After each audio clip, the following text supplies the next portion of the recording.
In the ghost world, T.F. Thiselton-Dyer explores the mysterious realm of spirits and the afterlife.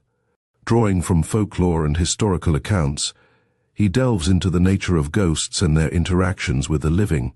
The narrative weaves through various tales and beliefs surrounding apparitions, offering a glimpse into the fears and fascinations that haunt humanity. As we embark on this journey through the ethereal landscape of the supernatural, prepare to encounter stories that challenge our understanding of life, death, and what lies beyond. Chapter 1. The Soul's Exit. In the Iliad, after the spirit of Patroclus has visited Achilles in his dream, it is described as taking its departure and entering the ground like smoke. In long after years and among widely scattered communities, we meet with the same imagery, and it is recorded how the soul of Beowulf the Goth curled to the clouds, imaging the smoke which was curling up from his pyre.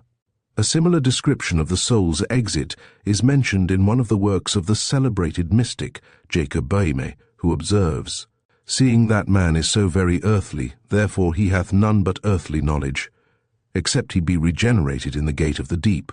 He always supposeth that the soul, at the deceasing of the body, goeth only out at the mouth, and he understandeth nothing concerning its deep essences above the elements.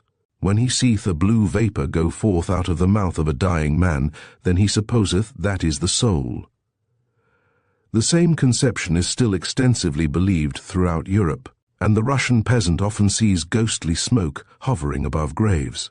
The Kafirs hold that at death man leaves after him a sort of smoke, very like the shadow which his living body will always cast before it, reminding us of the hero in the Arabian romance of Yoknun, who seeks the source of life and thought, and discovers in one of the cavities of the heart a bluish vapour, the living soul. Among rude races, the original idea of the human soul seems to have been that of vaporous materiality, which, as Dr. Taylor observes, has held so large a place in modern philosophy, and in one shape or another crops up in ghost stories. The Basutos, speaking of a dead man, say that his heart has gone out, and the Malays affirm that the soul of a dying man escapes through the nostrils.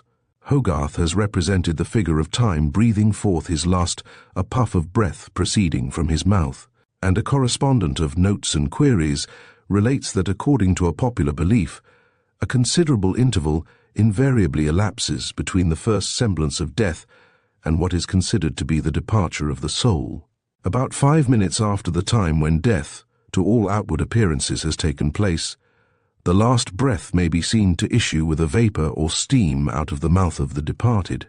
According to some foreign tribes, the soul was said to dwell mainly in the left eye, and in New Zealand men always ate the left eye of a conquered enemy. At Tahiti, in the human sacrifices, the left eye of the victim was always offered to the chief presiding over the ceremony. It was further believed in New Zealand that in eating the left eye they doubled their own soul by incorporating with it that of the conquered man. It was also thought by some people in the same archipelago that a spirit used to dwell in both eyes. The supposed escape of the soul from the mouth at death gave rise to the idea that the vital principle might be transferred from one person to another, and among the Seminoles of Florida, when a woman died in childbirth, the infant was held over her face to receive her parting spirit. Algonquin women, desirous of becoming mothers, flocked to the bed of those about to die, in the hope that they might receive the last breath as it passed from the body. And to this day the Tyrolese peasant still fancies a good man's soul to issue from his mouth at death like a little white cloud. We may trace the same fancy in our own country, and it is related that while a well-known Lancashire witch lay dying, she must needs, before she could shuffle off this mortal coil, transfer her familiar spirit to some trusty successor. An intimate acquaintance from a neighbouring township was sent for in all haste, and on her arrival was immediately closeted with her dying friend.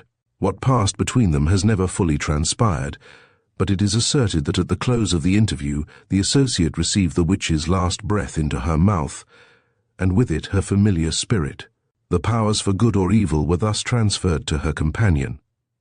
In order that the soul, as it quits the body, may not be checked in its onward course, it has long been customary to unfasten locks or bolts, and to open doors so that the struggle between life and death may not be prolonged, a superstition common in France, Germany, Spain, and England. A correspondent of Notes and Queries tells how for a long time he had visited a poor man who was dying and was daily expecting death.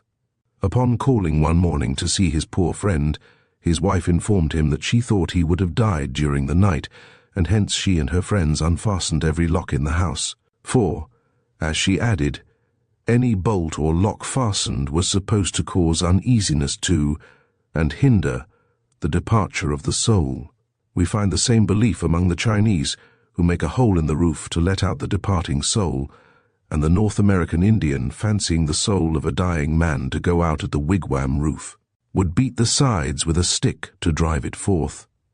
Sir Walter Scott, in Guy Mannering, describes this belief as deep-rooted among the superstitious eld of Scotland, and at the smuggler's death in the Kaim of Derncleugh, Meg Merrilies unbars the door and lifts the latch, saying, "Open lock, end strife, come death and pass life." A similar practice exists among the Eskimos, and one may often hear a German peasant express his dislike to slam a door, lest he should pinch a soul in it. It has been suggested that the unfastening of doors and locks at death may be explained by analogy and association. Thus, according to a primitive belief, the soul, or the life, was thought to be tied up, so that the unloosing of any knot might help to get rid of it at death. The same superstition prevailed in Scotland as to marriage. Witches cast knots on a cord, and in a Perthshire parish both parties just before marriage had every knot or tie about them loosened, though they immediately proceeded in private to tie them each up again. Another explanation suggests that the custom is founded on the idea that, when a person died, the ministers of purgatorial pains took the soul as it escaped from the body, and flattening it against some closed door, which alone would serve the purpose, crammed it into the hinges and hinge openings. Thus, the soul in torment was likely to be miserably squeezed. By opening the doors, the friends of the departed were at least assured that they were not made the unconscious instruments of torturing the departed. There is a widespread notion among the poor that the spirit will linger in the body of a child a long time when the parent refuses to part with it, an old belief which, under a variety of forms, has existed from a primitive period. In Denmark, one must not weep over the dying, still less allow tears to fall on them, for it will hinder their resting in the grave. In some parts of Holland, when a child is at the point of death, it is customary to shade it by the curtains from the parent's gaze. The soul, it is said, being detained in the body so long as a compassionate eye is fixed upon it. A German piece of folklore informs us that he who sheds tears when leaning over an expiring friend increases the difficulty of death's last struggle. A correspondent of Notes and Queries, alluding to this superstition in the north of England, writes, "I said to Mrs. B, poor little Hate, lingered a long time. I thought when I saw him that he must have died the same day, but he lingered on." "Yes," said Mrs. B, "it was a great shame of his mother. He wanted to die, and she would not let him die. She couldn't part with him. There she stood fretting over him, and couldn't give him up. And so we said to her, 'He'll never die till you give him up.' And then she gave him up, and he died quite peacefully." Similarly, it is not good to weep for the dead, as it disturbs the peace and rest of the soul. In an old Danish ballad of Arge and Else, a lover's ghost says to his mistress, "Every time thou weepest, for each tear in that flood, the coffin I am laid in is filled with much blood." Or, as another version has it, "Every time thou art joyful, and in thy mind art glad, then is my grave within hung round with roses' leaves. Every time thou grievest, and in thy mind are sad, then is within my coffin as if full of clotted blood." A German song tells us how a sister wept incessantly over her brother's grave, but at last her tears became intolerable to the deceased, because he was detained on earth by her excessive weeping, and suffered thereby great torment. In a fit of desperation he cursed her, and in consequence of his malediction she was changed into a cuckoo, so that she might always lament for herself. Manhart relates a pretty tale of a young mother who wept incessantly over the loss of her only child, and would not be comforted. Every night she went to the little grave and sobbed over it, till, on the evening preceding the Epiphany, She saw Bertha pass not far from her, followed by her troop of children. The last of these was one whose little shroud was all wet, and who seemed exhausted by the weight of a pitcher of water she carried. It tried in vain to cross a fence over which Bertha and the rest had passed, but the fond mother, at once recognizing her child, ran and lifted it over. "Oh, how warm a mother's arms," said the little one. "But don't cry so much, mother, for I must gather up every tear in my pitcher. You have made it too full and heavy already. See how it has run over, and wet all my shift." The mother cried again, but soon dried her tears. We may compare a similar superstition among the natives of Alaska, when, if too many tears were shed by the relatives during the burial ceremonies, it was thought that the road of the dead would be muddy, but a few tears were supposed just to lay the dust. The same idea is found in a Hindu dirge. The souls of the dead do not like to taste the tears let fall by their kindred. Weep not, therefore. And according to the Edda, every tear falls as blood upon the ice-cold bosom of the dead. We may trace the belief in Ireland, and Sir Walter Scott says it was generally supposed throughout Scotland that the excessive lamentation over the loss of friends disturbed the repose of the dead, and broke even the rest of the grave. The presence of pigeon or game feathers is said to be another hindrance to the exit of the soul, and, occasionally, in order to facilitate its departure, the peasantry in many parts of England will lay a dying man on the floor. A Sussex nurse once told the wife of a clergyman that never did she see anyone die so hard as Master Short, and at last she thought, though his daughter said there were none, that there must be game feathers in the bed. So she tried to pull it from under him, but he was a heavy man, and she could not manage it alone, and there was none with him but herself. And so she got a rope and tied it round him, and pulled him right off the bed, and he went off in a minute quite comfortable, just like a lamb. In Lancashire this belief is so deep-rooted that some persons will not allow sick persons to lie on a feather bed, while in Yorkshire the same is said of cock's feathers. Shakespeare alludes to the practice where Timon says, "Pluck stout men's pillows from below their heads," and Gross remarks, "It is impossible for a person to die whilst resting on a pillow stuffed with the feathers of a dove, for he will struggle with death in the most exquisite torture." This is also a Hindu and Mohammedan belief, and in India the dying are always taken from their beds and laid on the ground, it being held that no one can die peaceably except when laid on Mother Earth.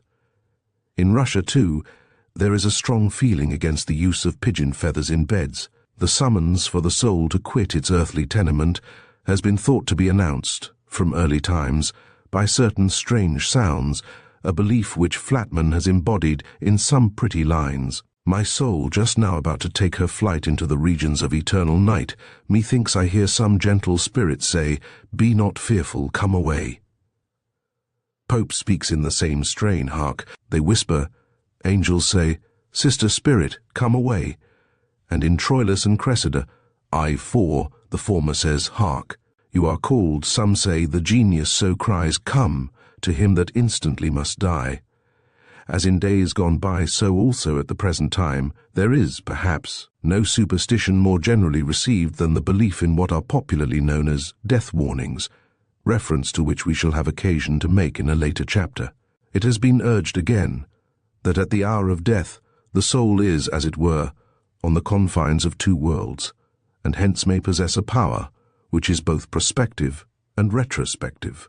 In Richard II, 2-1, the dying Gaunt exclaims, alluding to his nephew, the young and self-willed king, "Methinks I am a prophet, new inspired, and thus expiring do foretell of him." Nerissa says of Portia's father in Merchant of Venice, I-2, "Your father was ever virtuous, and holy men at their death have good inspirations." This idea may be traced up to the time of Homer, and Aristotle tells us that the soul, when on the point of death, foretells things about to happen, the belief still lingering on in Lancashire and other parts of England. According to another notion, it was generally supposed that when a man was on his deathbed, the devil or his agents tried to seize his soul, if it should happen that he died without receiving the Eucharist, or without confessing his sins. In the old office books of the Church, these busy meddling fiends are often represented with great anxiety, besieging the dying man. but on the approach of the priest and his attendants, they are represented as being dismayed. Douce quotes from a manuscript book of devotion of the time of Henry VI the following prayer to St. George: "Judge for me when the most hideous and damnable dragons of hell shall be ready to take my poor soul and englute it into their infernal belies." One object, it has been urged, of the passing bell was to drive away the evil spirit that might be hovering about to seize the soul of the deceased, such as the king speaks of in 2 Henry VI. 2. 3. O beat away the busy meddling fiend, that lays strong siege unto this wretch's soul, and from his bosom purge this black despair. We may find the same idea among the Northern Californians, who affirmed that when the soul first escaped from the body, an evil spirit hovered near, ready to pounce upon it and carry it off. It is still a common belief with our seafaring community on the east coast of England, that the soul takes its departure during the falling of the tide. Everyone remembers the famous scene in David Copperfield, where Barkis's life goes out with the tide. As Mr. Peggotty explained to David Copperfield by poor Barkis's bedside, people can't die along the coast, except when the tide's pretty nigh out. He's going out with the tide. He's going out with the tide. It's ebb at 3:30, slack water half an hour. If he lives till it turns, he'll hold his own till past the flood, and go out with the next tide. In the parish register of Heslidon, near Hartlepool, the subjoined extract of old date alludes to the state of the tide at the time of death. The 6th day of May, A.D. 1595, at 5 ye clock in the morninge, being full water, Mr. Henry Mitford, of Hulham, died at Newcastle, and was buried the 6th day, being Sunday. At evening prayer, the hired preacher made ye sermon.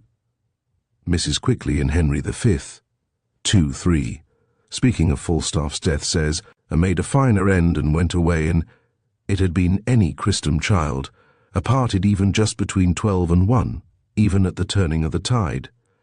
In Brittany, death claims its victim at ebb of the tide, and along the New England coast it is said, "A sick man cannot die until the ebb tide begins to run."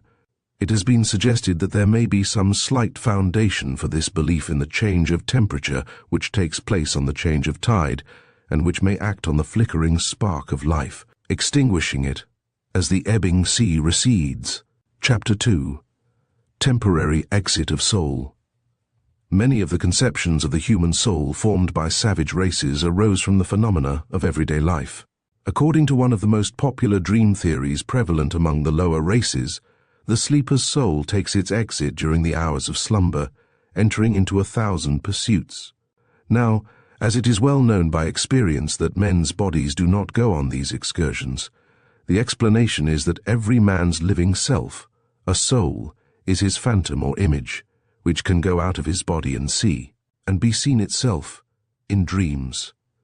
In the opinion of the savage, therefore, dreams have always afforded a convincing proof of the soul's separate existence, and Dr. Tylor considers that nothing but dreams and visions could ever have put into men's minds such an idea as that of souls being ethereal images of bodies. Thus, the Dayaks of Borneo believe that in the hours of sleep, the soul travels far away, and the Fijians think that the spirit of a living man during sleep can leave the body and trouble someone else. But Mr. E. M. Thurn, in his Indians of Guyana 344 to 346, gives some very striking instances of this strange phase of superstitious belief. One morning, when it was important to me to get away from a camp on the Essequibo River, at which I had been detained for some days by the illness of some of my Indian companions, I found that one of the invalids, a young Macusi Indian, though better in health, was so enraged against me that he refused to stir, for he declared that, with great want of consideration for his weak health, I had taken him out during the night, and had made him haul the canoe up a series of difficult cataracts. Nothing could persuade him that this was but a dream, and it was some time before he was so far pacified as to throw himself sulkily into the bottom of the canoe. At that time, we were all suffering from a great scarcity of food, and hunger having its usual effect in producing vivid dreams, similar events frequently occurred. More than once the men declared in the morning that some absent men whom they named had come during the night and had beaten, or otherwise maltreated them, and they insisted on much rubbing of the bruised parts of their bodies.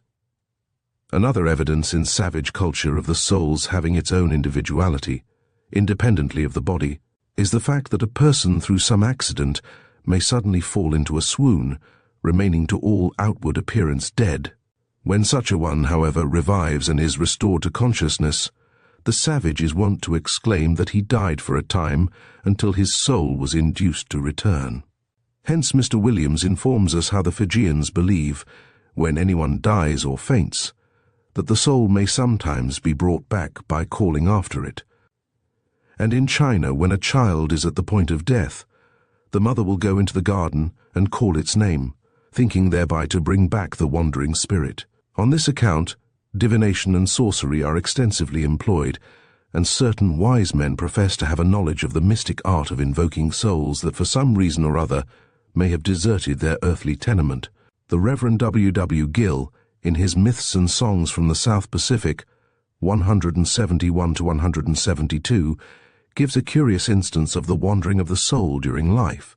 At UEA, one of the Loyalty Islands, it was the custom formerly, when a person was very ill, to send for a man whose employment it was to restore souls to forsaken bodies. The soul doctor would at once collect his friends and assistants, to the number of 20 men, and as many women, and start off to the place where the family of the sick man was accustomed to bury their dead. Upon arriving there, the soul doctor and his male companions commenced playing the nasal flutes with which they had come provided, in order to entice back the spirit to its old tenement, the women assisted by a low whistling, supposed to be irresistibly attractive to exile spirits. After a time, the entire procession proceeded towards the dwelling of a sick person, flutes playing and the women whistling all the time, leading back the truant spirit. To prevent its possible escape, with their palms open, they seemingly drove it along with gentle violence and coaxing. On entering the dwelling of the patient, the vagrant spirit was ordered in loud tones at once to enter the body of the sick man. In the same way, too, according to a popular superstition among rude tribes, some favored persons are supposed to have the faculty of sending forth their own souls on distant journeys, and of acquiring by this means information for their fellow creatures. Thus the Australian doctor undergoes his initiation by such a journey, and those who are not equally gifted by nature subject themselves to various ordeals, so as to possess the supposed faculty of releasing their souls for a time from the body. From this curious phase of superstition have arisen a host of legendary stories, survivals of which are not confined to uncivilized communities, but are found among the folk tales of most countries. Mr. Baring Gould, for instance, quotes a Scandinavian story in which the Norse chief Ingimund shut up 3 Finns in a hut for 3 nights so that their souls might make an expedition to Iceland and bring back information of the nature of the country where he was eventually to settle. Accordingly, their bodies soon became rigid, they dismissed their souls on the errand, and on awakening after 3 days, they gave Ingimund an elaborate description of the country in question. We may compare this phase of belief with that which is commonly known in this country as second sight. Among the Hervey Islanders, Mr. Gill says, "The philosophy of sneezing is that the spirit, having gone travelling about perchance on a visit to the homes or burying places of its ancestors, its return to the body is naturally attended with some difficulty and excitement, occasionally a tingling and enlivening sensation all over the body. Hence the various customary remarks addressed to the returned spirit in different islands. At Rarotonga, when a person sneezes, the bystanders exclaim, as though addressing a spirit, 'Ha! You have come back.' Then there is the widespread animistic belief, in accordance with which each man has several souls, some lower races treating the breath, the dream ghost and other appearances as being separate souls. This notion seems to have originated in the pulsation of the heart and arteries, which rude tribes regard as indications of independent life. Thus this fancy is met with in various parts of America and exists also in Madagascar. It prevails in Greenland, and the Fijians affirm that each man has 2 souls. This belief, too, is very old, evidences of its existence being clearly traceable among the ancient Greeks and Romans. Indeed, classic literature affords ample proof of how the beliefs of modern savages are in many cases survivals of similar notions held in olden times by nations that had made considerable progress in civilization. Chapter 3. The Nature of the Soul. It has from time immemorial been a widely recognized belief among mankind that the soul after death bears the likeness of its fleshly body, although opinions have differed largely as to its precise nature. But it would seem to be generally admitted that the soul set free from its earthly tenement is at once recognized by anyone to whom it may appear. Reminding us of Lord Tennyson's dictum in Memoriam, "Eternal form shall still divide the eternal soul from all beside, and I shall know him when we meet."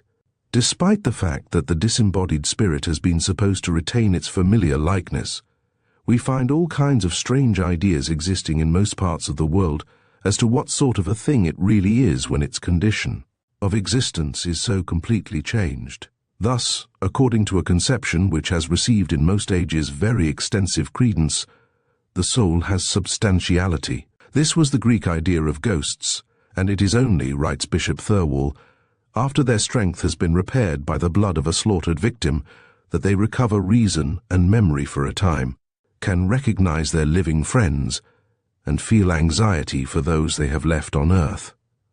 A similar notion of substantiality prevailed among the Hebrews, and as Herbert Spencer points out, the stories about ghosts accepted among ourselves in past times involved the same thought.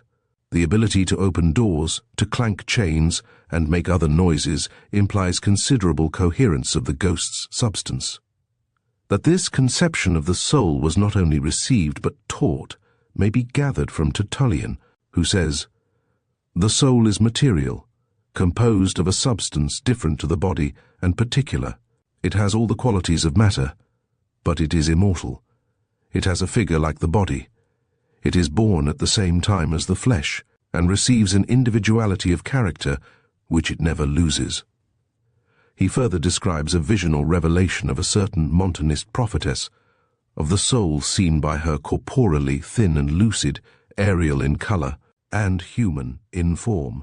It is recorded too as an opinion of Epicurus that they who say the soul is incorporeal talk folly, for it could neither do nor suffer anything were it such.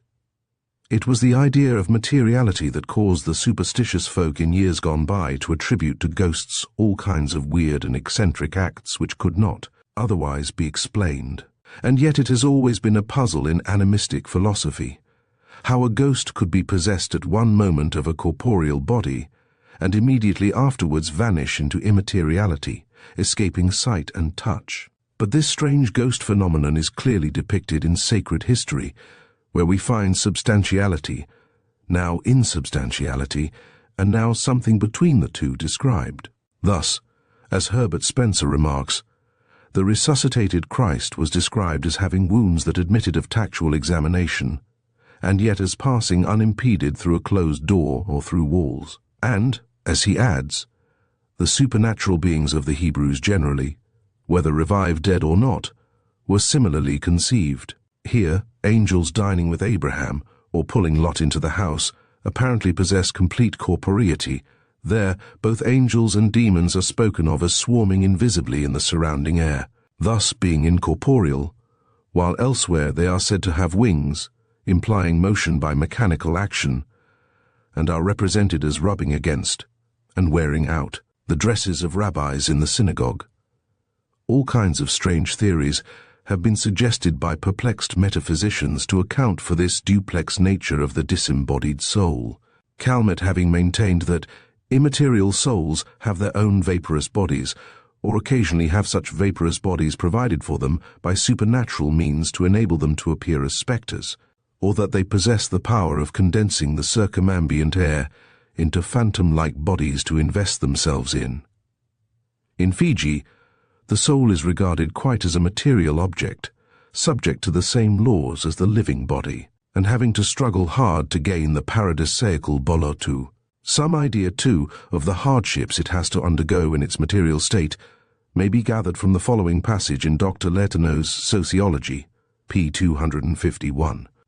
After death, the soul of the Fijian goes first of all to the eastern extremity of Vanuatu, and during this voyage it is most important that it should hold in its hand the soul of the tooth of a spermaceti whale, for this tooth ought to grow into a tree, and the soul of the poor human creature climbs up to the top of this tree. When it is perched up there, it is obliged to await the arrival of the souls of his wives, who have been religiously strangled to serve as escort to their master. Unless all these and many other precautions are taken, the soul of the deceased Fijian remains mournfully seated upon the fatal bough until the arrival of the good Ravialo, who kills him once and for all, and leaves him without means of escape. According to another popular and widely accepted doctrine, the soul was supposed to be composed of a peculiar subtle substance, a kind of vaporous materiality. The Choctaws have their ghosts or wandering spirits which can speak, and are visible, but not tangible. The Tongans conceived it as the aeriform part of the body, related to it as the perfume and essence of a flower, and the Greenlanders speak of it as pale and soft, without flesh and bone, so that he who tries to grasp it feels nothing he can take hold of. The Siamese describe the soul as consisting of some strange matter, invisible and untouchable, while Dr. Taylor quotes a curious passage from Hampole, in which the soul, owing to the thinness of its substance, suffers all the more intense suffering in purgatory. The soul is more tender and nescious, soft, than the body that hath bones and flesh. Than the soul that is so tender of kinde, motenidis euepinons harderi finde, than any body that ever on live was. Then there is the idea of the soul as a shadow, a form of superstition, which has given rise to many quaint beliefs among uncultured tribes. The Basutos, when walking by a river, take care not to let their shadow fall on the water, lest a crocodile seize it and draw the owner in. The Zulu affirms that at death, the shadow of a man in some mysterious way leaves the body, and hence, it is said, a corpse cannot cast a shadow. Certain African tribes consider that, as he dies, man leaves a shadow behind him, but only for a short time. The shade or the mind of the deceased remains, they think, close to the grave where the corpse has been buried.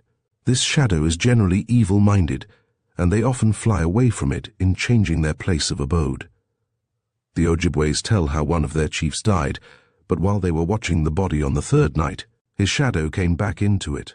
He sat up and told them how he had travelled to the river of death, but was stopped there and sent back to his people. Speaking of the human shadow in relation to foundation sacrifices, we are reminded how, according to many ancient Romanian legends, every new church or otherwise important building became a human grave, as it was thought indispensable to its stability to wall in a living man or woman, whose spirit henceforward haunts the place. In later times this custom underwent some modifications, and it became usual, in place of a living man, to wall in his shadow. This is done by measuring the shadow of a person with a long piece of cord, or a ribbon made of strips of reed, and interring this measure instead of the person himself, who, unconscious victim of the spell thrown upon him, will pine away and die within 40 days. It is an indispensable condition to the success of this proceeding that the chosen victim be ignorant of the part he is playing. Therefore careless passers-by near a building may often hear the cry, warning, "Beware, lest they take thy shadow." So deeply ingrained is this superstition that not long ago there were professional shadow traders who made it their business to provide architects with the necessary victims for securing their walls. Of course, the man whose shadow is thus interred must die, argues the Romanian, but as he is unaware of his doom, he does not feel any pain or anxiety, and so it is less cruel than walling in a living man. At the present day in Russia, as elsewhere, a shadow is a common metaphor for the soul, whence it arises that there are persons there who object to having their silhouettes taken, fearing that if they do, they will die before the year is out. In the same way, a man's reflected image is supposed to be in communion with his inner self, and therefore children are often forbidden to look at themselves in a glass, lest their sleep should be disturbed at night. It may be added too, as Mr. Clodd points out, that in the barbaric belief of the loss of the shadow being baleful, we have the germ of the medieval legends of shadowless men, and of tales of which Chamiso's story of Peter Schlemiel is a type. Hence the dead in purgatory recognized that Dante was alive when they saw that, unlike theirs, his figure cast a shadow on the ground. But as Mr. Fiske observes, the theory which identifies the soul with the shadow and supposes the shadow to depart with the sickness and death of the body would seem liable to be attended with some difficulties in the way of verification, even to the dim intelligence of the savage. Again, another doctrine promulgated under various forms in animistic philosophy is that the existence and condition of the soul depend upon the manner of death. The Australian, for instance, not content with slaying his enemy, cuts off the right thumb of the corpse, so that the departed soul may be incapacitated from throwing a spear, and even the half-civilized Chinese prefer the punishment of crucifixion to that of decapitation, that their souls may not wander headless about the spirit world. Similarly, the Indians of Brazil believe that the dead arrive in the other world wounded or hacked to pieces, in fact, just as they left this. European folklore has preserved more or less the same idea, and the ghost of the murdered person often appears displaying the wounds which were the cause of the death of the body. Many a weird and ghastly ghost tale still current in different parts of the country gives the most blood-curdling details of such apparitions. And although, in certain cases, a century or so is said to have elapsed since they first made their appearance, they still bear the marks of violence and cruelty which were done to them by a murderous hand when in the flesh. An old story tells how, when the Earl of Cornwall met the fetch of William Rufus carried on a very large black goat, all black and naked, across the Bodmin moors, he saw that it was wounded through the breast. Robert adjured the goat, in the name of the Holy Trinity, to tell what it was he carried so strangely. He answered, "I am carrying your king to judgment, yea, that tyrant, William Rufus, for I am an evil spirit, and the revenger of his malice which he bore to the church of God. It was I that did cause this slaughter." Having spoken, the spectre vanished. Soon afterwards Robert heard that at that very hour the king had been slain in the New Forest by the arrow of William Tyrrell. This idea corresponds with what was believed in early times, for Ovid tells us how umbra cruenta remi visa est sister electo. Again, some modes of death are supposed to kill not only the body, but also the soul. Among all primitive peoples, writes Mr. Dorman, where a belief in the renewal of life or the resurrection exists, the peace and happiness of the spirit, which remains in or about the body, depend upon success in preventing the body, or any part of it, from being devoured or destroyed in any manner. The New Zealanders believed that the man who was eaten was annihilated, both body and soul. And one day a bushman, who was a magician, having put to death a woman, dashed the head of the corpse to pieces with large stones, buried her, and made a large fire over the grave, for fear, as he explained, lest she should rise again and trouble him. The same idea, remarks Sir John Lubbock, evidently influenced the Californian, who did not dispute the immortality of the whites, who buried their dead, but could not believe the same of his own people, because they were in the habit of burning them, maintaining that when they were burnt, they became annihilated. It may be added, too, that the belief underlying the burial customs of most American tribes was to preserve the bones of the dead, the opinion being that the soul, or a part of it, dwelt in the bones. These indeed were the seeds which, planted in the earth, or preserved unbroken in safe places, would in time put on once again a garb of flesh, and germinate into living human beings. This animistic belief has been amply illustrated by mythology and superstition. In an Aztec legend, after one of the destructions of the world, Xolotl descended to the realm of the dead, and brought thence a bone of the perished race. This, sprinkled with blood, grew on the fourth day into a youth, the father of the present race. The practice of pulverizing the bones of the dead, practiced by some tribes, and of mixing them with the food, was defended by asserting that the souls of the dead remained in the bones, and lived again in the living. The Peruvians were so careful lest any of the body should be lost, that they preserved even the parings of the nails and clippings of the hair, expecting the mummified body to be inhabited by its soul, while the Choctaws maintain that the spirits of the dead will return to the bones in the bone mounds, and flesh will knit together their loose joints. Even the lower animals were supposed to follow the same law. Hardly any of the American hunting tribes, writes Mr. Brinton, before their original manners were vitiated by foreign influence, permitted the bones of game slain in the chase to be broken or left carelessly about the encampment. They were collected in heaps or thrown into the water. The Iroquois of Bolivia carried this belief to such an inconvenient extent that they carefully put by even small fish bones, saying that unless this was done, the fish and game would disappear from the country. The traveler on the western prairies often notices the buffalo skulls, countless numbers of which bleach on those vast plains, arranged in circles and symmetrical piles by the careful hands of the native hunters. The explanation for this practice is that these osseous relics of the dead contain the spirits of the slain animals, and that some time in the future they will rise from the earth, reclothe themselves with flesh, and stock the prairies anew. As a curious illustration of how every spiritual conception was materialized in olden times, may be quoted the fanciful conception of the weight of the soul. Thus, in medieval literature, the angel in the Last Judgment was constantly represented weighing the souls in a literal balance, while devils clinging to the scales endeavored to disturb the equilibrium. But how seriously such tests of the weight of the soul have been received may be gathered from the cases now and then forthcoming of this materialistic notion of its nature.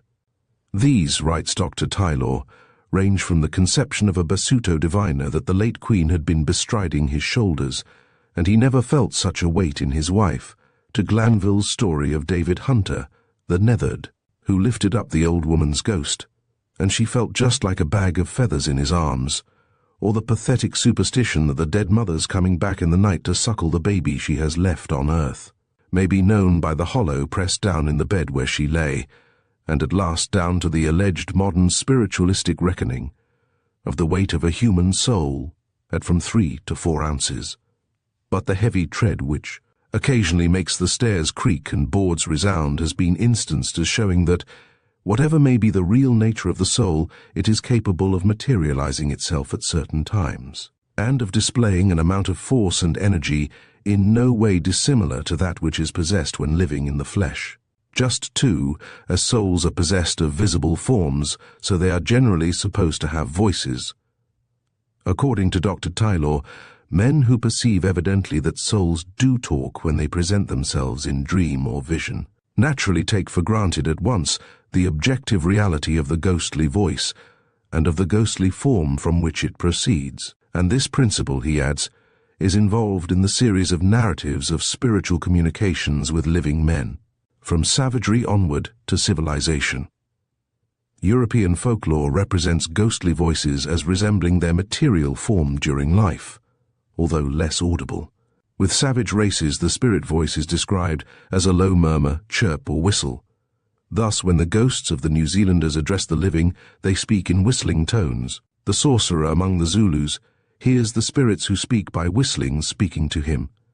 Whistling is the language of the Caledonians, and the Algonquin Indians of North America could hear the shadow souls of the dead chirp like crickets.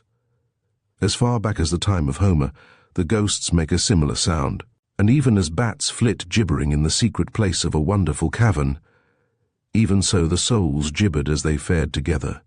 Ghosts, when they make their appearance, are generally supposed, as already noticed, to have a perfect resemblance in every respect to the deceased person. Their faces appear the same except that they are usually paler than when alive, and the ordinary expression is described by writers on the subject as more in sorrow than in anger.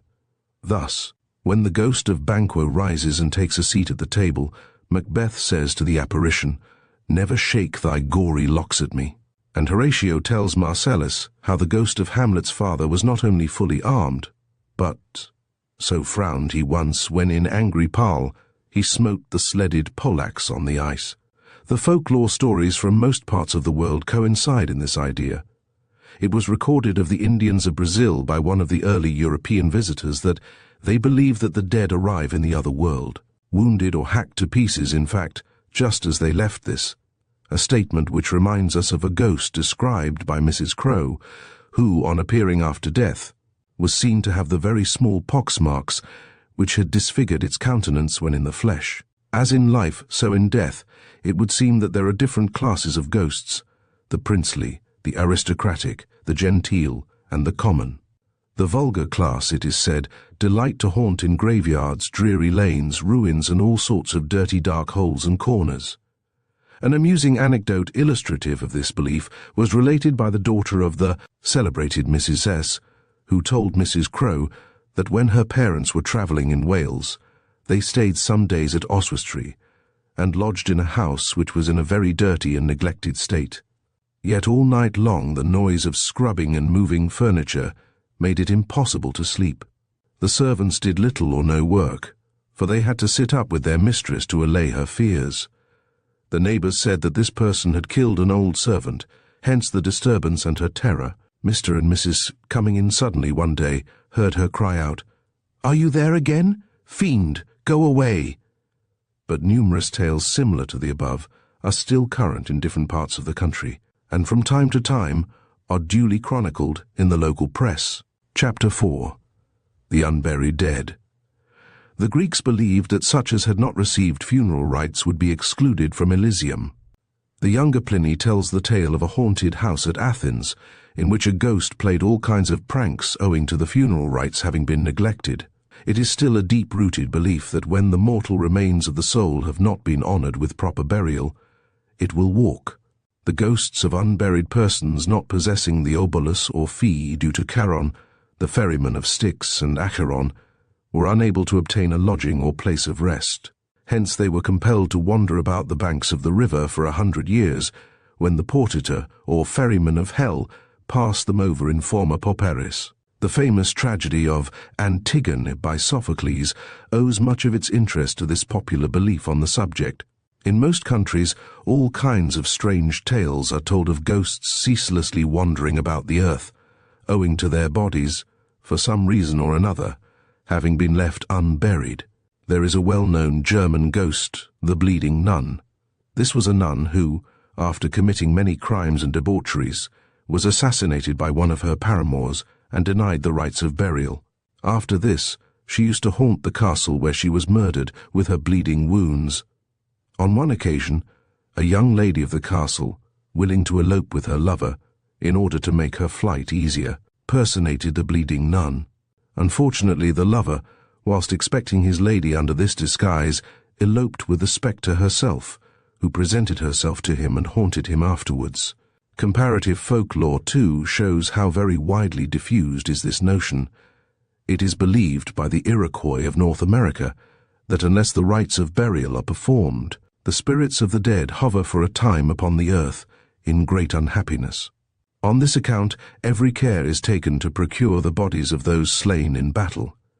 Certain Brazilian tribes suppose that the spirits of the dead have no rest till burial, and among the Ottawas, a great famine was thought to have been produced on account of the failure of some of their tribesmen to perform the proper burial rites. After having repaired their fault, they were blessed with abundance of provisions. The Australians went so far as to say that the spirits of the unburied dead became dangerous and malignant demons. Similarly, the Siamese dread, as likely to do them some harm, the ghosts of those who have not been buried with proper rites, and the Karens have much the same notion. According to the Polynesians, the spirit of a dead man could not reach the sojourn of his ancestors and of the gods unless the sacred funereal rites were performed over his body. If he was buried with no ceremony or simply thrown into the sea, the spirit always remained in the body. Under one form or another, the same belief may be traced in most parts of the world, and as Dr. Taylor points out, in medieval Europe, the classic stories of ghosts that haunt the living, till laid by rites of burial pass here and there into new legends where, under a changed dispensation, the doleful wanderer now asks Christian burial in consecrated earth. Shakespeare alludes to this old idea, and in Titus Andronicus's I to Lucius, speaking of the unburied sons of Titus, says, "Give us the proudest prisoner of the Goths, that we may hew his limbs, and on a pile ad mains fratrum sacrifice his flesh before this earthly prison of their bones, that so the shadows be not unappeased, nor we disturbed with prodigies on earth. Hence the appearance of a spirit in times past was often regarded as an indication that some foul deed had been done, on which account Horatio in Hamlet I.1 says to the ghost, "If there be any good thing to be done that may to thee do ease, and grace to me, speak to me." In the narrative of the sufferings of Byron and the crew of H&M ship Wager, on the coast of South America, we find a good illustration of the superstitious dread attaching to an unburied corpse. The reader will remember the shameful rioting, mutiny, and recklessness which disgraced the crew of the Wager, nor will he forget the approach to cannibalism and murder on one occasion. These men had just returned from a tempestuous navigation, in which their hopes of escape had been crushed.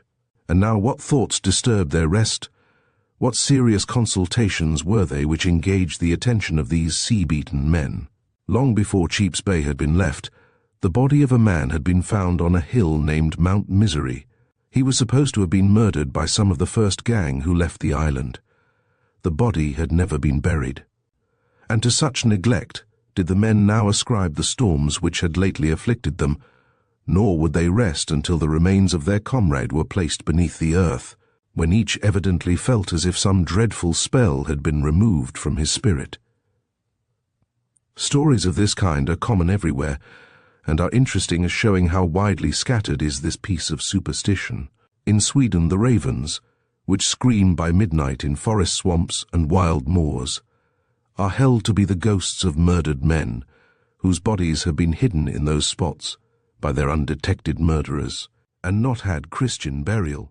In many a Danish legend, the spirit of a strandvarsler, or coast guard, appears, walking his beat as when alive. Such ghosts were not always friendly, and it was formerly considered dangerous to pass along such unconsecrated beaches believed to be haunted by the spectres of unburied corpses of drowned people. The reason, it is asserted, why many of our old castles and country seats have their traditional ghost, is owing to some unfortunate person having been secretly murdered in days past, and to his or her body having been allowed to remain without the rites of burial. So long as such a crime is unavenged, and the bones continue unburied, it is impossible, we are told, for the outraged spirit to keep quiet. Numerous ghost stories are still circulated throughout the country of spirits wandering on this account, some of which, however, are based purely on legendary romance. But when the unburied body could not be found, and the ghost wandered, the missing man was buried in effigy, for, as it has been observed, according to all the laws of primitive logic, an effigy is every bit as good as its original. Therefore, when a dead man is buried in effigy, with all due formality, that man is dead and buried beyond a doubt, and his ghost is as harmless as it is in the nature of ghosts to be. But sometimes such burial by proxy was premature, for the man was not really dead, and if he declined to consider himself as such, the question arose, was he alive, or was he dead? The solution adopted was that he might be born again and take a new lease of life. And so it was. He was put out to nurse. He was dressed in long clothes. In short, he went through all the stages of a second childhood. But before this pleasing experience could take place, he had to overcome the initial difficulty of entering his own house, for the door was ghost-proof. There was no other way but by the chimney, and down the chimney he came. We may laugh at such credulity, but many of the ghost beliefs of the present day are not less absurd. Chapter 5. Why Ghosts Wander. A variety of causes have been supposed to prevent the dead resting in the grave, for persons dying with something on their mind, to use the popular phrase, cannot enjoy the peace of the grave, oftentimes some trivial anxiety, or some frustrated communication, preventing the uneasy spirit flinging off the bonds that bind it to earth. Wickedness in their lifetime has been commonly thought to cause the souls of the impenitent to revisit the scenes where their evil deeds were done. It has long been a widespread idea that as such ghosts are too bad for a place in either world, they are, therefore, compelled to wander on the face of the earth homeless and forlorn. We have shown in another chapter how, according to a well-known superstition, the ignes fatui, which appear by night in swampy places, are the souls of the dead men who during life were guilty of fraudulent and other wicked acts. Thus, a popular belief reminds us how, when an unjust relative has secreted the title deeds in order to get possession of the estate himself, he finds no rest in the other world till the title deeds are given back, and the estate is restored to the rightful heir. Come must the spirit of such an unrighteous man to the room, where he concealed the title deeds surreptitiously removed from the custody of the person to whose charge they were entrusted. A dishonest milkwoman at Shrewsbury is condemned, writes Miss Jackson in her Shropshire Folklore, p. 120, to wander up and down Lady Studley's Dish in the Raven Meadow, now the Smithfield, constantly repeating, "Weight and measure sold I never, milk and water sold I ever." The same rhyme is current at Burslem, in the Staffordshire Potteries. The story goes that old Molly Lee, who used to sell milk there and had the reputation of being a witch, was supposed to be seen after her death going about the streets with her milk pail on her head repeating it. Miss Jackson further relates how a mid-Shropshire squire of long ago was compelled to wander about in a homeless state on account of his wickedness. Murderers cannot rest, and even although they may escape justice in this life, it is supposed that their souls find no peace in the grave, but under a curse are compelled to walk to and fro until they have, in some degree, done expiation for their crimes. Occasionally, it is said, their plaintive moans may be heard, as they bewail the harm done by them to the innocent. Weary of being allowed no cessation from their ceaseless wandering, a belief which reminds us of the legend of the Wandering Jew, and the many similar stories that have clustered round it. In Blackwood's magazine for August 1818, this passage occurs, "If any author were so mad as to think of framing a tragedy upon the subject of that worthy vicar of Warblington, Hants, who was reported about a century ago to have strangled his own children and to have walked after his death, he would assuredly be laughed to scorn by a London audience." But a late rector of Warblington informed a correspondent of Notes and Queries, 4th S. It was quite true that his house was said to be haunted by the ghost of a former rector, supposed to be the Reverend Sebastian Pitfield, who held the living in 1677. A strong prejudice against hanging prevails in Wales, owing to troublesome spirits being let loose and wandering about to the annoyance of the living. The spirits of suicides wander, and hence cross roads in various parts of the country are oftentimes avoided after dark, on account of being haunted by headless and other uncanny apparitions. The same belief exists abroad. The Sioux are of opinion that suicide is punished in the land of spirits by the ghosts being doomed forever to drag the tree on which they hang themselves, and for this reason they always suspend themselves to as small a tree as can possibly sustain their weight. With the Chinese, the souls of suicides are specially obnoxious, and they consider that the very worst penalty that can befall a soul is the sight of its former surroundings. Thus, it is supposed that, in the case of the wicked man, they only see their homes as if they were near them. They see their last wishes disregarded, everything upside down, their substance squandered. Strangers possess the old estate. In their misery, the dead man's family curse him. His children become corrupt. Land is gone. The wife sees her husband tortured. The husband sees his wife stricken down with mortal disease. Even friends forget, but some, perhaps, for the sake of bygone times, may stroke the coffin and let fall a tear, departing with a cold smile. But, as already noticed, the same idea, in a measure, extends to the West. For in this country it has long been a popular belief that the ghosts of the wicked are forced to periodically rehearse their sinful acts. Thus, the murderer's ghost is seen in vain trying to wash out the indelible bloodstains, and the thief is supposed to be continually counting and recounting the money which came into his possession through dishonest means. The ghost is dogged and confronted with the hideousness of his iniquities, and the young woman who slew her lover in a fit of jealous passion is seen, in an agonized expression, holding the fatal weapon. But such unhappy spirits have, in most cases, been put to silence by being laid, instances of which are given elsewhere. And in other cases, they have finally disappeared with the demolition of certain houses which for years they may have tenanted. On the other hand, The spirits of the good are said sometimes to return to earth for the purpose of either succoring the innocent or avenging the guilty. Those who come again to punish their friends' wrongs, writes Miss Jackson, in her Shropshire Folklore p. 119, generally appear exactly as in life, unchanged in form or character. A certain well-to-do man who lived in the west of Shropshire within living memory left his landed property to his nephew and a considerable fortune to his 2 illegitimate daughters, the children of his housekeeper. Their mother, well provided for, was at his death turned adrift by the nephew.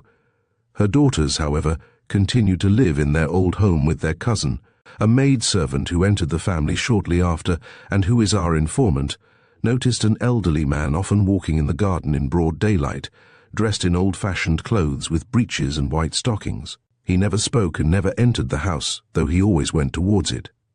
Asking who he was, she was coolly told, "Oh, that is only our old father." No annoyance seems to have been caused by the poor old ghost, with one exception, that the clothes were every night stripped off the bed of the 2 unnatural daughters. German folklore tells how slain warriors rise again to help their comrades to victory, and how a mother will visit her old home to look after her injured and forsaken children, and elsewhere the same idea is extensively believed. In China, the ghosts which are animated by a sense of duty are frequently seen.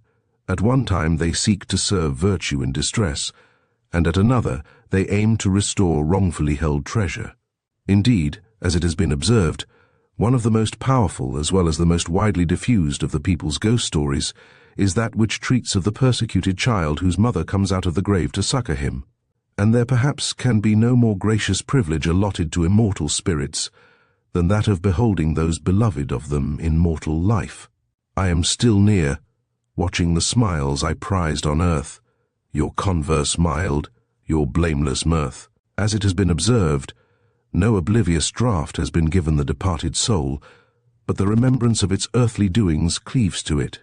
And this is why ghosts are always glad to see the places frequented by them while on earth. In Galicia, directly after a man's burial, his spirit takes to wandering by nights about the old home, and watching that no evil befalls his heirs. Occasionally the spirit returns to fulfill a promise as in compacts, to which reference is made in another chapter. The reappearance of a lover, in whose absence his beloved has died, is a subject that has been made use of by the folk poets of every country, and nothing, it is added, can be more characteristic of the nationalities to which they belong than the divergences which mark their treatment of it.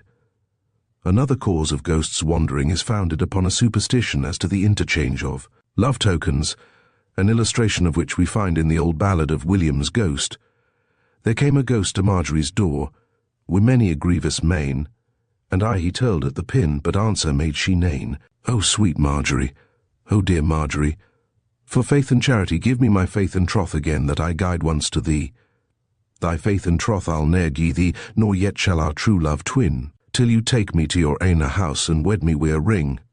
My house is but yon lonesome grave, afar out o'er yon lea, and it is but my spirit, Marjorie, that's speaking unto thee.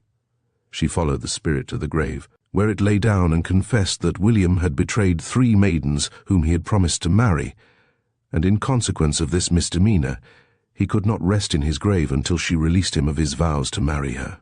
On learning this, Marjorie at once released him. Then she'd ta'en up her white hand and struck him on the brice, saying, "Have ye again your faith and troth, and I wish your soul good rest." In another ballad, Clerk Sanders. There is a further illustration of the same belief. The instances, says Mr. Napier, differ, but the probability is that the ballad quoted above and Clerk Sanders are both founded on the same story. Clerk Sanders was the son of an earl who courted the king's daughter, Lady Margaret.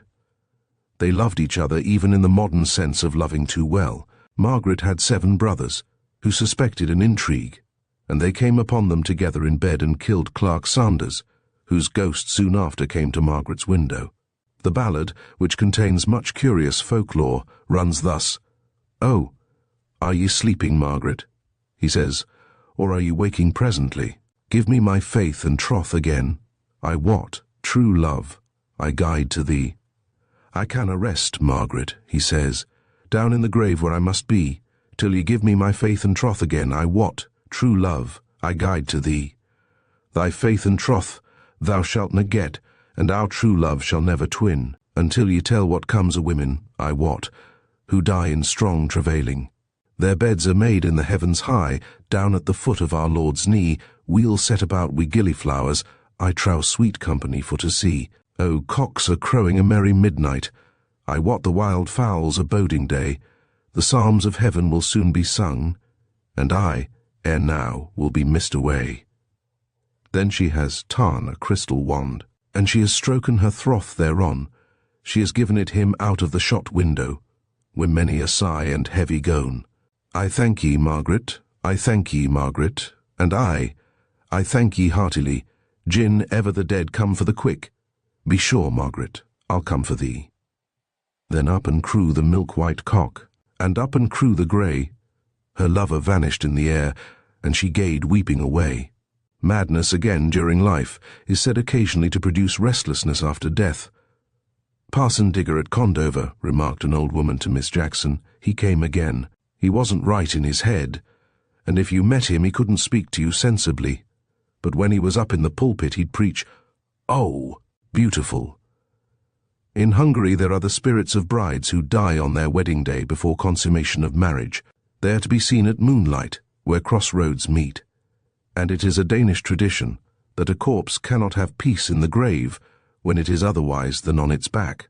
According to a Scotch belief, excessive grief for a departed friend, combined with a want of resignation to the will of Providence, had the effect of keeping the spirit from rest in the other world. Rest could be obtained only by the spirit coming back, and comforting the mourner by the assurance that it was in a state of blessedness. The ghosts of those, again, who had some grievance or other in life, are supposed to wander. The Droitwich Canal, in passing through Salwarp, Worcestershire, is said to have cut off a slice of a large old half-timbered house, in revenge for which act of mutilation. The ghost of a former occupier revisited his old haunts and affrighted the domestics. Once more, according to another animistic conception which holds a prominent place in the religion of uncultured tribes, the soul at death passes through some transitionary stages, finally developing into a demon.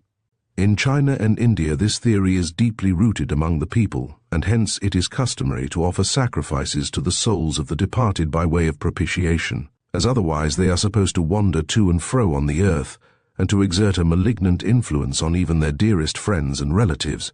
Diseases, too, are regarded as often being caused by the wandering souls of discontented relatives, who in some cases are said to reappear as venomous snakes. Owing to this belief, a system of terror prevails amongst many tribes, which is only allayed by constantly appeasing departed souls. Believing in superstitions of this kind, it is easy to understand how the uncivilized mind readily lays hold of the doctrine that the souls of the departed, angry and enraged at having had death thrust on them, take every opportunity of wandering about and annoying the living, and of wreaking their vengeance on even those most nearly related to them. In this phase of savage belief may be traced the notion of manes worship found under so many forms in foreign countries. Indeed, once granted that the departed soul has power to affect the living, then this power attributed to it is only one of degree. With this belief, too, may be compared the modern one of worship of the dead, and as Dr. Taylor remarks, a crowd of saints, who were once men and women, now form an inferior order of deities active in the affairs of men, and receiving from them reverence and prayer, thus coming strictly under the definition of manes. A further illustration may be adduced in the patron deities of particular trades and crafts, and in the imposing array of saints supposed to be specially interested in the particular requirements of mankind. Chapter 6. Ghosts of the Murdered. It is commonly supposed that the spirits of those who have suffered a violent or untimely death are baneful and malicious beings, for, as Miners conjectures in his History of Religions, they were driven unwillingly from their bodies, and have carried into their new existence an angry longing for revenge. Hence, in most countries, there is a dread of such harmful spirits, and among the Sioux Indians the fear of the ghost's vengeance has been known to act as a check to murder. The avenging ghost often comes back to convict the guilty, and appears in all kinds of strange and uncanny ways. Thus the ghost of Hamlet's father, I5, says, "I am thy father's spirit, doomed for a certain time to walk the night, and for the day confined to fast in fires, till the foul crimes done in my days of nature are burnt and purged away." Till the crime has been duly expiated, not only is the spirit supposed to be kept from its desired rest, but it flits about the haunts of the living, that, by its unearthly molestation, it may compel them to make every possible reparation for the cruel wrong done. Any attempt to lay such a ghost is ineffectual, and no exorcist's art can induce it to discontinue its unwelcome visits. Comparative folklore proves how universal is this belief, for one of the most popular ghost stories in folk tales is that which treats of the murdered person whose ghost hovers about the earth with no gratification but to terrify the living. The Chinese have a dread of the wandering spirits of persons who have come to an unfortunate end. At Canton, in 1817, the wife of an officer of government had occasioned the death of 2 female domestic slaves. From some jealous suspicion it was supposed of her husband's conduct towards the girls, and, in order to screen herself from the consequences, she suspended the bodies by the neck, with a view to its being construed into an act of suicide. But the conscience of the woman tormented her to such a degree that she became insane, and at times personated the victims of her cruelty. Or, as the Chinese supposed, the spirits of the murdered girls possessed her, and utilized her mouth to declare her own guilt. In her ravings she tore her clothes and beat her own person with all the fury of madness, after which she would recover her senses for a time, when it was supposed the demons quitted her, but only to return with greater frenzy, which took place a short time previous to her death. According to Mr. Denny's, the most common form of Chinese ghost story is that wherein the ghost seeks to bring to justice the murderer who shuffled off its mortal coil. The following tale is told of a haunted hill in the country of the Assiniboines. Many summers ago a party of Assiniboines pounced on a small band of Crees in the neighborhood of Wolverine Knoll. Among the victors was the former wife of one of the vanquished, who had been previously captured by her present husband. This woman directed every effort in the fight to take the life of her first husband, but he escaped and concealed himself on this knoll. Wolverine, for this was his name, fell asleep, and was discovered by this virago, who killed him and presented his scalp to her Assiniboine husband. The knoll was afterwards called after him. The Indians assert that the ghosts of the murderess and her victim are often to be seen from a considerable distance struggling together on the very summit of the height. The Siamese fear as unkindly spirits the souls of such as died a violent death or were not buried with the proper rites, and who, desiring expiation, invisibly terrify their descendants. In the same way, the Karens say that the ghosts of those who wander on the earth are the spirits of such as died by violence. And in Australia we hear of the souls of departed natives walking about because their death has not been expiated by the avenger of blood. The Hurons of America, lest the spirits of the victims of their torture should remain around the huts of their murderers from a thirst of vengeance, strike every place with a staff in order to oblige them to depart. An old traveller mentions the same custom among the Iroquois.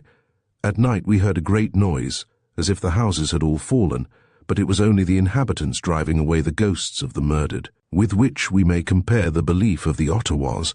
On one occasion, when noises of the loudest and most inharmonious kind were heard in a certain village, it was ascertained that a battle had been lately fought between the Ottawas and Kickapoos, and that the object of all this noise was to prevent the ghosts of the dead combatants from entering the village.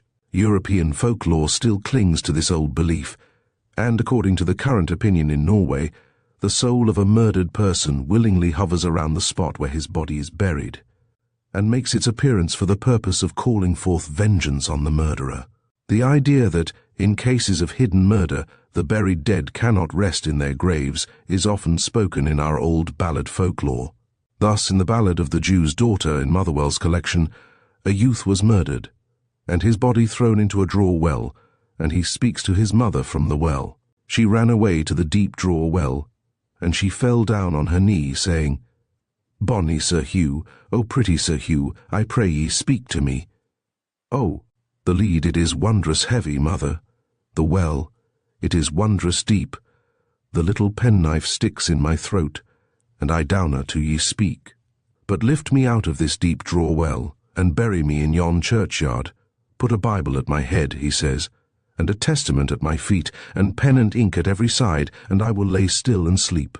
And go to the back of Maitland Town, bring me my winding sheet, for it's at the back of Maitland Town that you and I shall meet.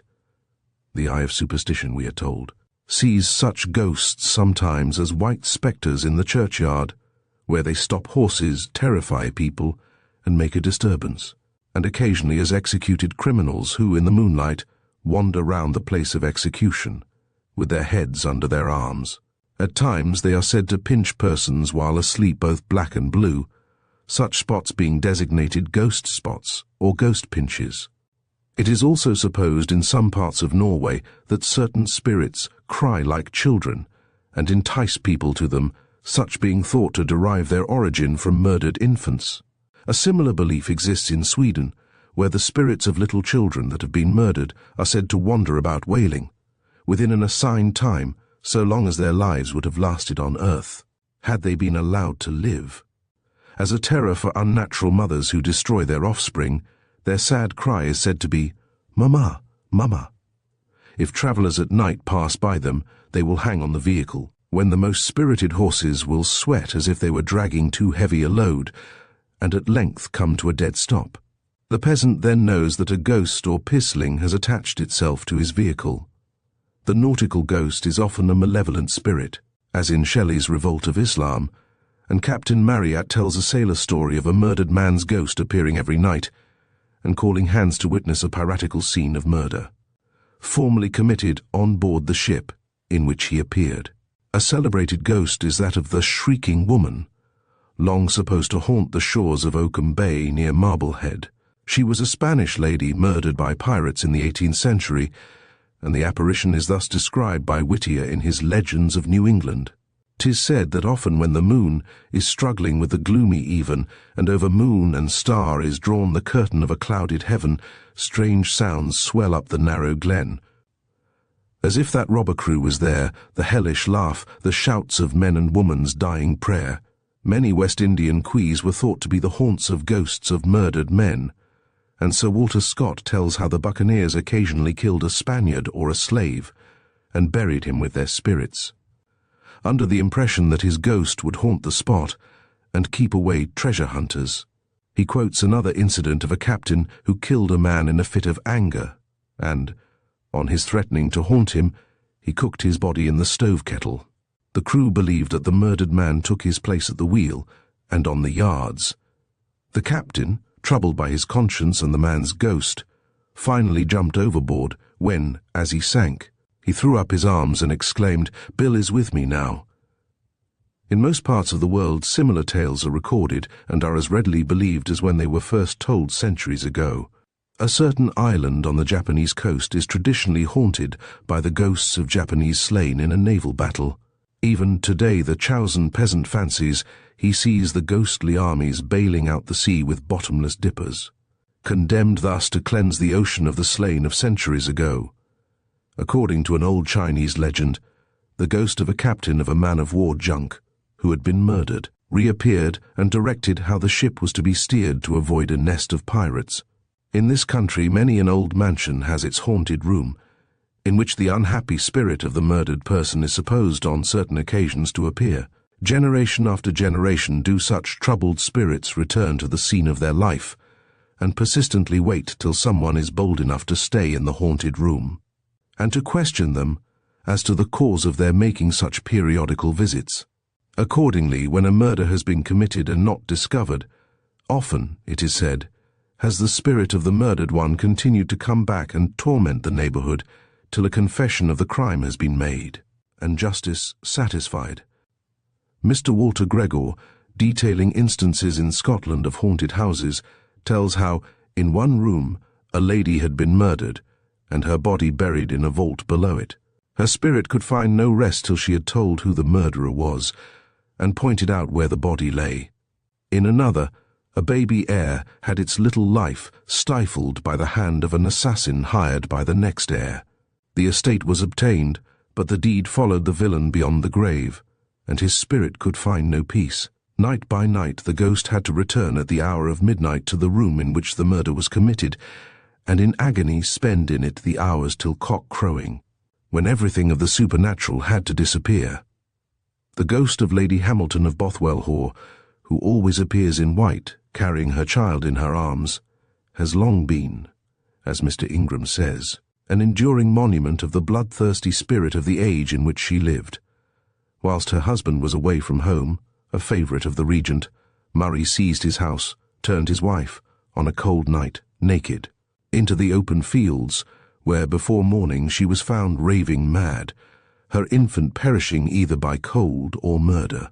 The ruins of the mansion of Woodhouseley, whence Lady Bothwell was expelled in the brutal manner which occasioned her insanity and death, have long been tenanted with the unfortunate lady's ghost, and so tenacious is this spectre of its rites, that a part of the stones belonging to the ancient edifice having been employed in building or repairing the new Woodhouseley, the apparition has deemed it one of her privileges to haunt that house also.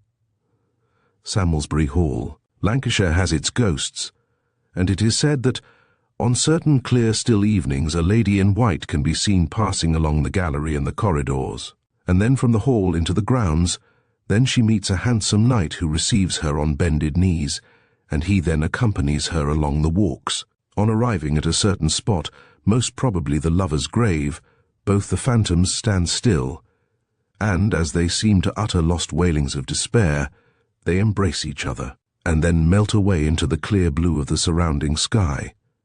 The story goes that one of the daughters of Sir John Southworth, a former owner, formed an attachment with the heir of a neighbouring house, but when Sir John said no daughter of his should ever be united to the son of a family which had deserted its ancestral faith, an elopement was arranged. The day and place were overheard by the lady's brother, and, on the evening agreed upon, he rushed from his hiding-place and slew her lover. But soon afterwards her mind gave way, and she died a raving maniac. Mrs. Murray, a lady born and brought up in the Borders, writes Mr. Henderson, tells me of a cold lad, of whom she heard in her childhood during a visit to Gillsland, in Cumberland. He perished from cold, at the behest of some cruel uncle or stepdame, and ever after his ghost haunted the family, coming shivering to their bedsides before anyone was stricken by illness, his teeth audibly chattering, and if it were to be fatal, he laid his icy hand upon the part which would be the seat of the disease, saying, "Cold, cold," I called, and ye see he called for evermore. St. Donat's Castle, on the southern coast of Glamorganshire, has its favourite ghost, that of Lady Stradling, who is said to have been murdered by one of her family. It appears, writes the late Mr. Wirt Sykes, when any mishap is about to befall a member of the house of Stradling, the direct line, however, of which is extinct.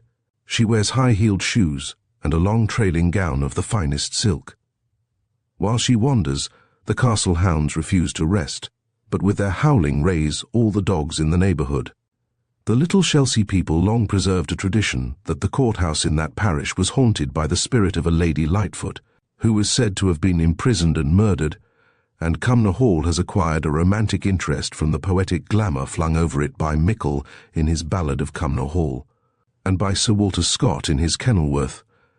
Both refer to it as the scene of Amy Robsart's murder, and although the jury agreed to accept her death as accidental, the country folk would not forego their idea that it was the result of foul play.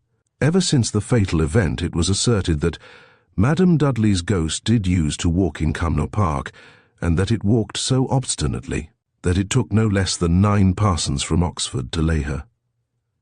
According to Mickle, the village maids, with fearful glance, avoid the ancient moss-grown wall, nor ever lead the merry dance among the groves of Cumnor Hall. About half a mile to the east of Maxton, a small rivulet runs across the old turnpike road at a spot called Bowbrig Syke.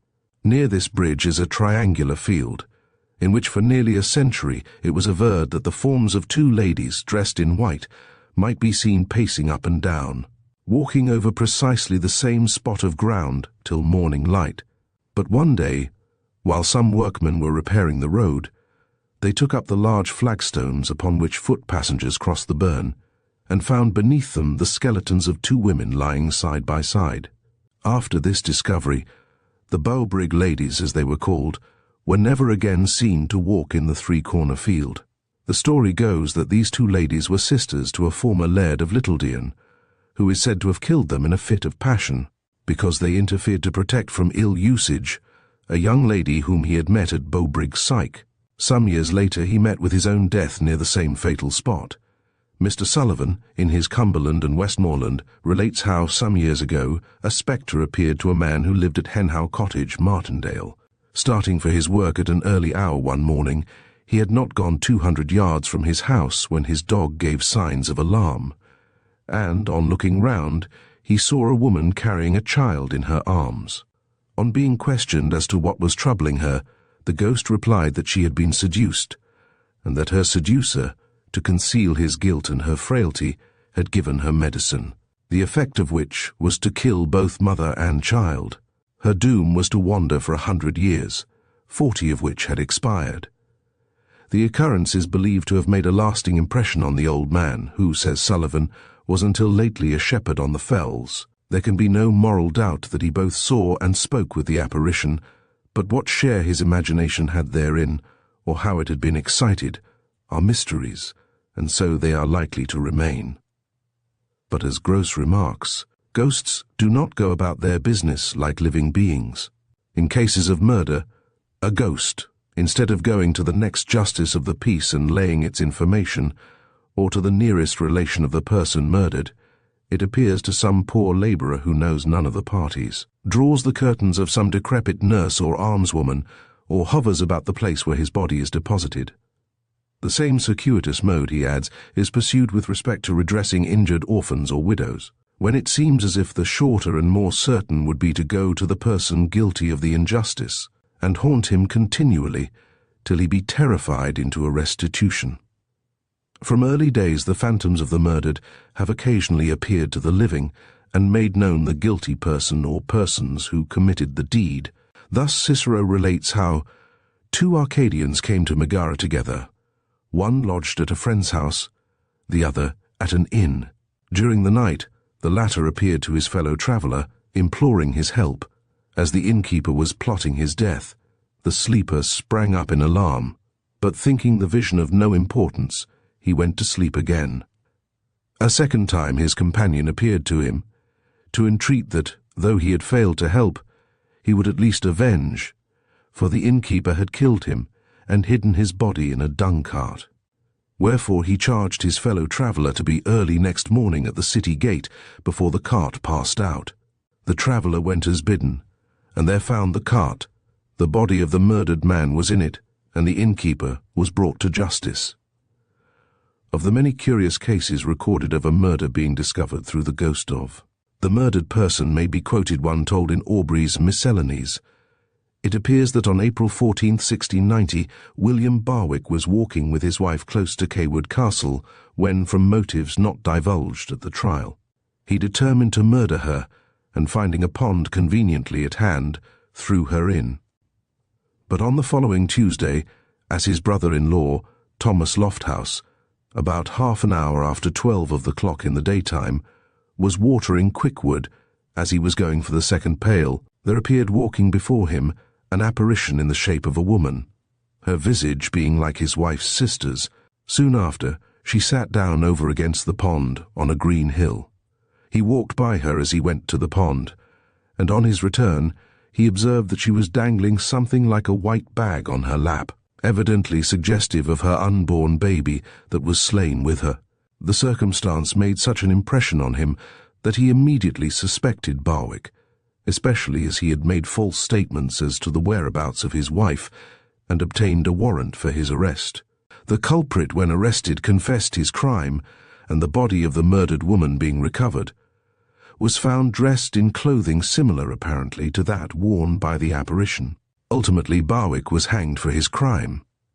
A similar case, which occurred in the county of Durham in 1631, and is the subject of a critical historical inquiry in Surtees's History of Durham, may be briefly summed up. One Walker, a yeoman of good estate, a widower, living at Chester-le Street, had in his service a young female relative named Anne Walker. The results of an amour which took place between them caused Walker to send away the girl under the care of one Mark Sharp, a collier, professedly that she might be taken care of as befitted her condition, but in reality that she might no more be troublesome to her lover. Nothing was heard of her till, one night in the ensuing winter, one James Graham, coming down from the upper to the lower floor of his mill, found a woman standing there with her hair hanging about her head, in which were 5 bloody wounds. According to the man's evidence, she gave an account of her fate, having been killed by Sharp on the moor in their journey, and thrown into a coal pit close by, while the instrument of her death, a pick, had been hid under a bank along with his clothes, which were stained with her blood.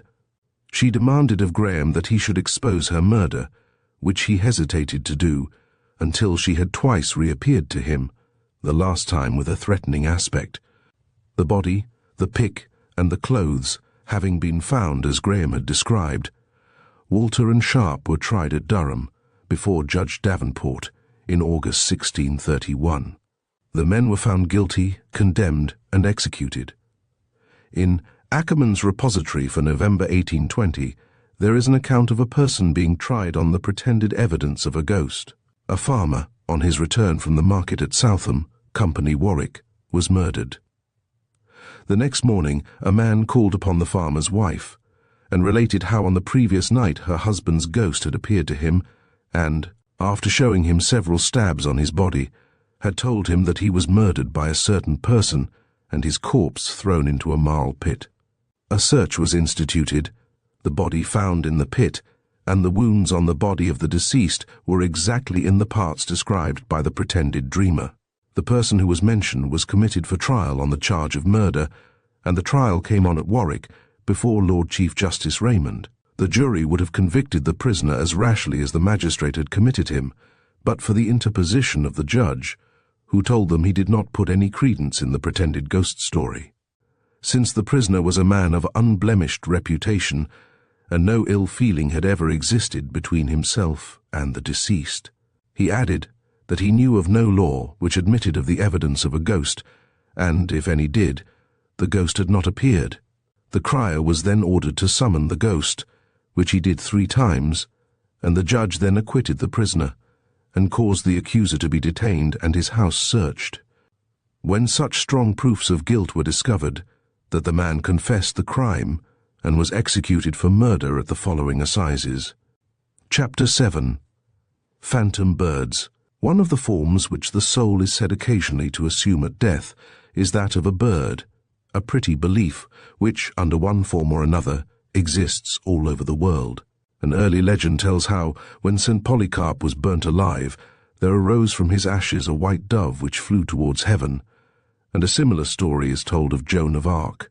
The Russian peasantry affirm that the souls of the departed haunt their old homes in the shape of birds for 6 weeks, and watch the grief of the bereft, after which time they fly away to the other world. In certain districts, breadcrumbs are placed on a piece of white linen at a window during those 6 weeks, when the soul is believed to come and feed upon them in the form of a bird. It is generally into pigeons or crows that the dead are transformed. Thus, when the deacon Theodore and his 3 schismatic brethren were burnt in the year 1682, writes Mr. Ralston, the souls of the martyrs appeared in the air as pigeons. In Volhynia, dead children are believed to come back in the spring to their native village under the semblance of swallows and other small birds endeavoring, by soft twittering or song, to console their sorrowing parents. The Bulgarians say that after death the soul assumes the form of a bird, and according to an old Bohemian fancy, the soul flies out of the dying in a similar shape. In the chronicles of the beatified Anthony, we find described fetid and black pools in Region Puteolorum in Apulia, whence the souls arise in the form of monstrous birds in the evening hours of the Sabbath, which neither eat nor let themselves be caught, but wander till in the morning an enormous lion compels them to submerge themselves in the water. It is a German belief that the soul of one who has died on shipboard passes into a bird, and when seen at any time it is supposed to announce the death of another person. The ghost of the murdered mother comes swimming in the form of a duck, or the soul sits in the likeness of a bird on the grave. This piece of folklore has been introduced into many of the popular folk tales, as in the well-known story of the juniper tree. A little boy is killed by his stepmother, who serves him up as a dish of meat to his father. The father eats in ignorance and throws away the bones, which are gathered up by the half-sister, who puts them into a silk handkerchief and buries them under a juniper tree. But presently a bird of gay plumage perches on the tree and whistles as it flits from branch to branch. Min moeder de mislach, min vader de miat, min swester de malenken, sochtal min baniken, und bin sie in insiden dotk, legstune den machandelboom, ki wit, kai wit. Ach wat, on schon vogel bin ich. A rhyme which Goethe puts into the mouth of Gretchen in prison. In Grimm's story of The White and the Black Bride, the mother and sister push the true bride into the stream. At the same moment, a snow-white swan is discovered swimming down the stream. Swedish folklore tells us that the ravens which scream by night in forest swamps and wild moors are the ghosts of murdered men whose bodies have been hidden by their undetected murderers and not had Christian burial. In Denmark, the night raven is considered an exorcised spirit, and there is said to be a hole in its left wing caused by the stake driven into the earth. Where a spirit has been exorcised, it is only through the most frightful swamps and morasses that it ascends, first beginning under the earth with the cry of rock, rock, then rock up, and when it has thus come forth, it flies away screaming, hey, hey, hi. When it has flown up, it describes a cross, but one must take care, it is said, not to look up when the bird is flying overhead, for he who sees through the hole in its wing will become a night raven himself, and the night raven will be released. This ominous bird is ever flying towards the east, in the hope of reaching the Holy Sepulchre, for when it arrives there, it will find rest. Then there is the romantic Breton ballad of Lord Nan and the Corrigan, wherein it is related how it was a marvel to see, men say, the night that followed the day, the lady in earth by her lord lay. To see two oak trees themselves rear, from the new-made grave into the air, and on their branches two doves white, who there were hopping gay and light, which sang when rose the morning ray, and then towards heaven sped away. In Mexico it is a popular belief that after death the souls of nobles animate beautiful singing birds, and certain North American Indian tribes maintain that the souls of their chiefs take the form of small woodbirds. Among the Abipones of Paraguay, we are told of a peculiar kind of little ducks which fly in flocks at night time, uttering a mournful tone, and which the popular imagination associates with the souls of those who have died. Darwin mentions a South American Indian who would not eat land birds because they were dead men, and the Californian tribes abstain from large game, believing that the souls of past generations have passed into their bodies. The Icanas of Brazil thought the souls of brave warriors passed into lovely birds that fed on pleasant fruits, and the Tapuyas think the souls of the good and the brave enter birds, while the cowardly become reptiles. Indeed, the primitive psychology of such rude tribes reminds us how the spirit freed at death fills with fresh energy another form, and towers an elephant or glides a worm, swims as an eagle in the eye of noon, or wails a screech owl to the deaf cold moon. It was also a belief of the Aztecs that all good people, as a reward of merit, were metamorphosed at the close of life into feathered songsters of the grove, and in this form passed a certain term in the umbrageous bowers of paradise, while certain African tribes think that the souls of wicked men become jackals. The Brazilians imagined that the souls of the bad animated those birds that inhabited the cavern of Guacharo and made a mournful cry, which birds were religiously feared. Tracing similar beliefs in our own country may be compared the Lancashire dread of the so-called seven whistlers, which are occasionally heard at night, and are supposed to contain the souls of those Jews who assisted at the crucifixion, and in consequence of their wickedness were doomed to float forever in the air. Numerous stories have been told from time to time of the appearance of these seven whistlers, and of their being heard before some terrible catastrophe, such as a colliery explosion. A correspondent of Notes and Queries relates how during a thunderstorm which passed over Kettering, in Yorkshire, on the evening of September 6, 1871, on which occasion the lightning was very vivid, an unusual spectacle was witnessed.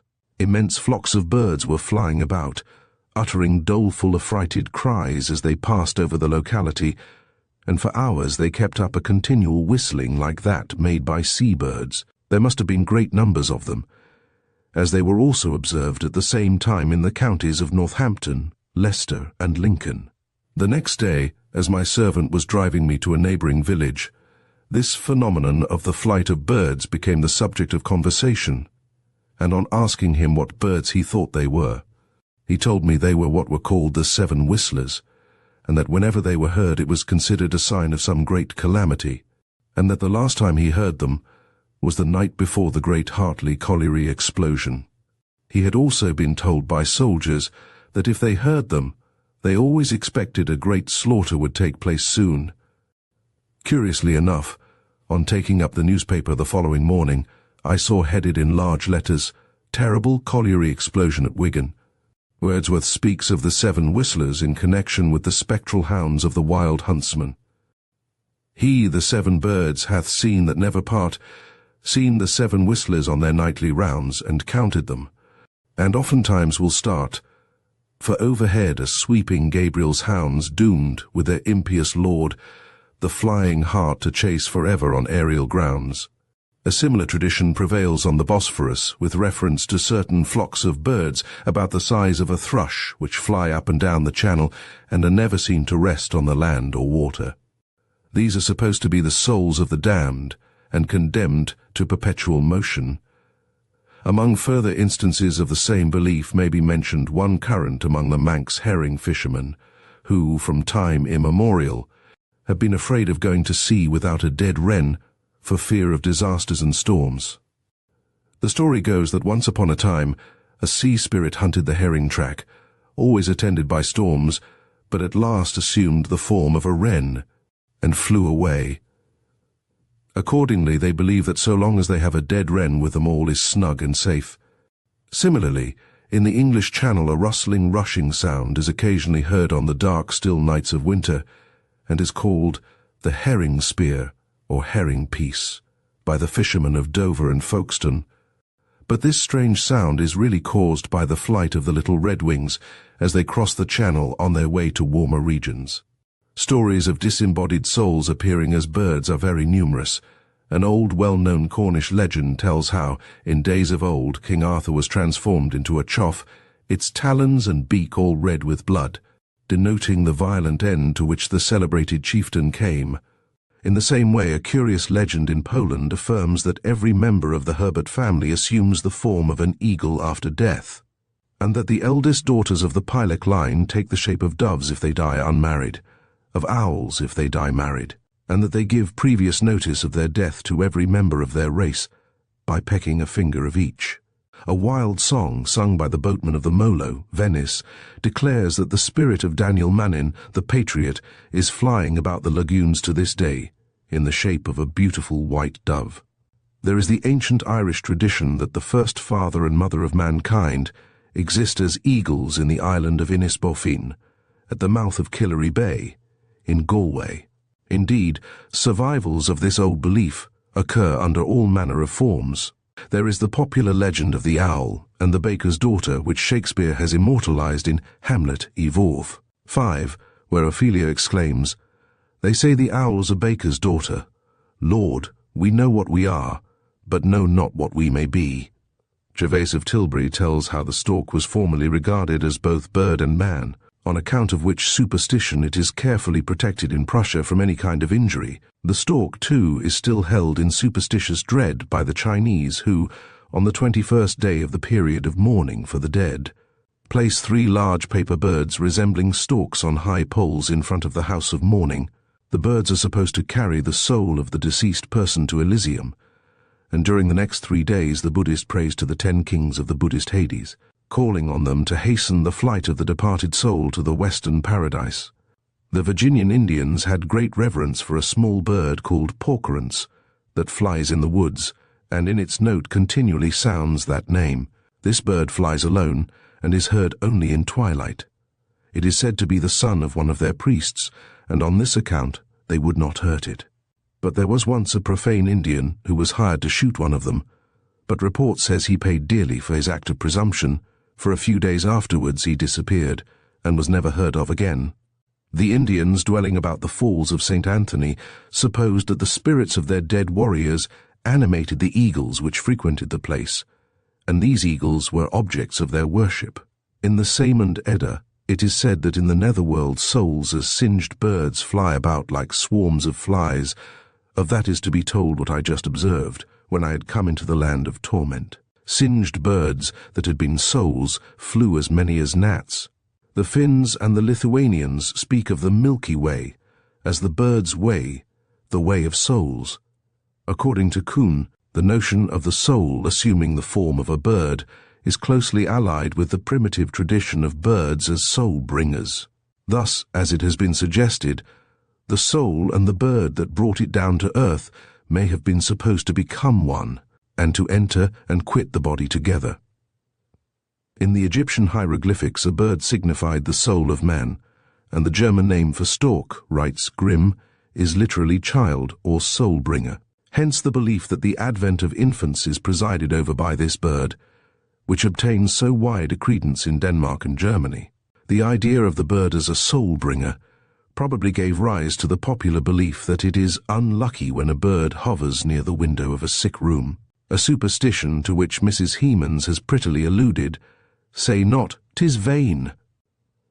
I tell thee some are warned by a meteor's light, or a pale bird flitting calls them home, or a voice on the winds by night.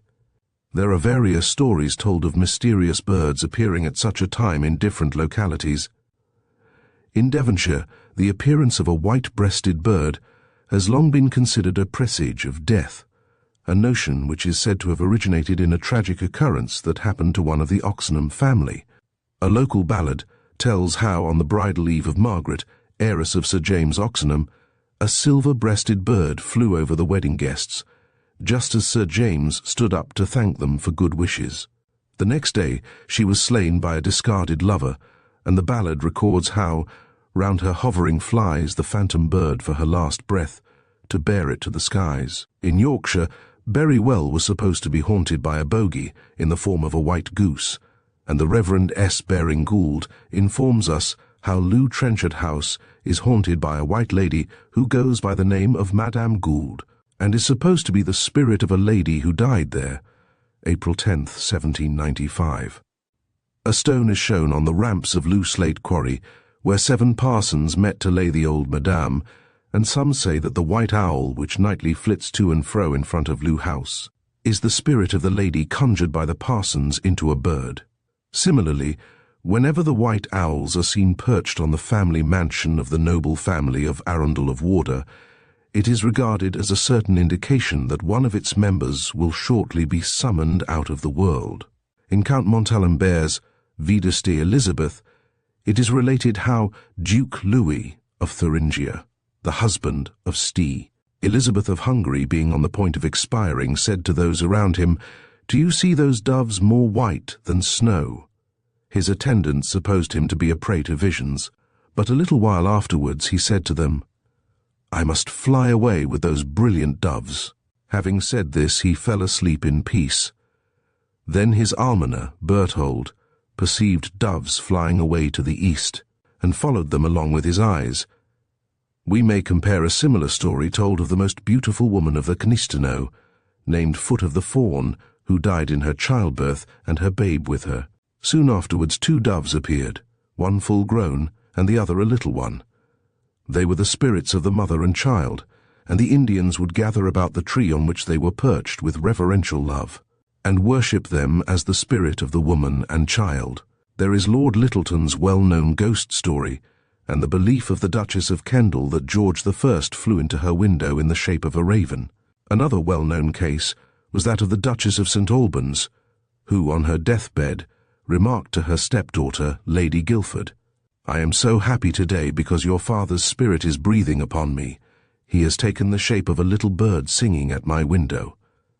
Kelly relates an anecdote of a credulous individual who believed that the departing soul of his brother-in-law, in the form of a bird, tapped at his window at the time of his death, and in Fitzpatrick's Life of Bishop Doyle, it is related, in allusion to his death, that, considering the season was midsummer, and not winter, the visit of 2 robin redbreasts to the sick room may be noticed as interesting. They remained fluttering round, and sometimes perching on the uncurtained bed. The priests, struck by the novelty of the circumstance, made no effort to expel the little visitors, and the robins hung lovingly over the bishop's head until death released him. A singular instance of this belief was the extraordinary whim of a Worcester lady who, imagining her daughter to exist in the shape of a singing bird, literally furnished her pew in the cathedral with cages full of the kind, and we are told in Lord Oxford's letters that, as she was rich and a benefactress in beautifying the church, no objection was made to her harmless folly. Chapter 8. Animal Ghosts. It is the rule rather than the exception for ghosts to take the form of animals. A striking feature of this form of animism is its universality, an argument, it is said, in favor of its having originally sprung from the old theory of metempsychosis, which has pertinaciously existed in successive stages of the world's culture. Possibly, it has been suggested, the animal form of ghosts is a mark of the once supposed divinity of the dead. Ancestor worship is one of the oldest of the creeds, and in all mythologies we find that the gods could transform themselves into any shape at will, and frequently took those of beasts and birds. At the same time, one would scarcely expect to come across nowadays this fanciful belief in our own and other civilized countries, and yet instances are of constant occurrence, being deeply rooted in many a local tradition. Acts of injustice done to a person cause the soul to return in animal form by way of retribution. Thus, in Cornwall, it is a very popular fancy that when a young woman who has loved not wisely but too well dies forsaken and broken-hearted, she comes back to haunt her deceiver in the form of a white hare. This phantom pursues the false one everywhere, being generally invisible to everyone but himself. It occasionally rescues him from danger, but invariably causes his death in the end. A Shropshire story tells how 2 or 3 generations back there was a lady buried in her jewels at Fitz, and afterwards the clerk robbed her, and she used to walk Cuthery Hollow in the form of a colt. They called it Obrick's colt, and one night the clerk met it and fell on his knees, saying, "Abide, Satan, abide. I am a righteous man and a psalm singer." The ghost was known as Obrick's colt from the name of the thief, who, as the peasantry were wont to say, had neither no pace at her. A was sadly troubled in his yed, and mithered. Sometimes the spirit in animal form is that of a wicked person doomed to wear that shape for some offence. A man who hanged himself at Broomfield, near Shrewsbury, came again in the form of a large black dog, and an amusing Shropshire story is told of the laying of an animal ghost at Bagbury, which took the form of a roaring bull and caused no small alarm. This bull, it appears, had been a very bad man, but when his unexpected presence as a bull ghost terrified the neighbourhood, it was deemed desirable by the 12 parsons whose help had been invoked to run him to earth in Hissington Church, with candles and all the paraphernalia employed on such occasions. But the bull, becoming infuriated, made such a bust that he cracked the wall of the church from the top to the bottom. Their efforts were ultimately successful, for they captured him, and as he was compressible, they shut him up in a snuff-box and laid him in the Red Sea for 1,000 years. Lady Howard, a Devonshire notable of the time of James I, in spite of her beauty and accomplishments, had many bad qualities, and amongst others was not only guilty of unnatural cruelty to her only daughter, but had a mysterious knack of getting rid of her husbands, having been married no less than 4 times. Her misdemeanours, however, did not escape with impunity, for, on her death, her spirit was transformed into a hound, and compelled to run every night between midnight and cockcrow from the gateway of Fitzford, her former residence, to Oakhampton Park, and bring back to the place from whence she started a blade of grass in her mouth, and this penance she is doomed to continue till every blade of grass is removed from the park, which she will not be able to effect till the end of the world. Many spectral dogs, believed to be the souls of wicked persons, are said to haunt the sides of rivers and pools, and the story goes that there once lived in the hamlet of Dean Combe, Devon, a weaver of great fame and skill. After a prosperous life he died, but the next day he appeared sitting at the loom and working diligently as when he was alive. His sons applied to the parson, who, hearing the noise of the weaver's shuttle above, cried, "Knowles, come down, this is no place for thee." "I will," said the weaver, "as soon as I've worked out my quill."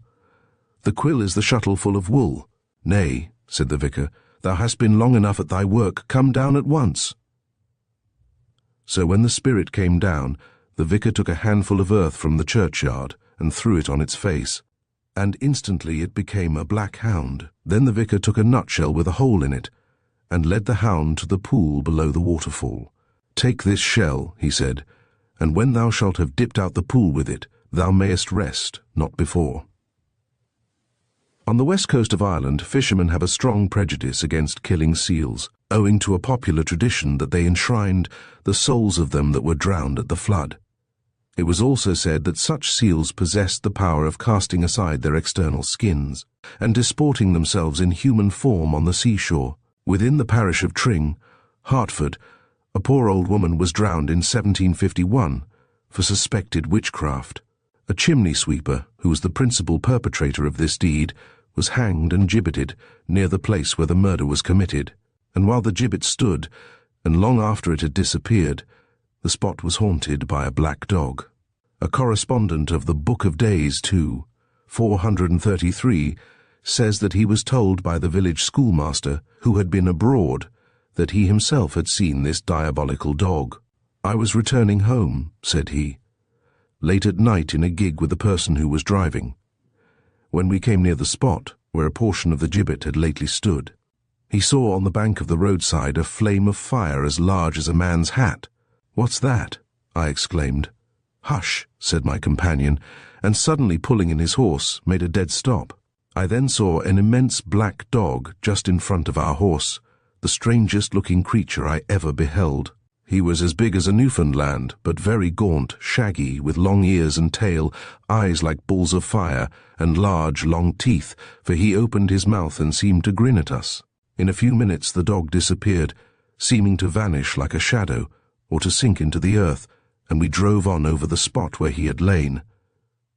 Occasionally, when loss of life has happened through an accident, a spectre animal of some kind has been afterwards seen. Some years ago an accident happened in a Cornish mine, whereby several men lost their lives. As soon as help could be procured, a party descended, but the remains of the poor fellows were discovered to be mutilated beyond recognition. On being brought up to the surface, the clothes and a mass of mangled flesh dropped from the bodies. A bystander, anxious to spare the feelings of the relatives present, quickly cast the unsightly mass into the blazing furnace of an engine close at hand. But ever since that day the engineman positively asserted that troops of little black dogs continually haunted the locality. Then there is the pretty legend mentioned by Wordsworth in his poem entitled The White Doe of Rylstone, in which is embodied a Yorkshire tradition to the effect that the lady founder of Bolton Abbey revisited the ruins of the venerable structure in the form of a spotless white doe, which, though seemingly doomed in its breast to sustain a softened remembrance of sorrow and pain, is spotless and holy and gentle and bright, and glides o'er the earth like an angel of light. So common in France are human ghosts in bestial form that M. Dacier has invented a Darwinian way of accounting for the phenomena. M. Dacier, a positivist, is a believer in ghosts, but not in the immortality of the soul. He suggests that the human revenants in the guise of sheep, cows, and shadowy creatures may be accounted for by a kind of atavism, or throwing back, on the side of the spirit, to the lower animal forms out of which humanity was developed. According to a German piece of folklore, the soul takes the form of a snake, a notion we find shared by the Zulus, who revere a certain kind of serpents as the ghosts of the dead, and the northern Indians speak of a serpent coming out of the mouth of a woman at death. It is further related that out of the mouth of a sleeping person, a snake creeps and goes a long distance, and that whatever it sees or suffers on its way, the sleeper dreams of. If it is prevented from returning, the person dies. Another belief tells us that the soul occasionally escapes from the mouth in the shape of a weasel or a mouse, a superstition to which Goethe alludes in Faust. In the midst of her song, a red mouse's skin sprang out of her mouth, turning to similar beliefs current among distant nations. We are told that the Andaman Islanders had a notion that at death the soul vanished from the earth in the form of various animals and fishes, and in Guinea monkeys found in the locality of a graveyard are supposed to be animated by the spirits of the dead. As Mr. Andrew Lang remarks, among savages who believe themselves to be descended from beasts, nothing can be more natural than the hypothesis that the souls revert to bestial shapes. Certain of the North American Indian tribes believe that the spirits of their dead enter into bears, and some of the Papuans in New Guinea imagine they will reappear as certain of the animals in their own island. The cassowary and the emu are the most remarkable animals that they know of. They have lodged in them the shades of their ancestors, and hence the people abstain from eating them. Spiritualism, we are told, is very widely spread among the Eskimos, who maintain that all animals have their spirits, and that the spirits of men can enter into the bodies of animals. In the Ladrone Islands, it was supposed that the spirits of the dead animated the bodies of the fish, and therefore, to make better use of these precious spirits, they burnt the soft portions of the dead body, and swallowed the cinders which they let float on the top of their cocoa-nut wine. In most parts of England there is a popular belief in a spectral dog, which is generally described as large, shaggy and black, with long ears and tail. It does not belong to any species of living dogs, but is severally said to represent a hound, a setter, a terrier, or a shepherd dog, though often larger than a Newfoundland. It is commonly supposed to be a bad spirit, haunting places where evil deeds have been done, or where some calamity may be expected. In Lancashire, this spectre dog is known as Trash and Striker, its former name having been applied to it from the peculiar noise made by its feet, which is supposed to resemble that of a person walking along a miry, sloppy road with heavy shoes, and its latter appellation from its uttering a curious screech, which is thought to warn certain persons of the approaching death of some relative or friend. If followed, it retreats with its eyes fronting its pursuer, and either sinks into the ground with a frightful shriek, or in some mysterious manner disappears. When struck, the weapon passes through it as if it were a mere shadow. In Norfolk and Cambridgeshire, this apparition is known to the peasantry by the name of Shuck. The provincial word for shag, and is reported to haunt churchyards and other lonely places. A dreary lane in the parish of Overstrand is called from this spectral animal Shuck's Lane, and it is said that if the spot where it has been seen be examined after its disappearance, it will be found to be scorched, and strongly impregnated with the smell of brimstone. Mrs. Latham tells how a man of notoriously bad character, who lived in a lonely spot at the foot of the South Downs without any companion of either sex, was believed to be nightly haunted by evil spirits in the form of rats. Persons passing by his cottage late at night heard him cursing them and desiring them to let him rest in peace. It was supposed they were sent to do judgment on him, and would carry him away some night, but he received his death blow in a drunken brawl. In the neighbourhood of Leeds there is the Padfoot, a weird apparition about the size of a small donkey, with shaggy hair and large eyes like saucers. Mr. Baring Gould relates how a man in Horbury once saw the Padfoot, which, in this neighbourhood, is a white dog like a flay craw. It goes sometimes on 2 legs, sometimes it runs on 3, and to see it is a prognostication of death. He was going home by Jenkin, and he saw a white dog in the hedge. He struck at it, and the stick passed through it. Then the white dog looked at him, and it had great saucer een, and he was so flayed that he ran home trembling and went to bed when he fell ill and died. With this strange apparition may be compared the Barguist, Bargeist, or Bogest of Northumberland, Durham, and Yorkshire, and the Boggart of Lancashire, an uncanine creature which generally assumes the form of a large black dog with flaming eyes, and is supposed to be a presage of death. The word Bargeist, according to Sir Walter Scott, is from the German Bargis, spirit of the beer, and, as it has been pointed out, the proverbial expression to war like a Barguist shows how deep a hold this apparition once had on the popular mind. There is a Barguist in a glen between Darlington and Houghton, near Throstlenest, and another haunted a piece of wasteland above a spring called the Oxwells, between Reghorn and Headingley Hill, near Leeds. On the death of any person of local importance in the neighbourhood, the creature would come forth, followed by all the dogs barking and howling. Another form of this animal spectre is the Capelthwaite, which, according to common report, had the power of appearing in the form of any quadruped, but usually chose that of a large black dog. It does not seem to have appeared of late years, for tradition tells how a vicar of Beetham went out in his ecclesiastical vestments to lay this troublesome spirit in the River Baila. In Wales there is the Gwilgi, or Dog of Darkness, a terrible spectre of a mastiff which, with a baleful breath and blazing red eyes, has often inspired terror, even amongst the strong-minded Welsh peasantry. Many stories are told of its encountering unwary travellers who have been so overcome by its unearthly howl or by the glare of its fiery eyes that they have fallen senseless on the ground. A certain lane, leading from Mosiad to Lisworney Crossways, is said to have been haunted by a Gwilgi of the most terrible aspect. A farmer, living near there, was one night returning home from market on a young mare, when suddenly the animal shied, reared, tumbled the farmer off, and bolted for home.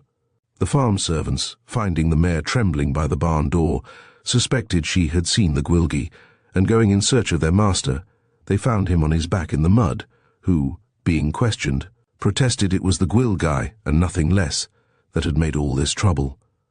It is a popular belief in Wales that horses have the peculiar gift of seeing spectres, and carriage horses have been known to display every sign of the utmost terror when the occupants of the carriage could see no cause for alarm. Such an apparition is an omen of death, and an indication that a funeral will pass before long, bearing to the grave some person not dead at the time of the horse's fright. Another famous dog fiend, in the shape of a shaggy spaniel, was the Moth Doog, which was said to haunt Peel Castle, Isle of Man. Its favourite place was the guard chamber, where it would lie down by the fireside.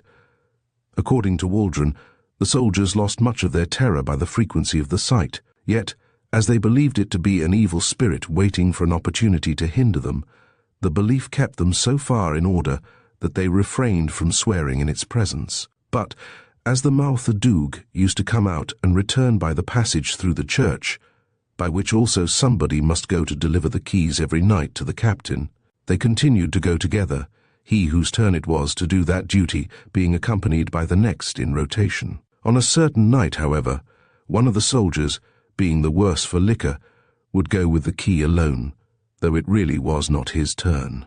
His comrades tried to dissuade him, but he said he wanted the Mouth Doog's company, and would try whether he was dog or devil. Soon afterwards a great noise alarmed the soldiers, and when the adventurer returned, he was struck with horror and speechless, nor could he even make such signs as might give them to understand what had happened to him, but he died with distorted features in violent agony. After this the apparition was never seen again. Then there are the packs of spectral hounds, which some folklorists tell us are evil spirits that have assumed this form in order to mimic the sports of men, or to hunt their souls. They are variously named in different parts of the country, being designated in the north, Gabriel's hounds in Devon, the Wisk, Yesk, Yeth, or Heath hounds in Wales, CWN and WN, or KWNY Wyber, and in Cornwall, the Devil and his dandy dogs. Such spectral hounds are generally described as monstrous human-headed dogs, and black with fiery eyes and teeth, and sprinkled all over with blood. They are often heard though seldom seen, and seem to be passing along simply in the air, as if in hot pursuit of their prey, and when they appear to hang over a house, then death or misfortune may shortly be expected. In the gorge of Cliviger, the spectre huntsman, under the name of Gabriel Ratchets, with his hounds yelping through the air, is believed to hunt a milk-white doe round the Eagle's Crag, in the Vale of Todmorden, on All Hallows Eve. Mr. Holland of Sheffield has embodied the local belief in the subjoined sonnet, and says, "I never can forget the impression made upon my mind when once arrested by the cry of these Gabriel hounds as I passed the parish church of Sheffield one densely dark and very still night. The sound was exactly like the questing of a dozen beagles on the foot of a race, but not so loud, and highly suggestive of ideas of the supernatural. Oft have I heard my honoured mother say, How she has listened to the Gabriel hounds, those strange, unearthly and mysterious sounds, which on the ear through murkiest darkness fell, and how, entranced by superstitious spell, the trembling villager nor seldom heard, in the quaint notes of the nocturnal bird, of death premonished, some sick neighbour's knell. I too remember once at midnight dark, how these sky yelpers startled me, and stirred my fancy so, I could have then averred a mimic pack of beagles loaded bark, nor wondered I that rustic fear should trace a spectral huntsman doomed to that long moonless chase. In the neighbourhood of Leeds these hounds are known as gabble wretchets, and are supposed, as in other places, to be the souls of unbaptized children who flit restlessly about their parents' abode. The Yeth hounds were heard some few years ago in the parish of St. Mary Tavy by an old man named Roger Byrne. He was walking in the fields, when he suddenly heard the baying of the hounds, the shouts and horn of the huntsman, and the smacking of his whip. The last point the old man quoted as at once settling the question, how could I be mistaken? Why, I heard the very smacking of his whip. But as Mr. Yarrell has long ago explained, this mysterious noise is caused by bean geese, which, coming southwards in large flocks on the approach of winter partly from Scotland and its islands, but chiefly from Scandinavia, choose dark nights for their migration, and utter a loud and very peculiar cry. The sound of these birds has been observed in every part of England and as far west as Cornwall. One day a man was riding alone near Land's End on a still dark night, when the yelping cry broke out above his head so suddenly, and to appearance so near, that he instinctively pulled up the horse as if to allow the pack to pass, the animal trembling violently at the unexpected sounds. An amusing account of the devil and his dandy dogs is given by Mr. J. Q. Couch in his Folklore of a Cornish Village, from which it appears that a poor herdsman was journeying homeward across the moors one windy night, when he heard at a distance among the tors the baying of hounds, which he soon recognized as the dismal chorus of the dandy dogs. It was 3 or 4 miles to his house, and very much alarmed, he hurried onward as fast as the treacherous nature of the soil and the uncertainty of the path would allow, but, alas, the melancholy yelping of the hounds and the dismal holloa of the hunter came nearer and nearer. After a considerable run, they had so gained upon him that on looking back, oh, horror, he could distinctly see hunter and dogs. The former was terrible to look at, and had the usual complement of saucer eyes, horns, and tail accorded by common consent to the legendary devil. He was black, of course, and carried in his hand a long hunting pole. The dogs, a numerous pack, blackened the small patch of moor that was visible, each snorting fire and uttering a yelp of indescribably frightful tone. No cottage, rock, or tree was near to give the herdsman shelter, and nothing apparently remained to him but to abandon himself to their fury, when a happy thought suddenly flashed upon him and suggested a resource. Just as they were about to rush upon him, he fell on his knees in prayer. There was a strange power in the holy words he uttered, for immediately, as if resistance had been offered, the hellhounds stood at bay, howling more dismally than ever, and the hunter shouted, "Beau Shrove," which means "the boy prays," at which they all drew off on some other pursuit and disappeared. Gervase of Tilbury informs us that in the 13th century the wild hunt was often seen by full moon in England, traversing forest and down. In the 12th century it was known as the Hurlething, the banks of the Wye having been the scene of the most frequent chases. In Wales, the CWN and WN, or Dogs of Hell, or, as they are sometimes called, Dogs of the Sky, howl through the air with a voice frightfully disproportionate to their size, full of a wild sort of lamentation. But, although terrible to hear, they are harmless, and have never been known to commit any mischief. One curious peculiarity is that the nearer these spectral hounds are to a man, the less loud their voices sound, and the farther off they are, the louder is their cry. According to one popular tradition, they are supposed to be hunting through the air the soul of the wicked man, the instant it quits the body. This superstition occupies, too, a conspicuous place in the folklore of Germany and Norway. Mr. Baring Gould, in his Iceland, Its Scenes and Sages, describes it as he heard it from his guide John, who related it to him under the title of the Yule Host. He tells us how Odin, or Woden, is the wild huntsman who nightly tears on his white horse over the German and Norwegian forests and moor sweeps, with his legion of hellhounds. Some luckless woodcutter, on a still night, is returning through the pine woods when suddenly his ear catches a distant wail. A moan rolls through the interlacing branches. Nearer and nearer comes the sound.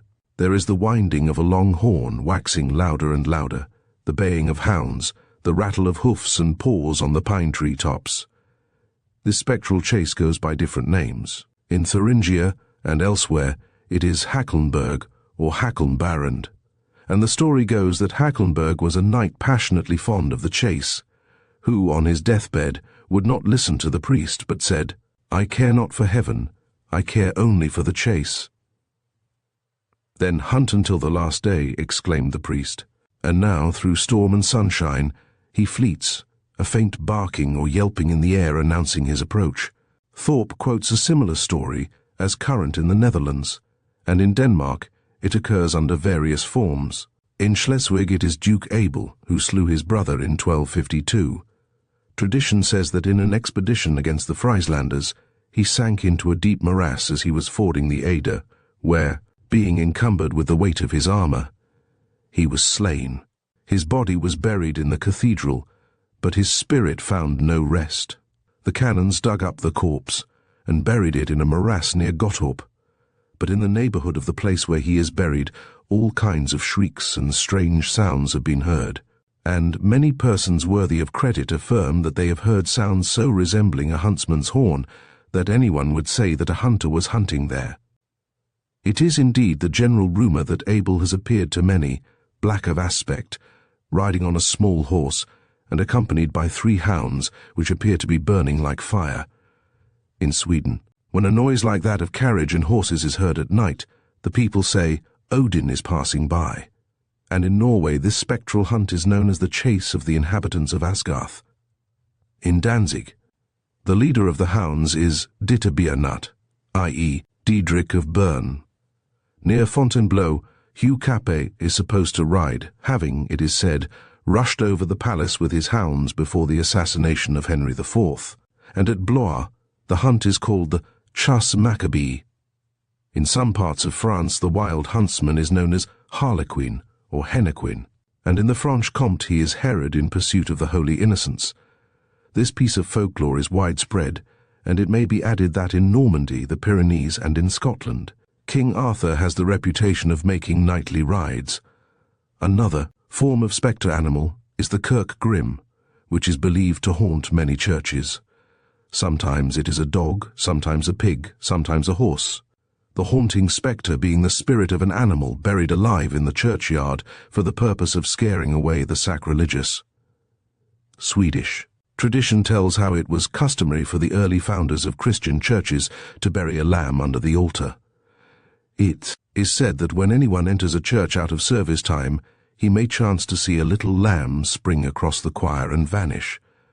This is the church lamb, and its appearance in the churchyard, especially to the gravedigger, is said to betoken the death of a child. According to a Danish form of this superstition, the Kirk Grim dwells either in the tower or wherever it can find a place of concealment, and is thought to protect the sacred building. And it is said that in the streets of Kroskoberg, a grave sow, or as it is also called, a grey sow, has frequently been seen. It is thought to be the apparition of a sow formerly buried alive, and to forebode death and calamity. Chapter 9. Phantom Lights. Stories of mysterious lights suddenly illuminating the nocturnal darkness of unfrequented spots have long been current throughout the world.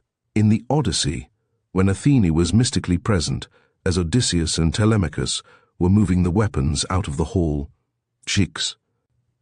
To 50, Telemachus exclaims, "Father, surely a great marvel is this I behold. Meseemeth that the walls of the hall, and the fair spaces between the pillars, and the beams of pine, and the columns that run aloft, are bright as it were with flaming fire. Verily some god is within of them that hold the wide heaven." Odysseus answers, "Lo, this is the wont of the gods that possess Olympus." In Theocritus, when Hera sends the snakes to attack the infant Heracles, a mysterious flame shines forth. The same phenomenon occurs in the sagas of Burut Injas, when Gunnar sings within his tomb.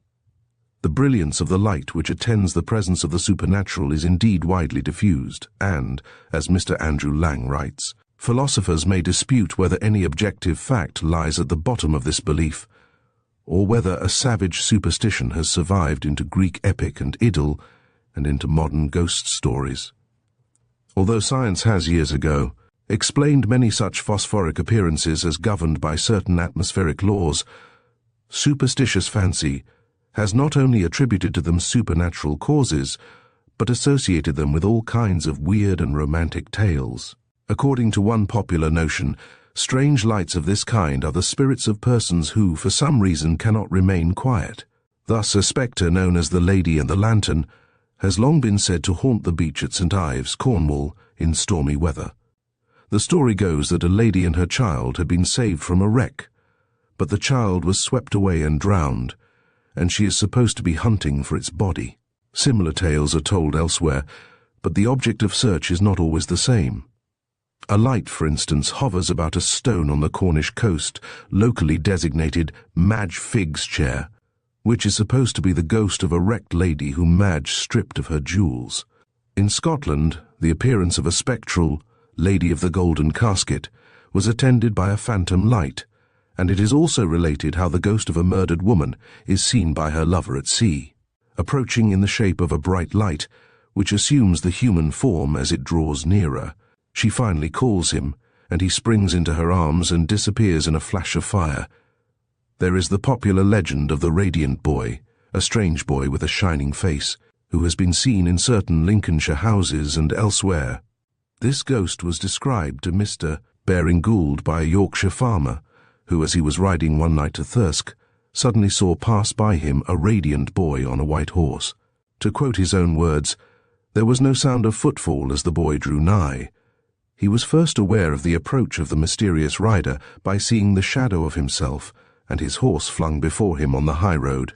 Thinking there might be a carriage with lamps, he was not alarmed till, by the shortening of the shadow, he knew that the light must be near him, and then he was surprised to hear no sound.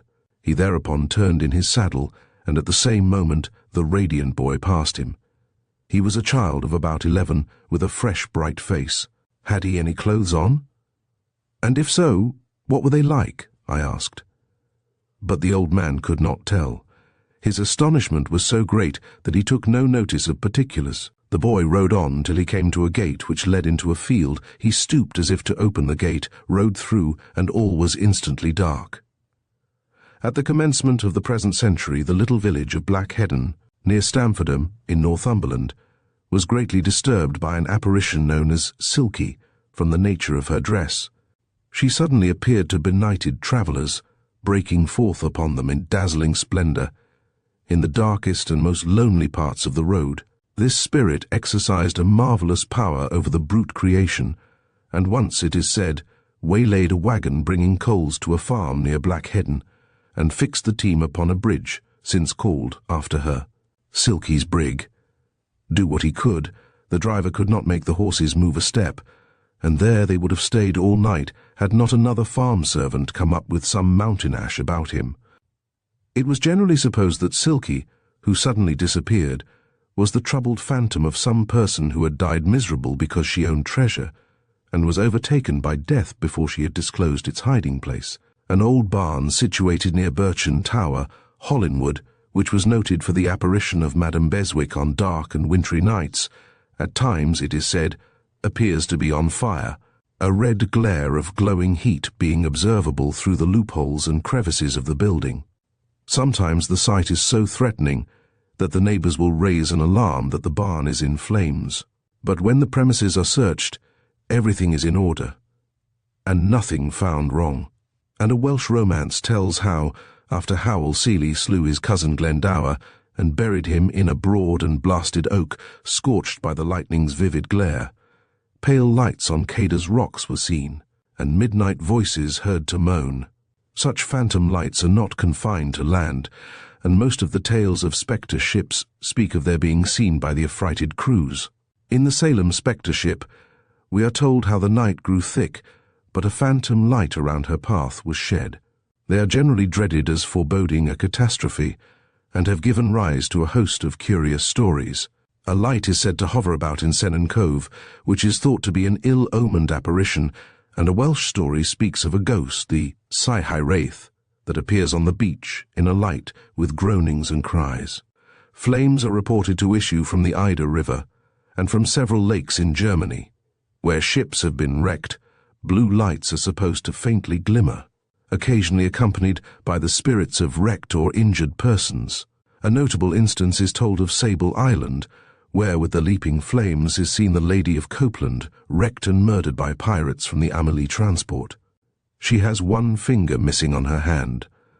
Sometimes weird lights flickering in solitary places are thought to be the unhappy spirits of wicked persons who have no rest in the grave. Milton refers to this fancy in his Paradise Lost, Ike's 634, a wandering fire, compact of unctuous vapour, which the night condenses and the cold environs round, kindled through agitation to a flame which oft, they say, some evil spirit attends, hovering and blazing with delusive light, misleads the amazed night wanderer from his way to bogs and mires, and oft through pond or pool there swallowed up and lost from succour far. Hence they were doomed to wander backwards and forwards carrying a light.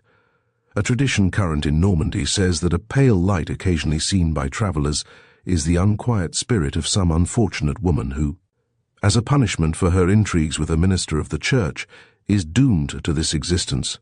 There are various versions of this story, and one formerly current in this country tells how the hovering flame, the cause of terror to many, is the soul of a priest who has been condemned to expiate his vows of perpetual chastity by thus haunting the scenes of his disobedience.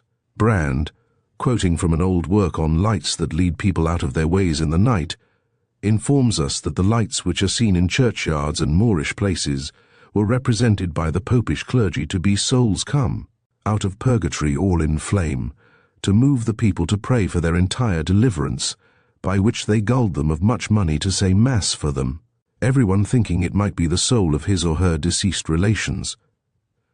According to another explanation, it is believed on the continent that the ghosts of those who in their lifetime were guilty of removing their neighbours' landmarks are fated to roam hither and thither, lantern in hand, sometimes impelled to replace the old boundary mark, then to move it again, constantly changing their course with their changing purpose. A Swedish tradition adds that such a spirit may be heard saying in a harsh, hoarse voice, "It is right, it is right, it is right." But the next moment qualms of conscience and anguish seize him, and he then exclaims, "It is wrong, it is wrong, it is wrong." It is also said that these lights are the souls of land measurers, who, having acted dishonestly in their business, are trying to remedy the wrong measurements they made. A German legend tells how, at the partition of the land, there arose between the villages of Alversdorf and Rost, in South Dithmarschen, great disputes. One man gave fraudulent measurements, but after his death, he wandered about as a fire sprite. A flame, the height of a man, was seen dancing about till the moor dried up. Whenever it flared up higher than usual, the people would cry out, "Dat is de Schilwalk, that is the land divider." There is a tale told of a certain land measurer near Farsum in the Netherlands, who had in his lifetime acted dishonestly when he had a piece of land to measure. He suffered himself to be bribed by one or other, and then allotted to the party more than was just, for which offence he was condemned after death to wander as a burning man with a burning measuring staff. Popular fancy, too, has long identified phantom lights as being the souls of unbaptized children. Because such souls cannot enter heaven, they make their abodes in forests and in dark and lonely places, where they mourn over their hard lot. If at night they chance to meet anyone, they run up to him and walk on before to show him the way to some water where they may be baptized. The mysterious lady, Frau Bertha, is ever attended by troops of unbaptized children, whom she takes with her when she joins the wild huntsman. One tradition relates how a Dutch parson, happening to return home later than usual, was confronted with no less than 3 of these fiery phenomena. Remembering them to be the souls of unbaptized children, he thoughtfully stretched out his hand and pronounced the words of baptism over them. But, much to his unexpected surprise, in the same instant hundreds of these moving lights made their appearance, which so frightened him that, forgetting his good intentions, he ran home as fast as he could.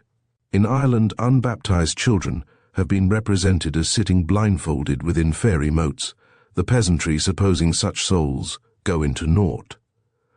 A somewhat similar idea may be found in Longfellow's Evangeline, where we have introduced among the contes of an Arcadian village notary allusion to the white letiche.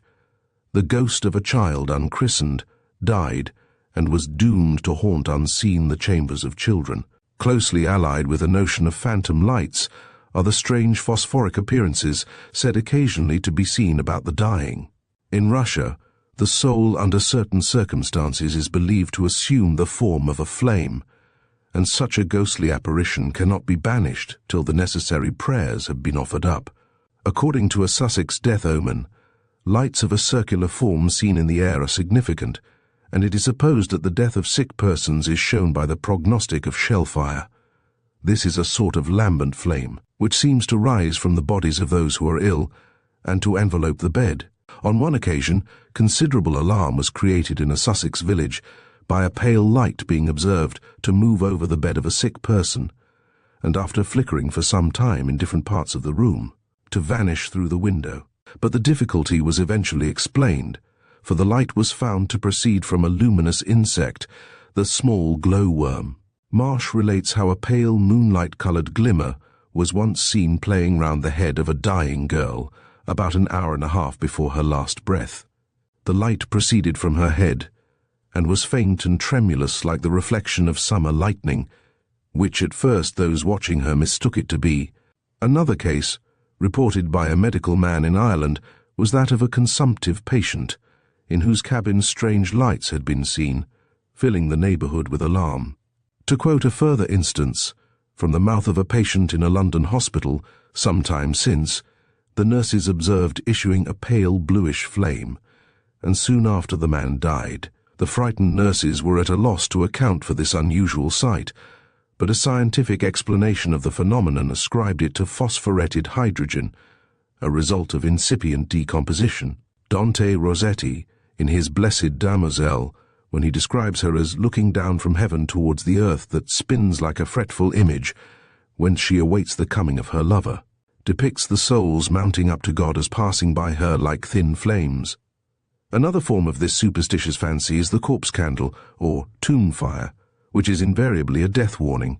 It sometimes appears as a stately flambeau, stalking along unsupported, burning with a ghastly blue flame.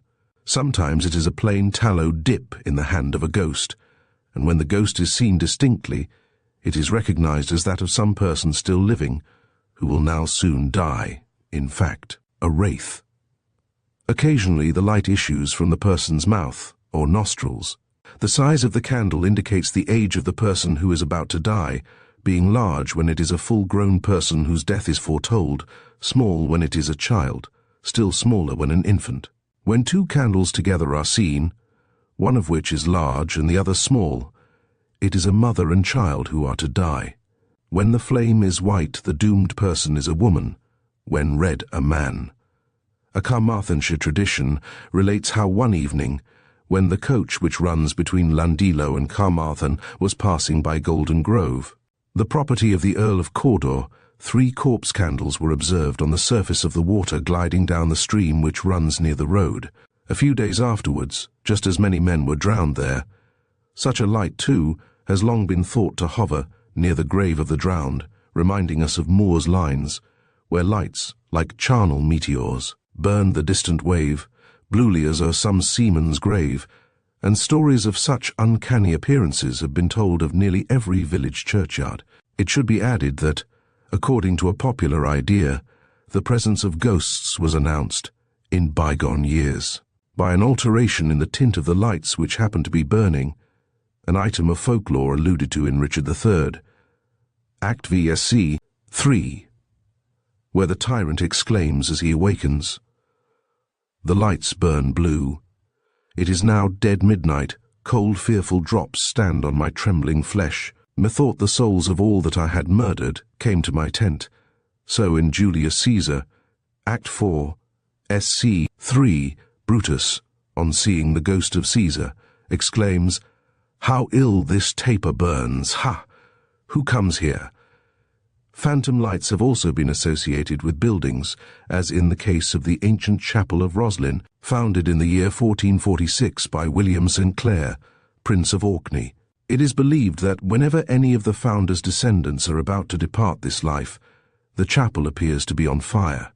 A weird and terrible occurrence graphically portrayed by Harold's song in The Lay of the Last Minstrel. "O Roslin, all that dreary night, a wondrous blaze was seen to gleam. 'Twas broader than the watchfire light, and redder than the bright moonbeam. It glared on Roslin's castled rock, it ruddied all the copsewood glen. 'Twas seen from Dryden's groves of oak, and seen from caverned Hawthornden. Seemed all on fire that chapel proud, where Roslin's chiefs uncoffined lie, each baron for a sable shroud, sheathed in his iron panoply. Seemed all on fire, within, around, deep sacristy and altars pale, shone every pillar foliage bound, and glimmered all the dead men's mail. Blazed battlement and pinnet high, blazed every rose-carved buttress fair, so still they blaze when fate is nigh, the lordly line of Hugh St. Clair." But notwithstanding the fact that the last Roslin, as he was called, died in 1778, and the estates passed into the possession of the Erskines, Earls of Roslin, the old tradition has not yet been extinguished. Sir Walter Scott also tells us that the death of the head of a Highland family is sometimes announced by a chain of lights, of different colours, called dotug, or death of the druid. The direction which it takes is supposed to mark the place of the funeral. A correspondent of Notes and Queries gives a curious account of a house at Taunton which possessed a luminous chamber, for, as common report said, the room had a light of its own. As an eyewitness observed, a central window was generally illuminated. All the other windows were dark, but from this was a wan, dreary light visible, and as the owners had deserted the place and it had no occupant, the lighted window became a puzzle. With the North American tribes, one form of spiritual manifestation is fire, and among the Huronsa female spirit, who was supposed to cause much of their sickness, appeared like a flame of fire. Of the New England Indians, it is related that they have a remarkable observation of a flame that appears before the death of an Indian upon their wigwams in the dead of night. Whenever this appears, there will be a death. The Eskimos believe that the Innu or powerful spirits generally have the appearance of a fire or bright light, and to see them is very dangerous, particularly as foreshadowing the death of a relation. Chapter 10. The Headless Ghost. Localities where any fatal accident has happened, or murder been committed, are frequently supposed to be haunted by that uncanny apparition known as the Headless Ghost. Many curious tales are still told by the peasantry of this mysterious spectre, whose weird movements have long been the subject of comment. Sir Walter Scott, it may be remembered, speaking of the Irish Dullahan, writes, "It puts me in mind of a spectre at Drumlanrick Castle, of no less a person than the Duchess of Queensberry, fair Kitty, blooming young, and gay, who, instead of setting fire to the world in Mamma's chariot, amuses herself with wheeling her own head in a wheelbarrow through the great gallery. But it has often puzzled the folk lorist why ghosts should assume this form, although the idea is by no means a modern one, for, as Dr. Taylor has pointed out, a people of wide celebrity are Pliny's blemiae, said to be headless, and accordingly to have their mouths and eyes in their breasts creatures over whom Prester John reigned in Asia, and who dwelt far and wide in South America.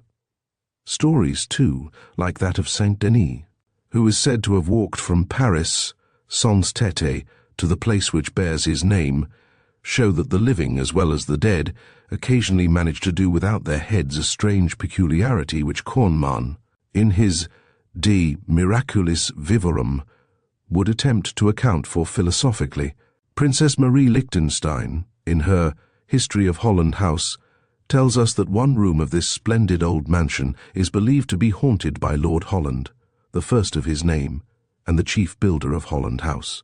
To quote her words, "The gilt room is said to be tenanted by the solitary ghost of its just lord, who, according to tradition, issues forth at midnight from behind a secret door, and walks slowly through the scenes of former triumphs with his head in his hand. To add to this mystery, there is a tale of 3 spots of blood on one side of the recess, whence he issues 3 spots which can never be effaced. Such a strange act on the part of the dead is generally regarded as a very bad omen. The time of the headless ghost's appearance is always midnight, and in Crofton Croker's Fairy Legends of Ireland, it is thus described: "'Tis midnight, how gloomy and dark. By Jupiter, there's not a star. 'Tis fearful, 'tis awful, and hark, what sound is that comes from afar? A coach. But the coach has no head, and the horses are headless as it. Of the driver the same may be said, and the passengers inside who sit." According to the popular opinion, there is no authority to prove that headless people are unable to speak. On the contrary, a variation of the story of the Golden Mountain, given in a note to the Kindermärchen, relates how a servant without a head informed the fisherman, who was to achieve the adventure, of the enchantment of the king's daughter, and of the mode of liberating her. There is the Beludo, a Spanish ghost mentioned by Washington Irving in his Tales of the Alhambra. It issues forth in the dead of night and scours the avenues of the Alhambra and the streets of Granada, in the shape of a headless horse pursued by 6 hounds, with terrible yellings and howlings. It is said to be the spirit of a Moorish king who killed his 6 sons, who, in revenge, hunt him in the shape of hounds at night time. In some cases, as it has been humorously observed, the headless ghosts of well-known persons have continued to set up their carriage after death. Thus, for years past, it has been firmly believed that Lady Anne Boleyn rides down the avenue of Blickling Park once a year, with her bloody head in her lap, sitting in a hearse-like coach drawn by 4 headless horses, and attended by coachmen and attendants who have, out of compliment to their mistress, also left their heads behind them. Nor, if tradition is to be believed, is her father more at rest than she, for Sir Thomas Boleyn is said to be obliged to cross 40 bridges to avoid the torments of the Furies. Like his daughter, he is reported to drive about in a coach and 4 with headless horses, carrying his head under his arm. Young Lord Dacre, who is said to have been murdered at Thetford, through the contrivance of his guardian, Sir Richard Fulmerston, in 1569, by the falling of a wooden horse, purposely rendered insecure, used to prance up and down on the ghost of a headless rocking horse. Another romantic story is told of a large field at Great Melton, divided from the Yare by a plantation, along which the old Norwich road ran. Close to the edge of where the road is said to have run is a deep pit or hole of water, locally reputed to be fathomless.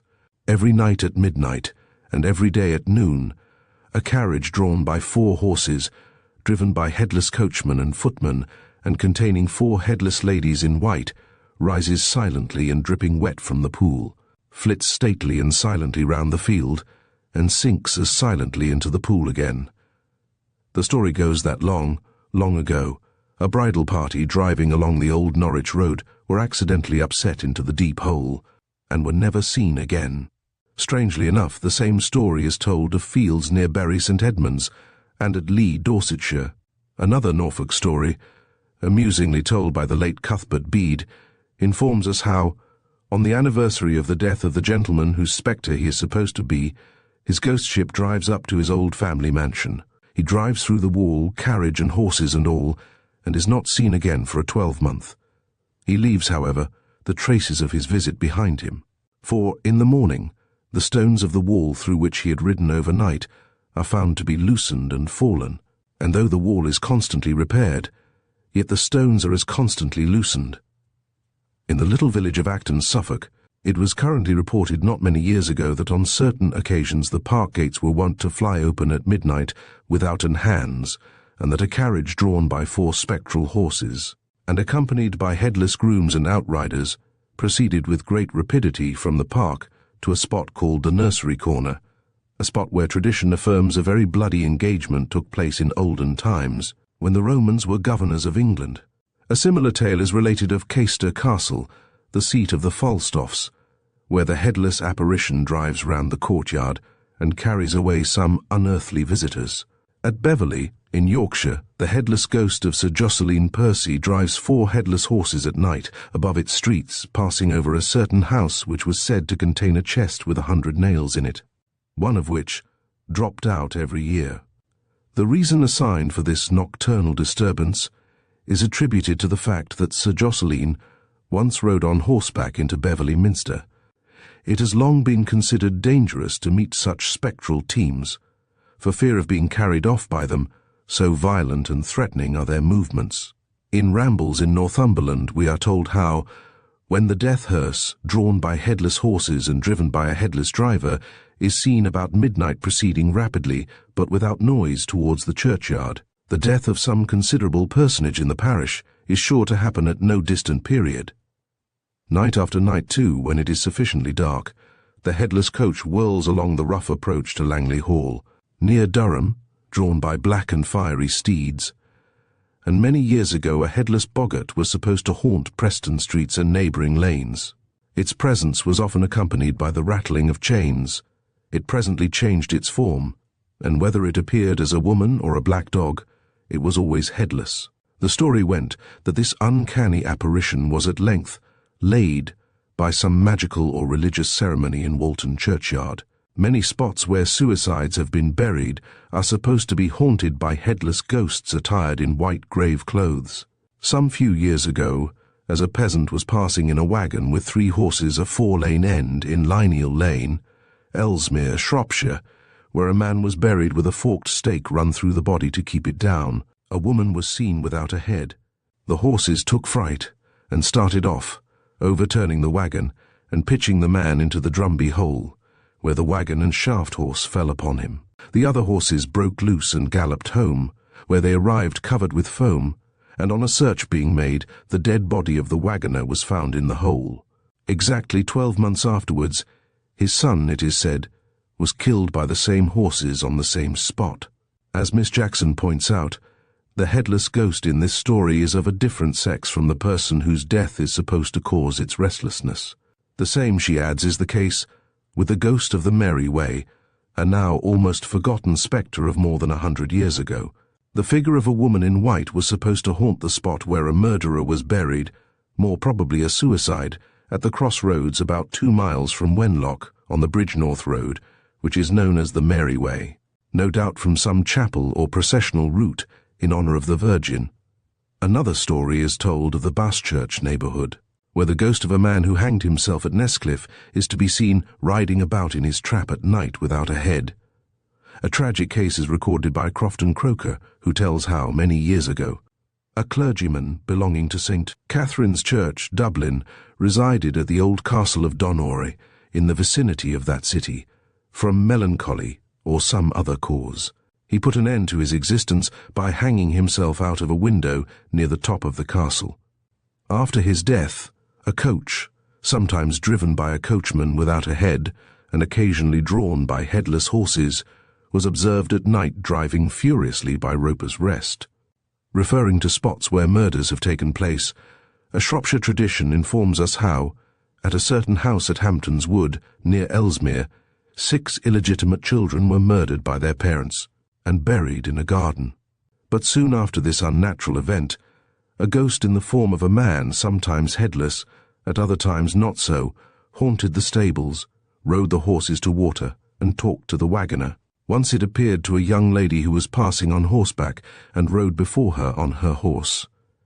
Eventually, after much difficulty, this troublesome ghost was laid, but the poor minister was so exhausted by the task that he died. There is a haunted room at Walton Abbey frequented by a spectre known as the Headless Nun of Walton. The popular belief is that this is the unquiet spirit of a transgressing nun of the 12th century, but some affirm it to be that of a lady brutally beheaded in the 17th century. Another instance is that of Calverley Hall in the same county. In the Yorkshireman for January 5, 1884, the particulars of this strange apparition are given, from which it appears that Walter Calverley, on April 23, 1604, went into a fit of insane frenzy of jealousy, or pretended to do so. Moneylenders were pressing him hard, and he had become desperate. Rushing madly into the house, he plunged a dagger into one and then into another of his children, and then tried to take the life of their mother, a crime for which he was pressed to death at York Castle. But his spirit could not rest, and he was often seen galloping about the district at night on a headless horse, being generally accompanied by a number of followers similarly mounted, who attempted to run down any poor benighted folks whom they chanced to meet. These spectral horsemen nearly always disappeared in a cave in the wood, but this cave has now been quarried away. It would seem that in years gone by, one of the punishments assigned to evil doers guilty of a lesser crime than that of murder was their ceaselessly frequenting those very spots where in their lifetime they had committed their wicked acts, carrying their heads under their arms. Numerous tales of this kind have been long current on the continent, and at the present day are told by the simple-minded peasantry of many a German village with the most implicit faith. It is much the same in this country, and Mr. Henderson has given several amusing anecdotes. At Dalton, near Thirsk, there was an old barn, said to be haunted by a headless woman. One night a tramp went into it to sleep. At midnight he was awakened by a light, and sitting up, he saw a woman coming towards him from the end of the barn, holding her head in her hands like a lantern, with light streaming out of the eyes, nostrils, and mouth. Hunt, too, in his popular romances, notices this superstition as existing in the west of England, and Mrs. Latham, in her Sussex Superstitions, tells us how spirits are reported to walk about without their heads, others carry them under their arms, and one haunting a dark lane is said to have a ball of fire upon its shoulders in lieu of the natural finial. At Haddington, Worcestershire, there is an avenue of trees locally known as Lady Winter's Walk, where, it is said, the Lady of Thomas Winter, who was obliged to conceal himself on account of his share in the gunpowder plot, was in the habit of awaiting her husband's further visits, and here the headless spectre of her ladyship used to be seen occasionally pacing up and down beneath the sombre shade of the aged trees. Lady Wilde has given a laughable specimen of the headless ghost as believed in by the Irish peasantry. One Dennis Moloney, a cow-jobber, was on his way to the great fair at Navan when he was overtaken by night. He laid down under a hedge, but at that moment a loud moaning and screaming came to his ear, and a woman rushed past him all in white, as if a winding sheet were round her, and her cries of despair were terrible to hear. Then, after her, a great black coach came thundering along the road, drawn by two black horses. But when Dennis looked close at them, he saw that the horses had no heads, and the coachman had no head, and out sprang two men from the coach, and they had no heads either, and they seized the woman and carried her by force into the carriage and drove off. It appears that the woman Dennis saw was an evil liver and a wicked sinner, and no doubt the devils were carrying her off from the churchyard, for she had been buried that morning. To make sure, they went next morning to the churchyard to examine the grave, and there, sure enough, was the coffin, but it was open, and not a trace of the dead woman was to be seen. So they knew that an evil fate had come on her, and that her soul was gone to eternal tortures. Connected also with the legend of the headless ghost is the old belief that persons prior to their death occasionally appear to their friends without their heads. Dr. Ferrier, in his Theory of Apparitions, tells of an old northern chieftain who informed a relative of his that the door of the room in which they and some ladies were sitting had appeared to open, and that a little woman without a head had entered the room, and that the apparition indicated the sudden death of some person of his acquaintance.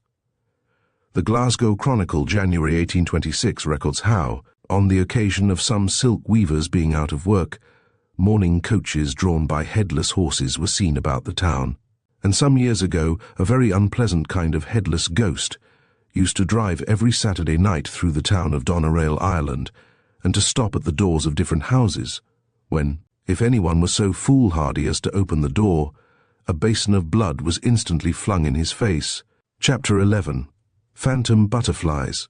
Departed souls, according to a Cornish piece of folklore, are occasionally said to take the form of moths, and in Yorkshire, writes a correspondent of Notes and Queries, the country people used, and perhaps do still, call night-flying white moths, especially the Hepialus humuli, which feeds while in the grub state on the roots of docks and other coarse plants. Souls. By the Slavonians, the butterfly seems to have been universally accepted as an emblem of the soul. Mr. Ralston, in his Songs of the Russian People p. 117, says that in the government of Yaroslav, one of its names is Dushichka, a caressing diminutive of Dusha, the soul. In that of Kherson, it is believed that if the usual alms are not distributed at a funeral, the dead man's soul will reveal itself to its relatives in the form of a moth flying about the flame of a candle. The day after receiving such a warning visit, they call together the poor and distribute food among them. In Bohemia, there is a popular tradition that if the first butterfly a man sees in the springtime is a white one, he is destined to die within the year. According to a Servian belief, the soul of a witch often leaves her body while she is asleep and flies abroad in the shape of a butterfly. If, during its absence, her body be turned round, so that her feet are placed where her head was before, the soul will not be able to find her mouth, and so will be shut out from her body. Thereupon the witch will die. The Bulgarians believe that at death the soul assumes the form of a butterfly and flits about on the nearest tree till the funeral is over. The Karens of Burma will run about pretending to catch a sick man's wandering soul, or, as they say with the ancient Greeks, his butterfly, and at last drop it down upon his head. The idea is an old one, and, as Gubernatis remarks in his Zoological Mythology 213, the butterfly was both a phallic symbol and a funereal one, with promises of resurrection and transformation. The souls of the departed were represented in the forms of butterflies carried towards Elysium by the dolphin. According to another belief, the soul was supposed to take the form of a bee, an old tradition telling us that the bees alone of all animals descended from paradise. In the Engadine, in Switzerland, it is believed that the souls of men emigrate from the world and return to it in the forms of bees. In this district, bees are considered messengers of death. When someone dies, the bee is invoked as follows, almost as if requesting the soul of the departed, says de Gubernatis, to watch forever over the living. Bienchen, unser Herr ist tot, verlass mich nicht in meine Noth. In Russia, gnats and flies are often looked upon as equally spiritual creatures. In Little Russia, says Mr. Ralston, the old women of a family will often, after returning from a funeral, sit up all night watching a dish in which water and honey in it have been placed, in the belief that the spirit of their dead relative will come in the form of a fly, and sip the proffered liquid. Among North American tribes, we are told how the Ojibways believe that innumerable spirits appear in the varied forms of insect life, while some tribes supposed that most souls went to a common resort near their living habitat, but returned in the daytime in the shape of flies in order to get something to eat. Chapter 12. Raising Ghosts. The trade of raising spirits has probably existed at all times in which superstition has been sufficiently prevalent to make such a practice a source of power or of profit. And nations, the most polished as well as the most barbarous, have admitted the claims of persons who profess to be able to control spirits. One of the most graphic illustrations of an incantation for evoking spirits is in connection with the appearance of the shade of Darius in the Persei of Aeschylus, which is very nobly given. After receiving news of the great defeat of her son Xerxes at Salamis, Atossa has prepared the requisite offerings to the dead milk from a white cow, honey, water from a pure fountain, unadulterated wine, olives, and flowers, and she instructs the ancient counselors of the deceased king to evoke his shade. They who form the tragic chorus commence an incantation from which we quote the following: Royal Lady, Persia's pride, thine offerings in earth's chamber hide. We, meanwhile, with hymns will sue the powers who guard hell's shadowy crew, till they to our wish incline. Gods below, ye choir divine, earth, Hermes, and thou king of night, send his spirit forth to light. If he knows worse ills impending, he alone can teach their ending. And see, ants e, ain't a. The incantation is successful, but Darius assures his friends that exit from below is far from easy, and that the subterranean gods are far more willing to take than to let go. Indeed, the raising of spirits was a trick of magic much in use in ancient times, and the scene that took place at Endor when Saul had recourse to a professor of the art is familiar to all. The Egyptian magicians, Simon Magus and Elymas the sorcerer, all, it is said, exhibited such corporeal deceptions. Tertullian, in his tract De Anima, inquires whether a departed soul, either at his own will or in obedience to the command of another, can return from the inferi. After discussing the subject, he sums up thus: "If certain souls have been recalled into their bodies by the power of God, as manifest proof of his prerogative, that is no argument that a similar power should be conferred on audacious magicians, fallacious dreamers, and licentious poets." Among certain Australian tribes, the necromants are called birak. It is said that a birak was supposed to be initiated by the Mrat's ghosts when they met him wandering in the bush. It was from the ghosts that he obtained replies to questions concerning events passing at a distance, or yet to happen, which might be of interest or moment to his tribe. An account of a spiritual séance in the bush is given in Kamilaroi and Kurnai, p. 254. The fires were let down. The birak uttered the cry "Kui" at intervals. At length, a distant reply was heard, and shortly afterwards the sound as of persons jumping on the ground in succession. A voice was then heard in the gloom, asking in a strange intonation, "What is wanted?" At the termination of the séance, the spirit voice said, "We are going." Finally, the birak was found in the top of an almost inaccessible tree, apparently asleep. In Japan, ghosts can be raised in various ways. One mode is to put into an andon, a paper lantern in a frame, 100 rushlights, and repeat an incantation of 100 lines. One of these rushlights is taken out at the end of each line, and the would-be ghost seer then goes out in the dark with one light still burning and blows it out when the ghost ought to appear. Girls who have lost their lovers by death often try that sorcery. Shakespeare has several allusions to the popular belief of certain persons being able to exorcise or raise spirits, and he represents Ligarius in Julius Caesar, Ivor, too, as saying, "Soul of Rome, brave son derived from honourable loins, thou, like an exorcist, hast conjured up my mortified spirit. Now bid me run, and I will strive with things impossible, yea, get the better of them." In days gone by, it would seem, numerous formalities were observed by the person whose object was to constrain some spirit to appear before him. It was necessary to fix upon a spot proper for such a purpose, which had to be either in a subterranean vault hung round with black and lighted by a magical torch, or else in the centre of some thick wood or desert, or upon some extensive unfrequented plain where several roads met, or amidst the ruins of ancient castles, abbeys, monasteries, and, or amongst the rocks on the seashore, in some private detached churchyard, or any other solemn melancholy place, between the hours of 12 and 1 in the morning, either when the moon shone very bright, or else when the elements were disturbed with storms of thunder, lightning, wind, and rain.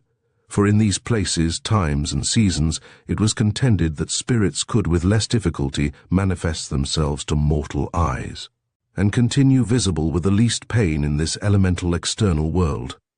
Great importance was attached to the magic circle in the invocation of spirits, the mode of procedure being thus: a piece of ground was usually chosen, 9 feet square, at the full extent of which parallel lines were drawn, one within the other, having sundry crosses and triangles described between them, close to which was formed the first or outer circle. Then, about half a foot within the same, a second circle was described, and within that another square correspondent to the first, the centre of which was the spot where the master and associate were to be placed. The vacancies formed by the various lines and angles of the figure were filled up by the holy names of God, having crosses and triangles described between them. The reason assigned for the use of circles was that so much ground being blessed and consecrated by such holy words and ceremonies as they made use of in forming it, had a secret force to expel all evil spirits from the bounds thereof, and being sprinkled with pure sanctified water, the ground was purified from all uncleanness. Besides, the holy names of God being written over every part of it, its force became so powerful that no evil spirits had ability to break through it, or to get at the magician and his companion. By reason of the antipathy in nature, they bore to these sacred names, and the reason given for the triangles was that if the spirit was not easily brought to speak the truth, they might by the exorcist be conjured to enter the same, where, by virtue of the names of the essence and divinity of God, they could speak nothing but what was true and right. We are further informed that if the ghost of a deceased person was to be raised, the grave had to be resorted to at midnight, when a special form of conjuration was deemed necessary, and there was another for any corpse that hath hanged, drowned, or otherwise made away with itself. And in this case it is added, the conjurations are performed over the body, which will at last arise, and, standing upright, answer with a faint and hollow voice the questions that are put to it. The mode of procedure as practiced in Scotland was thus. The haunted room was made ready. He who was to do the daring deed about nightfall entered the room, bearing with him a table, a chair, a candle, a compass, a crucifix if one could be got, and a Bible. With the compass he cast a circle on the middle of the floor, large enough to hold the chair and the table. He placed within the circle the chair and the table, and on the table he laid the Bible and the crucifix beside the lighted candle. If he had not a crucifix, then he drew the figure of a cross on the floor within the circle. When all this was done, he seated himself on the chair, opened the Bible, and waited for the coming of the spirit. Exactly at midnight the spirit came. Sometimes the door opened slowly, and there glided in noiselessly a lady sheeted in white, with a face of woe, and told her story to the man on his asking her in the name of God what she wanted. What she wanted was done in the morning, and the spirit rested ever after. Sometimes the spirit rose from the floor, and sometimes came forth from the wall. One there was who burst into the room with a strong bound, danced wildly round the circle, and flourished a long whip round the man's head, but never dared to step within the circle. During a pause in his frantic dance he was asked, in God's name, what he wanted. He ceased his dance and told his wishes. His wishes were carried out, and the spirit was in peace. In Raxel's Memoirs of the Courts of Berlin, Dresden, Warsaw, and Vienna, there is an amusing account of the raising of the ghost of the Chevalier de Saxe. Reports had been circulated that at his palace at Dresden there was secreted a large sum of money, and it was urged that if his spirit could be compelled to appear, that interesting secret might be extorted from him. Curiosity, combined with avarice, accordingly prompted his principal heir, Prince Charles, to try the experiment, and on the appointed night, Schrepfer was the operator in raising the apparition. He commenced his proceedings by retiring into a corner of the gallery, where, kneeling down with many mysterious ceremonies, he invoked the spirit to appear. At length, a loud clatter was heard at all the windows on the outside, resembling more the effect produced by a number of wet fingers drawn over the edge of glasses than anything else to which it could well be compared. This sound announced the arrival of the good spirits, and was shortly followed by a yell of a frightful and unusual nature, which indicated the presence of malignant spirits. Schrepfer continued his invocations, when the door suddenly opened with violence, and something that resembled a black ball or globe rolled into the room. It was enveloped in smoke or cloud, in the midst of which appeared a human face, like the countenance of the Chevalier de Saxe, from which issued a loud and angry voice, exclaiming in German, "Karl, was wollte du mit mich? Charles, what would thou do with me?" By reiterated exorcisms, Schrepfer finally dismissed the apparition, and the terrified spectators dispersed, fully convinced of his magical powers. Roscoe has given an interesting account of Benvenuto Cellini's experiences of raising spirits by incantation, but the Sicilian priest who acquainted him with the mysteries of his art of necromancy, as it has been remarked, had far greater knowledge of chemistry and pharmacy than he required for his thurible or incense pot. His accomplices, of course, could see and report sights of any wonderful kind. Those who penetrate into magic circles may expect startling sights, overpowering smells, strange sounds, and even demoniacal dreams. Instances, it is stated, are recorded of many who perished by raising up spirits, particularly Kyan Kungi, the famous Egyptian fortune-teller, who was so famous in England in the 17th century. He undertook for a wager to raise up the spirit Bokim, and having described the circle, he seated his sister Napula by him as his associate. After frequently repeating the form of exorcism, and calling upon the spirit to appear, and nothing as yet answering his demand. They grew impatient of the business, and quitted the circle. But it cost them their lives, for they were instantaneously seized and crushed to death by that infernal spirit, who happened not to be sufficiently constrained till that moment to manifest himself to human eyes. Among the many curious stories told of ghost-raising may be mentioned a somewhat whimsical one, related by a correspondent of a Bradford paper, who tells how in his youthful days he assisted in an attempt to raise the ghost of the wicked old squire of Calverley Hall. About a dozen scholars, to quote his words, used to assemble close to the venerable church of Calverley, and then put their hats and caps on the ground in a pyramidal form. Then, taking hold of each other's hands, they formed a magic circle, holding firmly together, and making use of an old refrain. Old Calverley, I have thee by the ears, I'll cut thee into collops, unless thee appears. Whilst this incantation was going on, crumbs of bread mixed with pins were strewn on the ground, the lads, meanwhile, tramping round in the circle with a heavy tread. Some of the more venturesome boys had to go round to each of the church doors and whistle aloud through the keyholes, repeating the magic couplet which their comrades in the circle were chanting. But, at this critical point, a pale and ghostly figure was expected to appear, and, on one occasion, some kind of apparition is said to have issued forth from the church, the lads in their terrified haste making their escape as quickly as they could. In the search after the philosopher's stone and elixir of life, the most revolting ingredients were turned to use, such as blood and dead men's bones, but occasionally with unexpected results. On one occasion, for instance, 3 alchemists obtained some earth mould from St. Innocent's Church, Paris, thinking that from it might be extracted the philosopher's stone. But, after subjecting it to distillation, they perceived in their receivers forms of men produced which caused them to desist from their labours. The Paris Institute took up the matter, and the result of their inquiries appears in the Miscellanea Curiosa.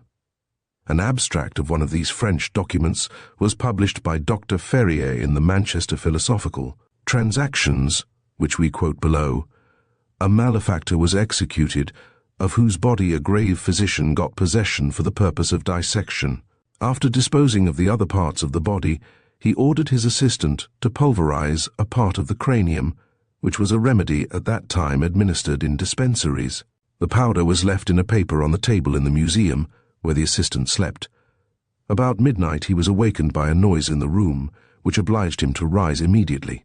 The noise continued about the table without any visible agent, and at length he traced it to the powder, in the midst of which he now beheld, to his unspeakable dismay, a small head with large eyes staring at him.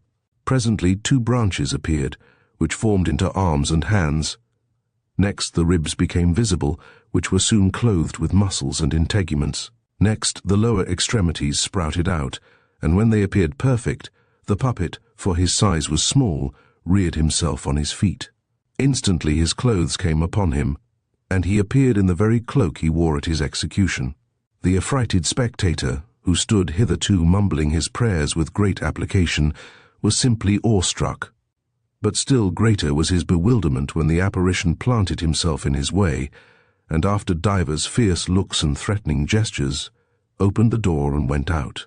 No doubt the powder was missing next day.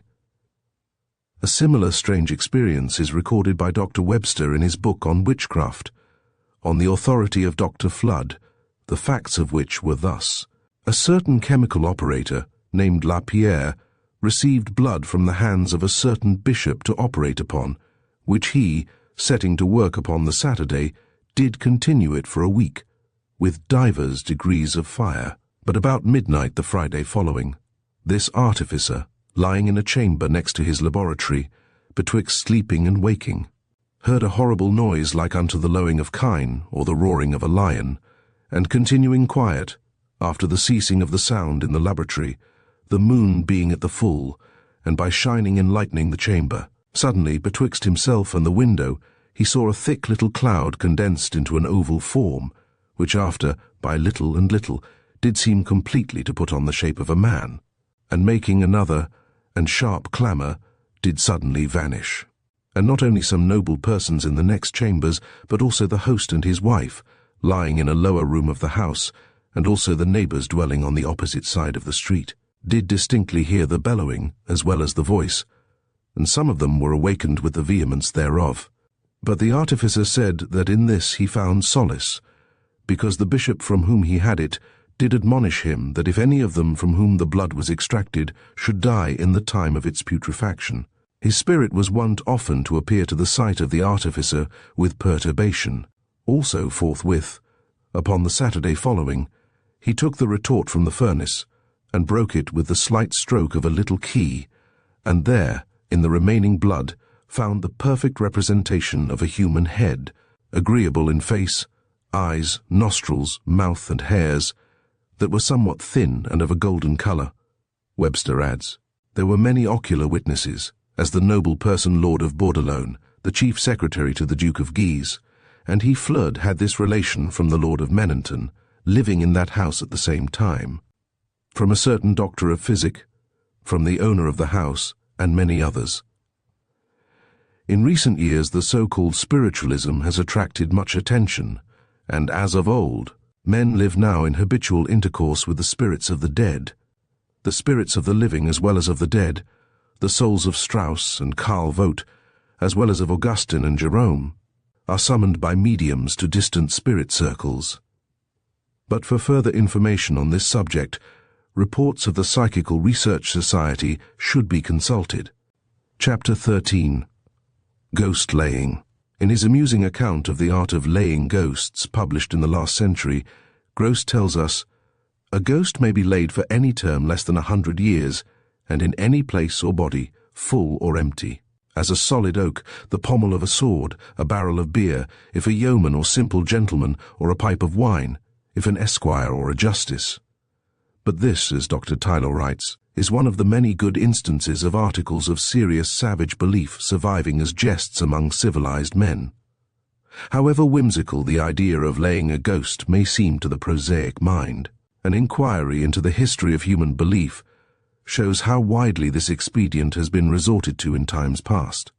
Although St. Chrysostom is said to have insulted some African conjurers of old with this quaint and humiliating observation, miserable and woeful creatures that we are, we cannot so much as expel fleas, much less devils. It was not so very long ago that, at the trial of Lorry for the murder of Mr. Rose, Sergeant Munro, on being asked by the Dean of Faculty a question as to the disappearance of the murdered man's boots, replied that he believed they had been buried on the beach at Corn, below high water mark. This curious ceremony seems to have been adopted by the Highland police, with the intention of laying Mr. Rose's ghost an object which, according to tradition, might be attained by burying his boots under water. The expedient resorted to by the Highland police was founded not upon any inadequate estimate of the powers of ghosts, but upon an intimate knowledge of their likes and dislikes. They are known to entertain a strong objection to water, an antipathy which is sufficiently strong to make them shun a spot on which water is to be found. In fact, as Mr. Hunt writes, spirits are supposed to be unable to cross water. A story is told of Dairy Pit, Shropshire, a dismal pool, which was a much dreaded spot because it was said spirits were laid under the water and might, it seems, in spite of being so laid, walk abroad. This belief may be traced in various parts of the world, and one of the most striking ways, writes Mr. James G. Fraser, of keeping down the dead man is to divert the course of a river, bury him in its bed, and then allow the river to resume its course. It was thus that Alaric was buried, and Commander Cameron found the same mode of burial in vogue amongst a tribe in Central Africa. Among the Tipperas of Chittagong, if a man dies away from home, his friends stretch a thread over all the intermediate streams, so that the spirit of the dead man may return to his own village, it being supposed that, without assistance, spirits are unable to cross running water, and hence streams are occasionally bridged over in the manner aforesaid. A somewhat similar idea prevails among the Fijians, and we are told how those who have reason to suspect others of plotting against them occasionally build themselves a small house and surround it with a moat, believing that a little water will neutralize the charms which are directed to hurt them. The idea of water as a barrier against ghosts has given rise to many strange customs, some of which Mr. Fraser quotes in his paper on the primitive ghost. Among the Metumba Negroes, a woman is bound hand and foot by the priest, who flings her into the water several times over, with the intention of drowning her husband's ghost, who may be supposed to be clinging to his unfeeling spouse. A similar practice exists in Angola, and in New Zealand those who have attended a funeral plunge several times into the nearest stream. In Tahiti, all who assisted at a burial plunged into the sea, and in some parts of West Africa, after the corpse has been deposited in the grave, all the bearers rush to the waterside and undergo a thorough ablution before they are permitted to return to the town. According to Mr. Ralston, the Lusatian Wends place water between themselves and the dead as they return from a burial, even if necessary, breaking ice for the purpose. And in many parts of Germany, in modern Greece and in Cyprus, water is poured out behind the corpse when it is carried from the house, in the belief that if the ghost returns he will not be able to cross it. A Danish tradition says, "If a person dies who, it is feared, will reappear, as a preventive, let a basinful of water be thrown after the corpse when it is carried out, and there will be no further cause of alarm." In Bohemia, after a death, the water butt is turned upside down, for if the ghost bathe in it, and anyone should happen to drink of it afterwards, he would be a dead man within the year. In Pomerania, after a funeral, no washing is done for some time, lest the dead man should be wet in his grave. Drake, in his Legends of New England, alludes to a story of a wreck at Ipswich, and says that when the storms come, the howling of the wind is Harry Main, a legend which has thus been versified by A. Morgan. He blasphemed God, so they put him down. With his iron shovel at Ipswich Bar, they chained him there for 1,000 years, and the sea rolls up to shovel it back. So when the sea cries, the good wives say, Harry Main growls at his work today. Similarly, the Chibchas in their mythology had a great river that souls had to pass over on floats made of cobwebs. On this account they never killed spiders. The Araucanian soul is borne across the Stygian flood by a whale, and the Potawatomis think the souls of the dead cross a large stream over a log, which rolls so that many slip off into the water. One of their ancestors went to the edge of the stream, but, not liking to venture on the log, he came back 2 days after his death. He reported that he heard the sounds of the drum on the other side of the river, to the beat of which the souls of the dead were dancing. The Ojibways speak of a similar stream, across which lies a serpent, over whose body the soul must cross. A favorite mode of capturing a ghost in days gone by was to entice it into something small, such as a bottle, and as a decoy. To doubt its power to do so, a mode of exorcism which would seem to have suggested our bottle imps. An amusing story of laying a ghost by this means, and which illustrates the popular belief, is recorded in the Folklore record 2. 176 on the authority in the town of, in that part of England which lies towards the borders of Wales, a very curious simple kind of a man, though all said he knew a good deal more than other people did not know. There was in the same town a very old house, one of the rooms of which was haunted by a ghost, which prevented people making use of it. The man above mentioned was reported to be very clever at dealing with ghosts, and so the owner of the haunted house sent for him and asked him if he could undertake to make the ghost quit the house. Tommy, for that was the name he generally went by, agreed to do this, on condition that 3 things were provided him: an empty bottle, a bottle of brandy with a tumbler, and a pitcher of water. So Tommy locked the door safely inside and sat down to pass the night drinking brandy and water. Just as the clock struck 12, he was roused by a slight noise, and lo, there was the ghost standing before him. Says the ghost, "Well, Tommy, how are ye?" "Pretty well, thank ye," says he, "but pray how do you know my name?" "Oh, very well indeed," said the ghost. "And how did you get in?" "Oh, very easily. Not through the door, I'm sure." "No, not at all, but through the keyhole." "Do you say so? None of your tricks upon me. I won't believe you came through the keyhole, won't ye?" "But I did." "Well then," says Tommy, pointing to the empty bottle which he pretended to have emptied, "if you can come through the keyhole, you can get into this bottle, but I won't believe you can do either." Now the ghost began to be very angry that Tommy should doubt his power of getting into the bottle. So he asserted most confidently that the thing was easy to be done. "No," said Tommy. "I won't believe it till I have seen you get in."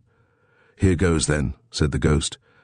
And sure enough, into the bottle he went, and Tommy corked him up quite tight so that he could not get out. And he took the bottle to the bridge, where the river was wide and deep, and he threw the bottle exactly over the keystone of the middle arch into the river, and the ghost was never heard after. This cunning mode of laying a ghost is very old, and reminds us of the amusing story of the fisherman and the genie in the Arabian Nights. The tale tells how, one day, a fisherman drew a brazen bottle out of the sea, sealed with the magic seal of Suleiman ben Daoud, out of which there issued an enormous genie, who threatened the fisherman with death. The latter, feeling his life was at stake, bethought him of doubting the genie's ability to enter so small a vessel, whereupon the affronted genie returned thither to vindicate his character, and so placed himself in the fisherman's power. In the same way, a Bulgarian sorcerer, armed with a saint's picture, will hunt a vampire into a bottle containing some of the food that the demon loves. As soon as he is fairly inside, he is corked down, the bottle is thrown into the fire, and the vampire disappears forever. Miss Jackson quotes a story from Montgomeryshire of how the spirit of Lady Jeffreys, who for some reason could not rest in peace, and troubled people dreadfully, was persuaded to contract her dimensions and enter a bottle. She did so, after appearing in a good many hideous forms, but when once in the bottle it was corked down securely, and the bottle was thrown into the pool underneath the short bridge over the Severn, in Llanidloes, and in the bottle she was to remain until the ivy that crept along the buttresses overgrew the sides of the bridge and reached the top of the parapet. Then when this took place she should be released from her bottle prison. In the Collectanea Archaeologica, Vol. I, Part 1, we are told, on the authority of one Sarah Mason of Bashchurch, that there was a woman hanged on a tree at Cutbury, and she came again so badly that 9 clergymen had to be fetched to lay her. So they read and read until they got her into a bottle, and they buried it under a flat sandstone in the road. We used to go past the stone every time we went to church, and I've often wondered if she was still there, and what would happen if anyone was to pull the stone up. And as a further safeguard, a correspondent of Notes and Queries, writing from Ecclesfield, says it is best in laying ghosts to cheat them to consent to being laid while hollies are green, for hollies being evergreen, the ghost can reappear no more. In Wales, the objectionable spectre must be conjured in the name of heaven to depart, and return no more, the strength of the exorcism being doubled by employing the Latin language to deliver it, which, to be perfectly effectual, must be done by 3 clergymen. The exorcism is usually for a stated time. 7 years is the favourite period, and 100 years the limit. Instances are recorded where a ghost which had been laid 100 years returned at the end of the time to its old haunts. According to Mr. Wirt Sykes, in all cases it is necessary the ghost should agree to be exorcised. No power can lay it if it be possessed of an evil demon. In such cases the terrors of heaven must be rigorously invoked, but the result is only temporary. Properly constituted family ghosts, however, will lend a reasonable ear to entreaty backed by prayer. Candles have generally played an important part in the ceremony of ghost-laying, one popular idea being that ghosts have no power by candlelight. Thus, in many tales, the ghost is cheated into a promise not to return till the candle is burnt out, whereupon the crafty parson immediately blows it out, throwing it into a pond or burying it in the earth. The belief is an old one, for in one of the sagas quoted by Mr. Baring Gould, the tomb-breaking hero finds an old Viking sitting in his dragon ship, with his 500 comrades motionless about him. He is about to depart, after possessing himself of the dead man's treasures, when the taper goes out, whereupon they all rise and attack the intruder, who barely escapes by invoking St. Olaf's aid.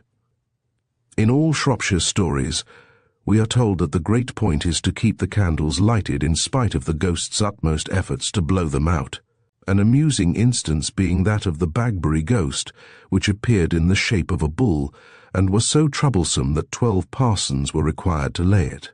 The story goes that they got him into Hissington Church. They all had candles, and one blind old parson who knowed him, and knowed what a rush he would make, he carried his candle in his top boot, and he made a great rush, and all the candles went out, all but the blind parson's, and he said, "You light your candles by mine." Miss Jackson also tells how Squire Blount's ghost long haunted Kinlet Hall, because his daughter had married a page boy. At last it was found necessary to pull down Kinlet Old Hall and to build it again on a fresh site, for he would even come into the room where they were at dinner, and drive his coach and 4 white horses across the dinner table. But at last they got a number of parsons together and lighted candles, and read till all the candles were burnt out but one. And so they quieted him, and laid him in the sea. There was, it is reported, a little bottle under his monument in Kinlet Church, and if that were broken he would come again. It is a little flat bottle 7 or 8 inches long, with a glass stopper in it, which nobody could get out. And if anyone got hold of it, the remark was made, "Take care as you done let that fall, for if it breaks, old Blount will come again." According to Mr. Henderson, there was a house in a village of Arking Arthdale which had long been haunted by a bogle. At last the owner adopted the following plan for expelling it. Opening the Bible, he placed it on a table with a lighted candle, and said aloud to the bogle, "Nuthu can read or dance, or dea as to likes." He then turned round and walked upstairs, when the bogle, in the form of a grey cat, flew past and vanished in the air. Years passed without its being seen again, but one day he met it on the stairs, and he was that day killed in the mines. At Lee, Worcestershire, a spectre known as Old Coals formerly appeared, and would drive a coach and 4 over the great barn at Lee Court, and then cool the fiery nostrils of his steeds in the waters of the Tame. This perturbed spirit was at length laid in a neighbouring pool by 12 parsons at midnight, by the light of an inch of candle. And as he was not to rise again until the candle was quite burnt out, it was thrown into the pool, and to make all sure, the pool was filled up, and peaceful ever after slept Old Coles's shade.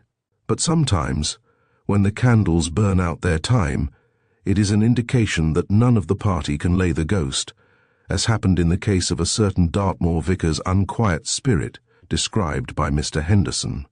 A jury of 7 parsons was convoked to lay it, and each sat for half an hour with a candle in his hand, but it burned out its time with each. The spirit could afford to defy them. It was not worth his while to blow their candles out. But the 7th parson was a stranger and a scholar fresh from Oxford. In his hand the light went out at once. He was clearly the man to lay the ghost. He laid it at once, and in a beer barrel. According to another way of ejecting or laying ghosts, there must be 2 or 3 clergymen, and the ceremony must be performed in the Latin language, which, it is said, will strike the most audacious ghost with terror. Alan Ramsay mentions, as common in Scotland, the vulgar notion that a ghost cannot be laid till some priest speaks to it, and ascertains what prevents it from resting. For well we wot it is his ghaist. Wow, wad some folk that can dote best, speak told, and hear what it confessed. To send a wandering soul to rest, 'tis a good deed amang the dead, and in the statistical account of Scotland, call 557. The writer, speaking of the parish of Locharon, county of Ross, alludes to the same idea. There is one opinion which many of them entertain, and which indeed is not peculiar to this parish alone, that a popish priest can cast out devils and cure madness, and that the Presbyterian clergy have no such power. A person might as well advise a mob to pay no attention to a merry Andrew as to desire many ignorant people to stay from the priest. On a small island off Scotland called Ledges Holme, writes Mr. Bassett, there is a quarry called the Crier of Claife. According to a local tradition, a ferryman was hailed on a dark night from the island and went over. After a long absence he returned, having witnessed many horrible sights which he refused to relate. Soon afterwards he became a monk. After a time the same cry was heard, and he went over and succeeded in laying the ghost where it now rests. But Bourne, who has preserved a form for exorcising a haunted house, ridicules the fancy that none can lay spirits but popish priests, and says that our own clergy know just as much of the black art as the others do, a statement which is amply confirmed. Thus a ghost known as Benji Gear long troubled the good people of Oakhampton to such an extent that, at last, writes Mr. James Spry in the Western Antiquary, the aid of the Archdeacon was called in, and the clergy were assembled in order that the troubled spirit might be laid and cease to trouble them. There were 23 of the clergy, who invoked him in various classic languages, but the insubordinate spirit refused to listen to their request. At length, one more learned than the rest addressed him in Arabic, to which he was forced to succumb, saying, "Now thou art come, I must be gone." He was then compelled to take the form of a colt. A new bridle and bit, which had never been used, were produced with a rider, to whom the sacrament was administered. The man was directed to ride the colt to Cranmere Pool, on Dartmoor, the following instructions being given him. He was to prevent the colt from turning its head towards the town, until they were out of the park, and then make straight for the pool, and when he got to the slope, to slip from the colt's back, pull the bridle off, and let him go. All this was dexterously performed, and the impetus thus gained by the animal, with the intention of throwing the rider over its head into the pool, accomplished its own fate. Another curious account of laying a ghost is connected with Spedlin's Tower, which stands on the southwest bank of the Annan. The story goes that one of its owners, Sir Alexander Jardine, confined in the dungeon of his tower a miller named Porteous, on suspicion of having wilfully set fire to his own premises. Being suddenly called away to Edinburgh, he forgot the existence of his captive until he had died of hunger.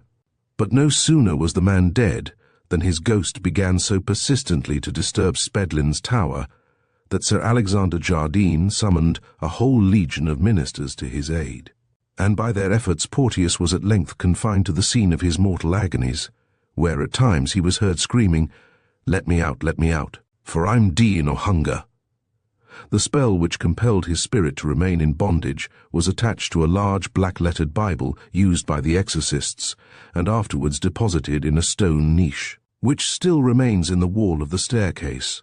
On one occasion, the Bible, requiring to be rebound, was sent to Edinburgh, whereupon the ghost of Porteous recommenced its annoyances, so that the Bible was recalled before reaching Edinburgh, and was replaced in its former situation. But it would seem the ghost is at last at rest, for the Bible is now kept at Jardine Hall. Then there is the ghost of Madam Piggott, once the terror of Chetwynd and Edgemond. 12 of the neighbouring clergy were summoned to lay her by incessantly reading psalms, till they had succeeded in making her obedient to their power. Mr. Foy, curate of Edgemond, says Miss Jackson, has the credit of having accomplished this, for he continued reading after all the others were exhausted. But 10 or 12 years after his death, some fresh alarm of Madam Piggott arose, and a party went in haste to beg a neighbouring rector to come and lay the ghost, and to this day Chetwynd Hall has the reputation of being haunted. It is evident that laying a ghost was far from an easy task.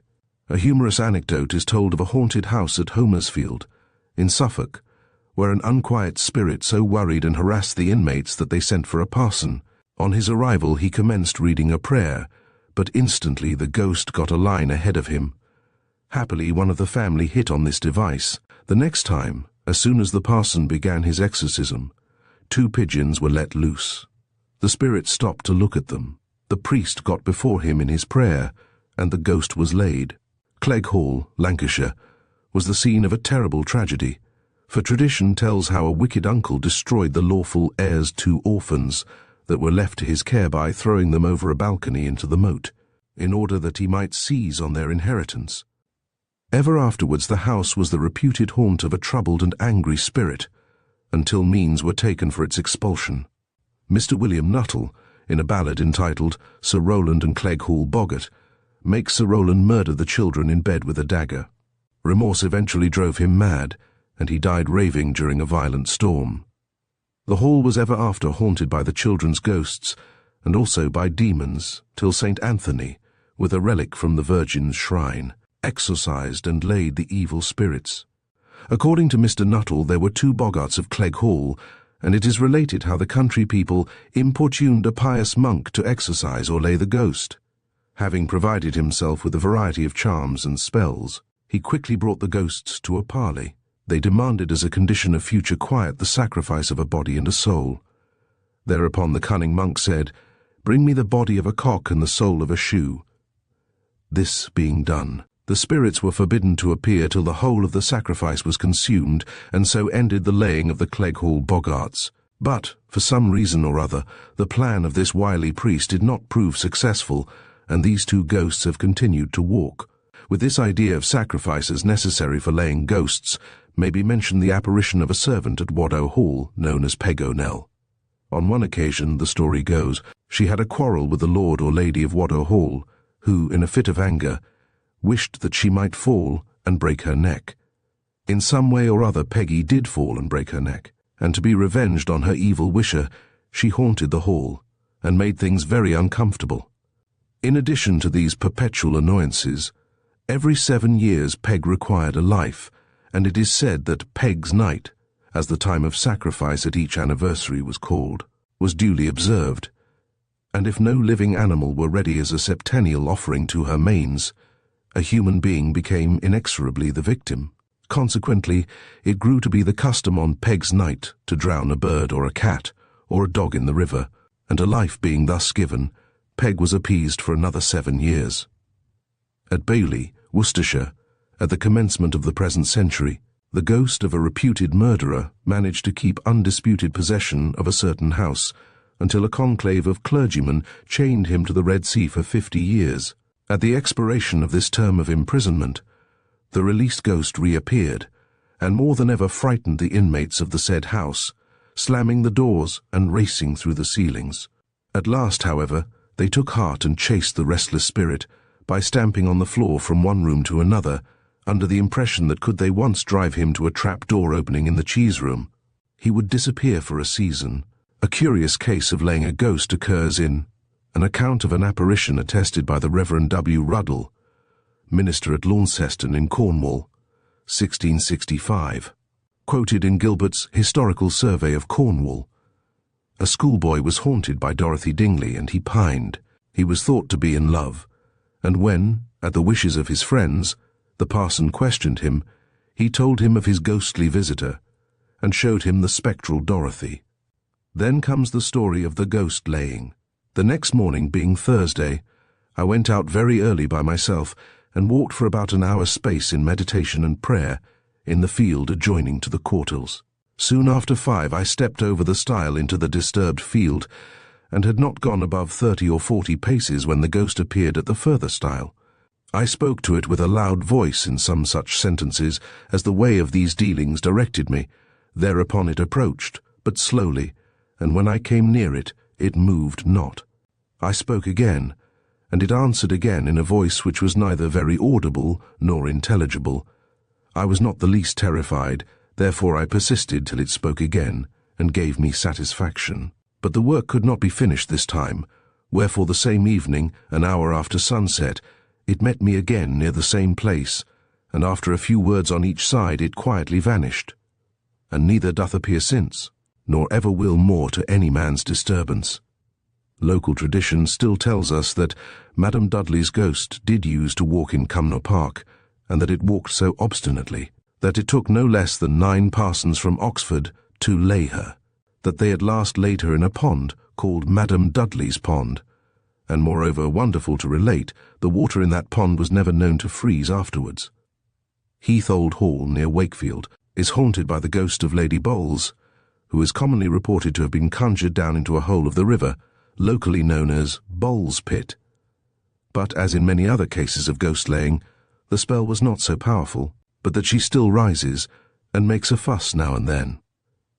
Various reasons have been assigned for her walking, such as the non-observance by her executors of certain clauses in her will, whilst a story current in the neighbourhood tells us that a certain room in the hall which had been walled up for a certain period, owing to large sums of money having been gambled away in it, was opened before the stipulated time had expired. Others assert that her unhappy condition is on account of her father's mysterious death, which was ascribed to demoniacal agency. But of all places the most common, in years gone by, for laying ghosts was the Red Sea, and hence in one of Addison's plays we read, "There must be a power of spirits in that sea." This is a locality, says Groves, which ghosts least like, it being related in many instances that ghosts have most earnestly besought the exorcists not to confine them in that place. It is, nevertheless, considered as an indisputable fact that there are an infinite number laid there, perhaps from its being a safer prison than any other nearer at hand. But when such exiled ghosts did happen to reappear, they were thought more audacious, being seen by day instead of at night. In an amusing poem entitled "The Ghost of a Boiled Scrag of Mutton," which appeared in the Flowers of Literature many years ago, the following verse occurs embodying the idea. The scholar was versed in all magical lore, most famous was he throughout college, to the Red Sea full many an unquiet ghost. To repose with King Pharaoh and his mighty host, he had sent through his proverbial knowledge. Addison tells us in The Spectator, alluding to his London lodgings at a good-natured widow's house one winter, how on one occasion he entered the room unexpectedly, where several young ladies, visitors, were telling stories of spirits and apparitions, when, on being told that it was only the gentleman, the broken conversation was resumed, and I seated myself by the candle that stood at one end of the table, and, pretending to read a book that I took out of my pocket, heard several stories of ghosts that, pale as ashes, had stood at the bed's foot, or walked over a churchyard by moonlight, and others that had been conjured into the Red Sea for disturbing people's rest. As it has been humorously remarked, it is not surprising that many a strange ghost story has been told by the seafaring community, when we remember how many spirits have been banished to the Red Sea. Chapter 14. Ghosts of the Drowned. On the coast of Brittany there is the Bay of the Departed, where, it is said, in the dead hour of night the boatmen are summoned by some unseen power to launch their boats, and to ferry to a sacred island the souls of men who have been drowned. On such occasions the boat is so crowded with invisible passengers as to sink quite low in the water, while the wails and cries of the shipwrecked are clearly heard as the melancholy voyage progresses. On reaching the island of Seine, the invisible passengers are numbered by unseen hands, after which the wondering, awestruck sailors return to await in readiness the next supernatural summons. At Guildo, on the same coast, small phantom skiffs are reported to dart out from under the castle cliffs, manned by spectral figures, ferrying over the treacherous sands the souls of those unfortunate persons whose bodies lie engulfed in the neighborhood.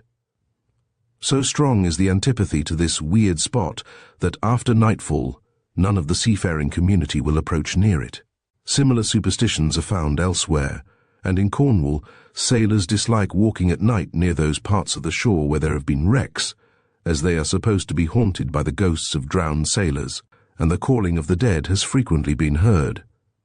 I have been told, writes Mr. Hunt, that under certain circumstances, especially before the coming of storms, but always at night, these callings are common. Many a fisherman has declared he has heard the voices of dead sailors hailing their own names. He further tells how a fisherman, or a pilot, was walking one night on the sands at Porth Tawon, when all was still save the monotonous fall of the light waves upon the sand. Suddenly he distinctly heard a voice from the sea exclaiming, "The hour is come, but not the man." This was repeated 3 times when a black figure, like that of a man, appeared on the top of the hill. It paused for a moment, then rushed impetuously down the steep incline, over the sands, and was lost in the sea. In different forms the story is current all round the Cornish shores, and on the Norfolk coast, when any person is drowned, a voice is said to be heard from the water, ominous of a squall. On the continent the same belief, with certain variations, is found. Lord Teignmouth, in his Reminiscences of Many Years, speaking of Ullesvang in Norway, writes, "A very natural belief that the voice of a person drowned is heard wailing amidst the storm is, apparently, the only acknowledged remnant of ancient superstition still lingering along the shores of the fjords." In Germany it is said that whenever a man is drowned at sea, he announces his death to his relations, and haunts the seashore. Such ghosts are supposed to make their appearance at evening twilight in the clothes in which they were drowned. According to a Schleswig version of this belief, the spirits of the drowned do not enter the house, but linger about the threshold to announce their sad errand. A story is told of a young lad who was forced by his father to go to sea against his will. Before starting, he bid farewell to his mother and said, "As you sit on the shore by the lake, think of me." Shortly his ghost appeared to her there, and she only knew too well afterwards that he had perished. Among Maine fishermen there are similar stories of the ghost of the drowned being seen. Mr. W. H. Bishop, in Harper's Magazine, Sept. 1880, tells us, "There was particularly the story of the Haskell. She broke loose from her moorings during a gale on George's banks, and ran into and sank the Andrew Johnson and all on board." For years afterwards, the spectres of the drowned men were reported to come on board the Haskell at midnight and go through the dumb show of fishing over the side, so that no one in Gloucester could be got to sail her, and she would not have brought sixpence in the market. A Block Island tradition affirms that the ghosts of certain refugees, drowned in the surf during the Revolution, are often seen struggling to reach the shore, and occasionally their cries are distinctly heard. There is the well-known anecdote which Lord Byron, says Moore, used sometimes to mention, and which Captain Kidd related to him on the passage. This officer stated that, being asleep one night in his berth, he was awakened by the pressure of something heavy on his limbs, and there being a faint light in the room, could see, as he thought, distinctly the figure of his brother, who was at that time in the same service in the East Indies, dressed in his uniform and stretched across the bed. Concluding it to be an illusion, he shut his eyes and made an effort to sleep. But still the same pressure continued, and as often as he ventured to take another look, he saw the figure lying across him in the same position. To add to the wonder, on putting his hand forth to touch this form, he found the uniform in which he appeared dripping wet. On the entrance of one of his brother officers, to whom he called out in alarm, the apparition vanished, but, in a few months afterwards, he received the startling intelligence that on that night his brother had been drowned in the Indian seas. Of the supernatural character of this appearance, Captain Kidd himself did not appear to have the slightest doubt. A strange antipathy has long existed against rescuing a drowning man, one reason being that the person saved would at some time or other do injury to the man who rescued him. In China, however, this reluctance to give help to a drowning man arises from another form of the same superstitious dread. The idea being that the spirit of a person who has been drowned continues to flit along the surface of the water until it has caused by drowning the death of a fellow creature. A person, therefore, who is bold enough to attempt to rescue another from drowning is believed to incur the hatred of the unquiet spirit, which is supposed to be desirous, even at the expense of a man's life, of escaping from its unceasing wandering. The Bohemian fisherman shrinks from snatching a drowning man from the water, fearing that the water demons would take away his luck in fishing and drown him at the first opportunity. This, as Dr. Tyler points out, is a lingering survival of the ancient significance of this superstition, the explanation being that the water spirit is naturally angry at being despoiled of his victim, and henceforth bears a special grudge against the unlucky person who has dared to frustrate him. Thus, when a person is drowned in Germany, the remark is often made, "The river spirit claims his yearly sacrifice," or "the Nix has taken him." Similarly, the Siamese dreads the Pluk, or water spirit. That seizes unwary bathers and drags them underneath the water, and the Sioux Indians tell how men have been drowned by Unkte, the water demon. Speaking of the ghosts of the drowned among savage tribes, Herbert Spencer says, "An eddy in the river, where floating sticks are whirled round and engulfed, is not far from the place where one of the tribe was drowned, and never seen again." What more manifest, then, than that the double of this drowned man, malicious as the unburied dead ever are, dwells thereabouts, and pulls these things under the surface, nay, in revenge, seizes and drags down persons who venture near, when those who knew the drowned man are all dead, when, after generations, the details of the story, thrust aside by more recent stories, have been lost. There survives only the belief in a water demon haunting the place.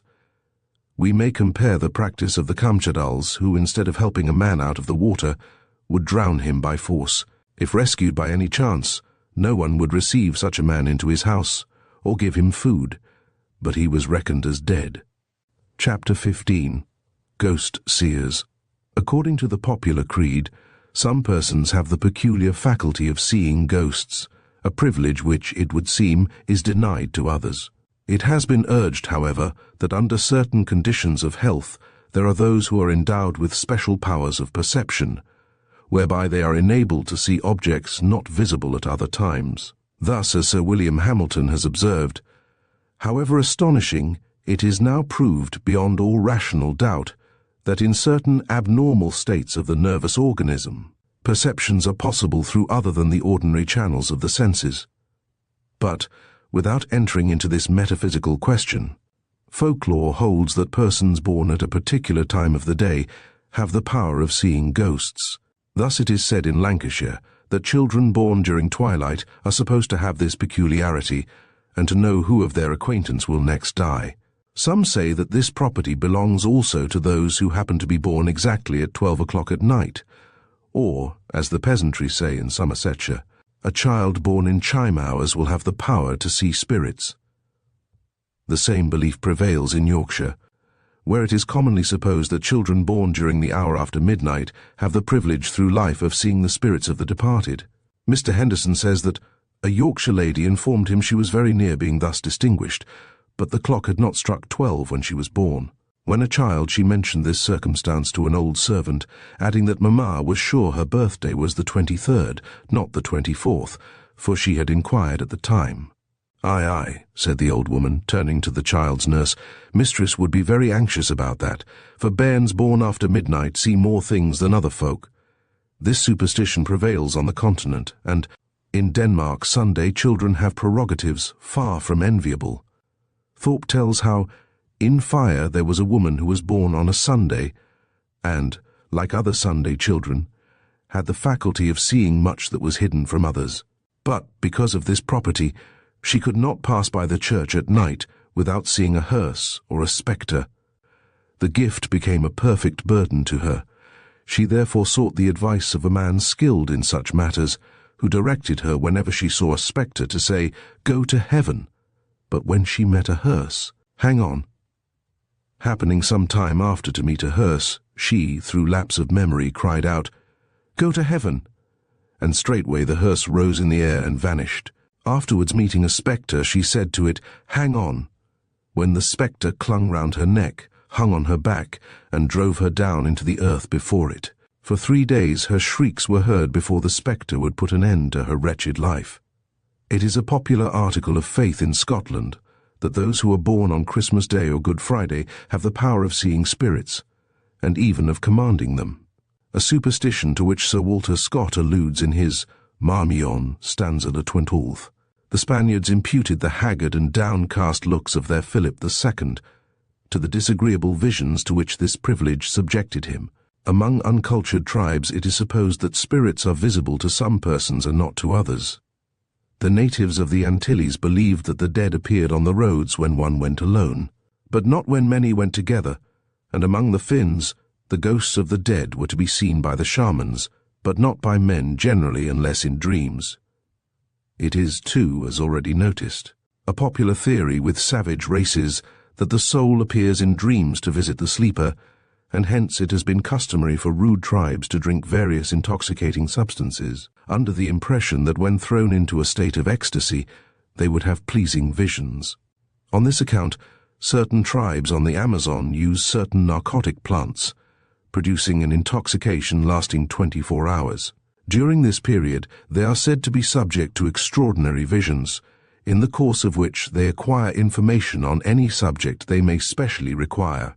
For a similar reason, the inhabitants of North Brazil, when anxious to discover some guilty person, were in the habit of administering narcotic drinks to seers, in whose dreams the criminal made his appearance. The Californian Indians would give children certain intoxicants in order to gain from the ensuing vision information about their enemies, and the Darien Indians used the seeds of the Datura sanguinea to produce in children prophetic delirium, during which they revealed the whereabouts of hidden treasure. In our own country, various charms have been practiced from time immemorial for invoking spirits, and, as we shall show in a succeeding chapter, it is still a widespread belief that, by having recourse to certain spells at special seasons in the year, one, if so desirous, may be favoured with a view of the spirits of departed friends. Chapter 16. Ghostly death warnings.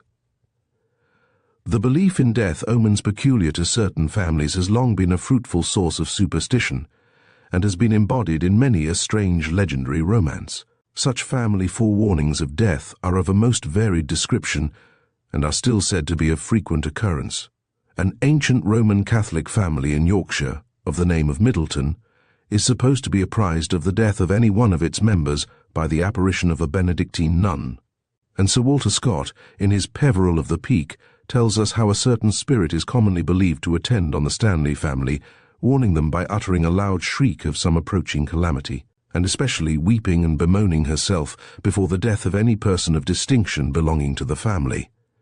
In his Waverley, too, towards the end of Fergus MacIvor's history, he alludes to the Bodach Glas, or dark grey man. Mr. Henderson says, "Its appearance foretold death in the clan of, and I have been informed on the most credible testimony of its appearance in our own day. The Earl of E, a nobleman alike beloved and respected in Scotland, was playing on the day of his decease on the links of St. Andrews at golf. Suddenly he stopped in the middle of the game, saying, 'I can play no longer. There is the Bodach Glas. I have seen it for the third time. Something fearful is going to befall me.' He died that night as he was handing a candlestick to a lady who was retiring to her room." According to Pennant, most of the great families in Scotland had their death omens. Thus, it is reported, the family of Grant Rothimercus had the Bodach o Dun, or the ghost of the hill, and the Kinchadins the Lam Diarg, or the spectre of the bloody hand, of whom Sir Walter Scott has given the subjoined account from Macfarlane's MSS.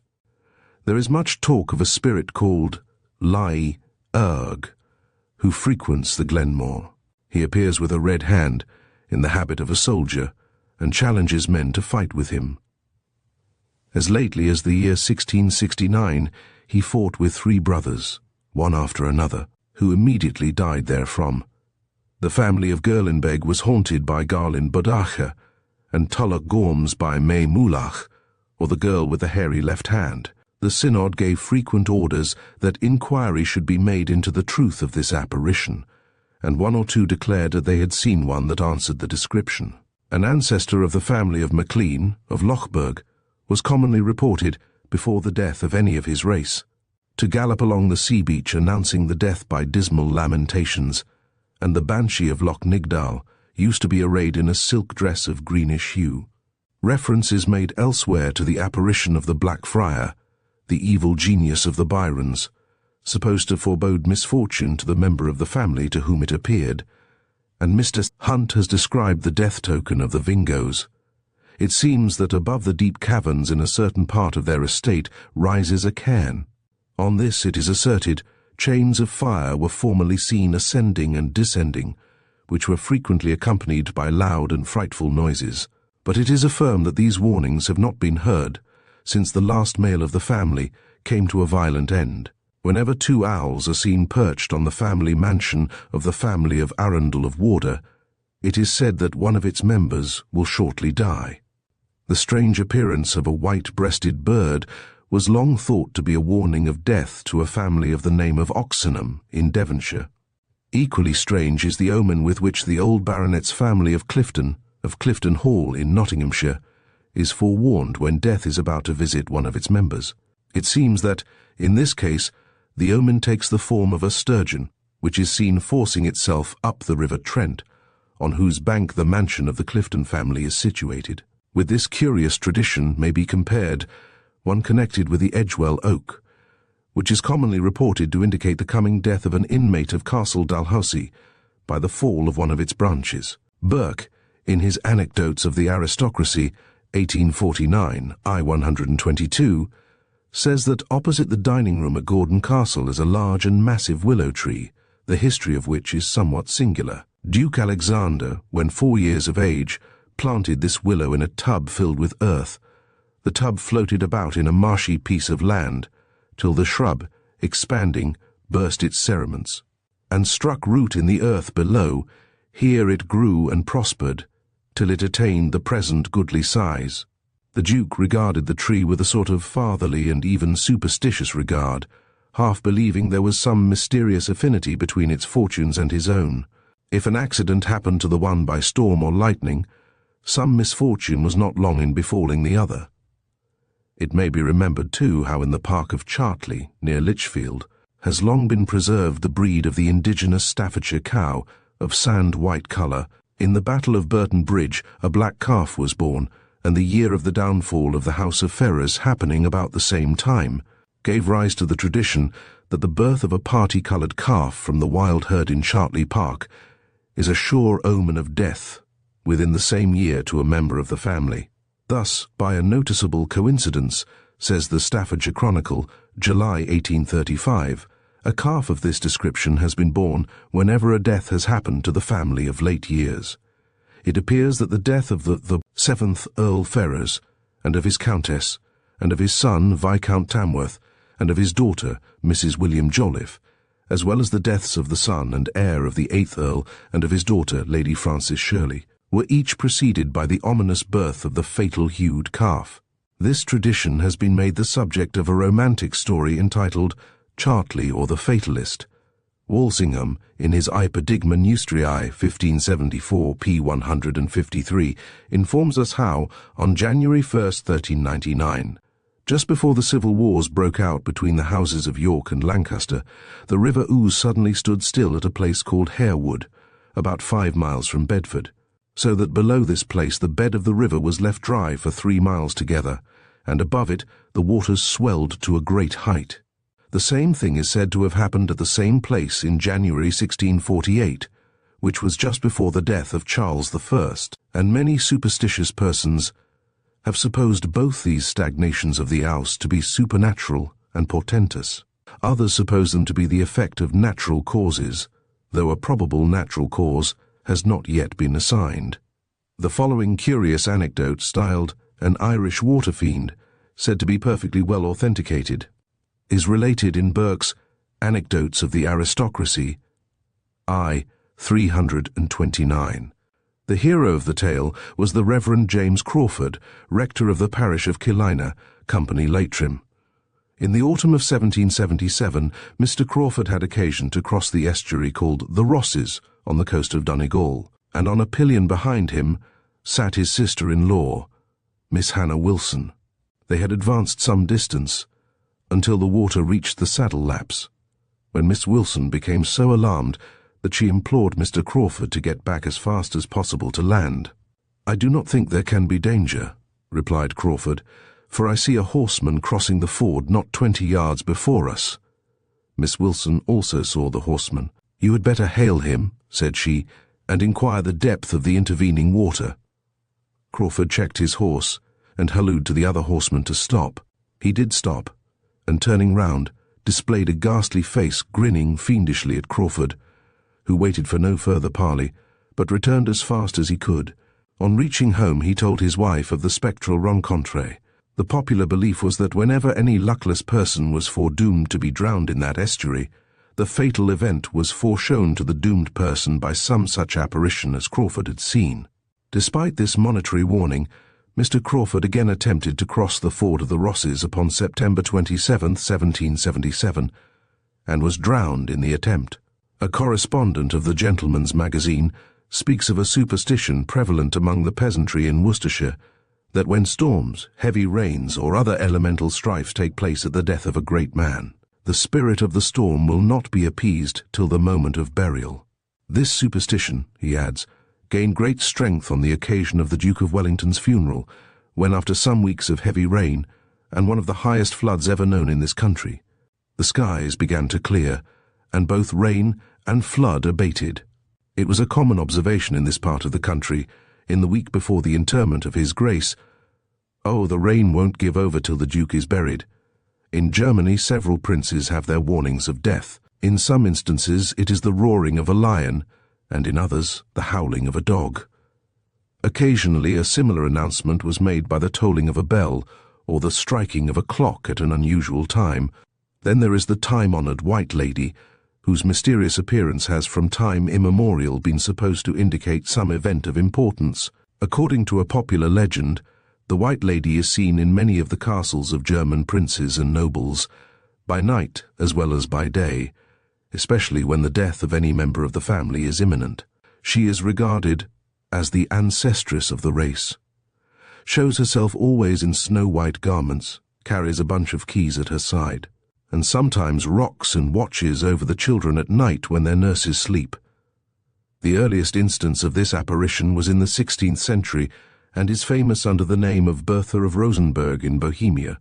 The White Lady of other princely castles was identified with Bertha, and the identity was accounted for by the intermarriages of other princely houses with members of the House of Rosenberg, in whose train the White Lady passed into their castles. According to Mrs. Crowe, the White Lady was long supposed to be a Countess Agnes of Orlamunde, but a picture of a princess called Bertha, or Perchta von Rosenberg, discovered some time since, was thought so to resemble the apparition.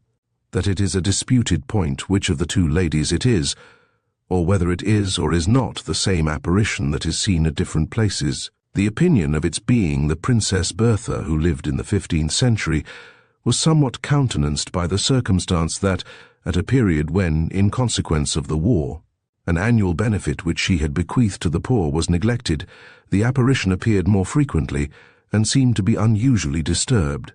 The Archaeologia XII gives an extract from Brereton's Travels I-33, which sets forth how the Queen of Bohemia told William Brereton that at Berlin, the Elector of Brandenburg's house, before the death of any, related in blood to that house, there appears and walks up and down that house like unto a ghost in a white sheet, which walks during the time of their sickness and until their death.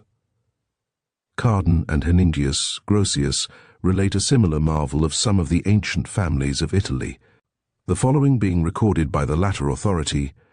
Jacopo Donati, one of the most important families in Venice, had a child, the heir to the family, very ill. At night, when in bed, Donati saw the door of his chamber opened and the head of a man thrust in. Knowing that it was not one of his servants, he roused the house, drew his sword, went over the whole palace. All the servants declaring that they had seen such a head thrust in at the doors of their several chambers at the same hour, the fastenings were found all secure, so that no one could have come in from without. The next day the child died. Burton, in his Anatomy of Melancholy, says that near Rufus Nova in Finland, Sweden, there is a lake in which when the governor of the castle dies, a spectrum is seen in the habit of Arion, with a harp, and makes excellent music, like those clocks in Cheshire which, they say, presage death to the master of the family, or that oak in Lanthadran Park in Cornwall which foreshows as much. One of the most celebrated ghosts of this kind in Britain is the White Lady of Avenel, the creation of Sir Walter Scott. In the Highlands it was long a common belief that many of the chiefs had some kind spirit to watch over the fortunes of their house. Popular tradition has many well-known legends about white ladies, who generally dwell in forts and mountains as enchanted maidens waiting for deliverance. They delight to appear in warm sunshine to poor shepherds or herd boys. They are either combing their long hair or washing themselves, drying wheat or spinning. They also point out treasures, ants. They wear snow-white or half-white black garments, yellow or green shoes, and a bunch of keys at their side. All these and many other traits that appear in individual legends may be traced back to a goddess of German mythology who influences birth and death and presides over the ordering of the household. An interesting instance of a death warning among uncultured tribes is told by Mr. Lang, on the authority of Mr. J. J. Atkinson, late of Noumea, New Caledonia, which is curious because it offers among the Kanekas an example of a belief current in Breton folklore. Mr. Atkinson relates how one day a Kaneka of his acquaintance paid a visit and seemed loth to go away. After some hesitation, he explained that he was about to die and would never see his English friend again, as his fate was sealed. He had lately met in the wood one whom he took for the Kaneka girl of his heart, but he became aware too late that she was no mortal woman, but a wood spirit in the guise of his beloved.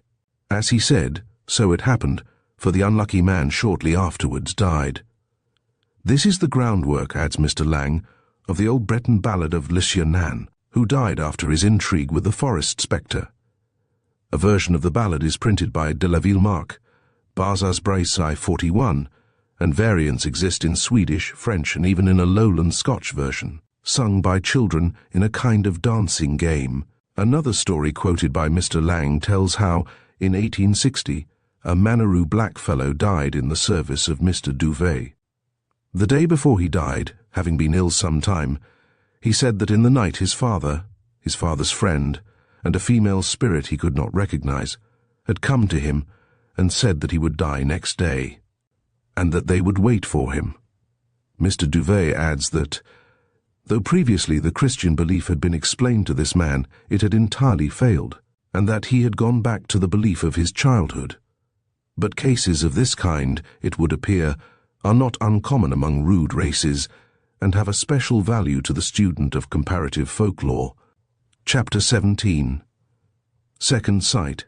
The power of seeing things invisible to others is commonly known as second sight, a peculiarity which the ancient Gaels called shadow sight.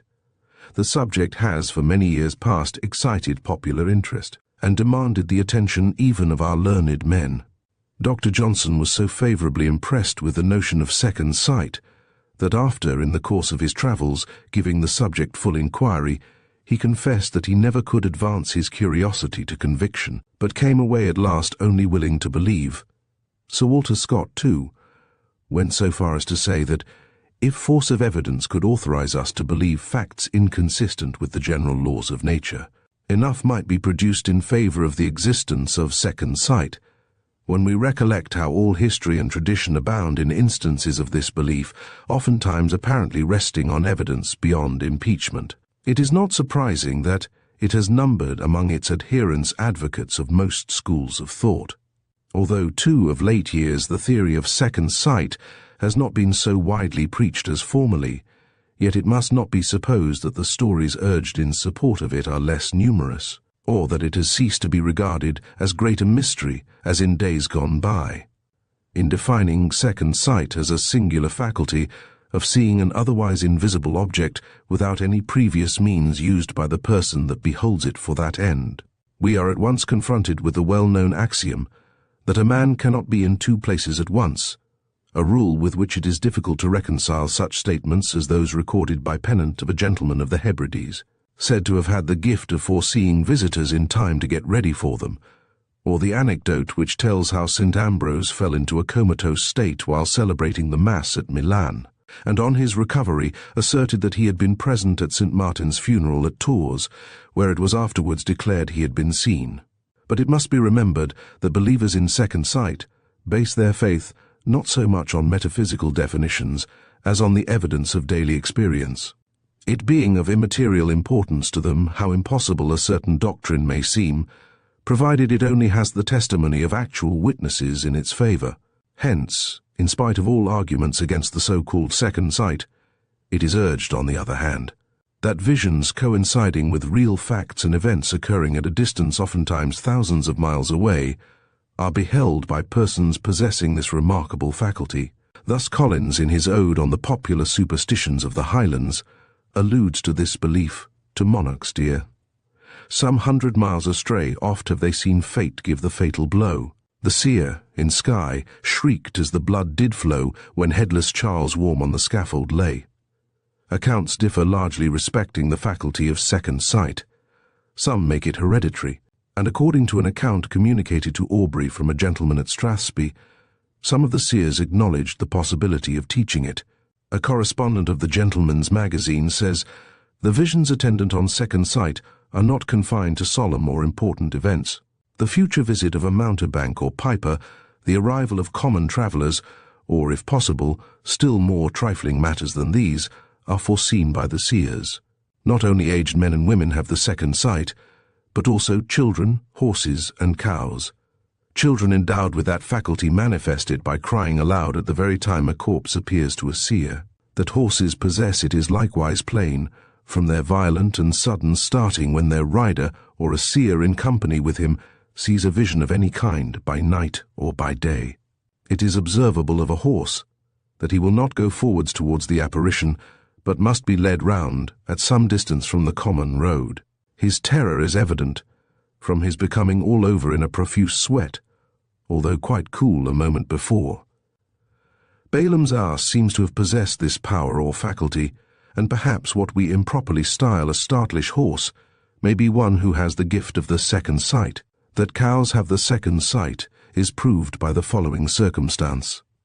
If a woman, whilst milking a cow, happen to have a vision of that kind, the cow runs away in a great fright at the same instant and cannot, for some time, be brought to stand quietly.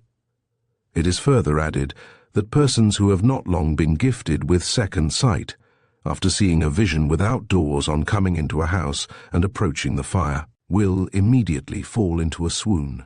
All those, too, who have the second sight do not see these appearances at the same time, but if one having this faculty designedly touches his fellow seer at the instant that a vision appears to him, in that case it will be seen by both.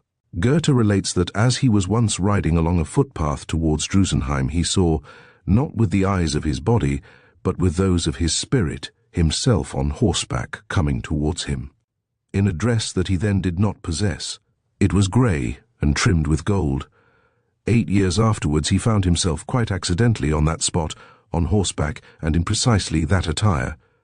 In 1652 a Scottish lawyer, Sir George Mackenzie, afterwards Lord Tarbat, when driven to the Highlands by fear of the government of Cromwell, made very extensive inquiries concerning this supposed supernatural faculty, and wrote an elaborate account of its manifestations to the celebrated Robert Boyle, published in the Correspondence of Samuel Pepys.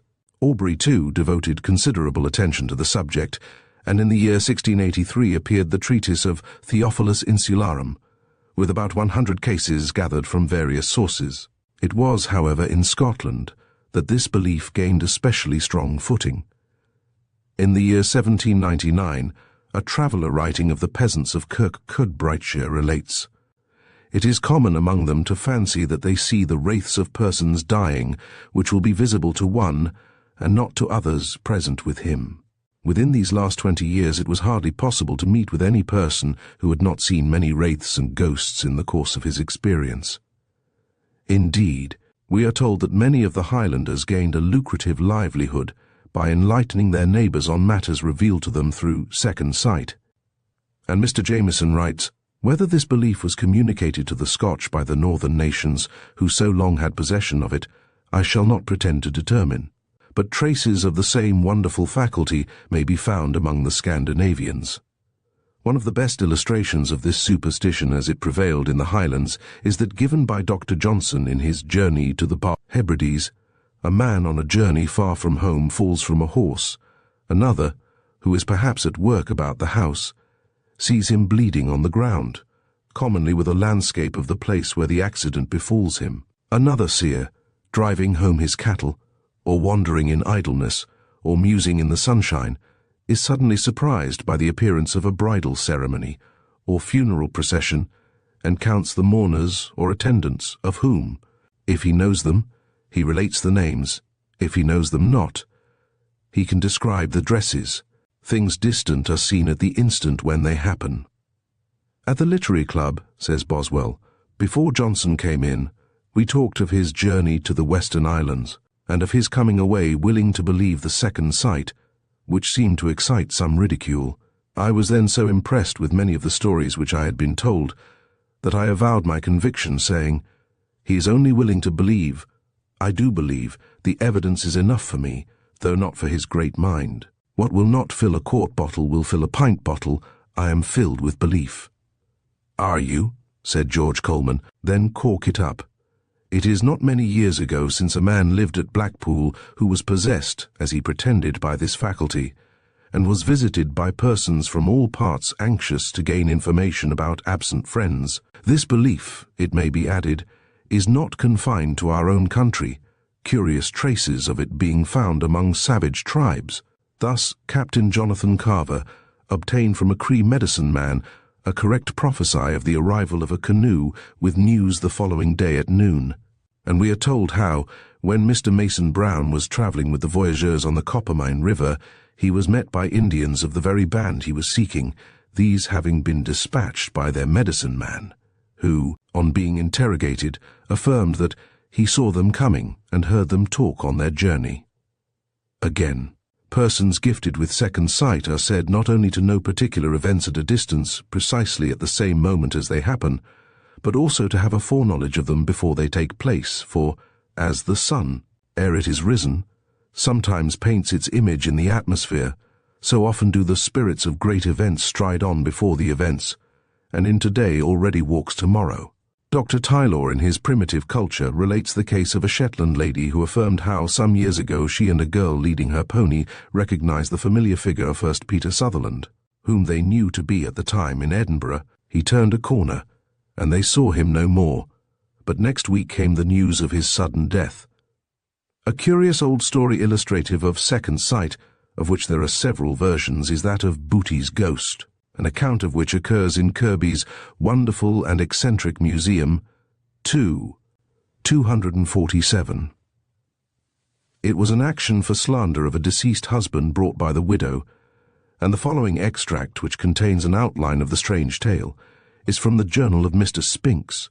Friday, May 15th, 1687. We had the observation of Mr. Booty this day. Captain Barrisby, Captain Bristow, Captain Brown, I, and Mr. Ball, merchant, went on shore in Captain Barnaby's boat to shoot rabbits upon Stromboli. And when we had done, we called our men together by us, and about half an hour and 14 minutes after 3 in the afternoon. To our great surprise, we all of us saw 2 men come running towards us, with such swiftness that no living man could run half so fast as they did run, when all of us heard Captain Barnaby say, "Lord bless me, the foremost is old Booty, my next-door neighbour." But he said he did not know the other that run behind. He was in black clothes, and the foremost was in grey.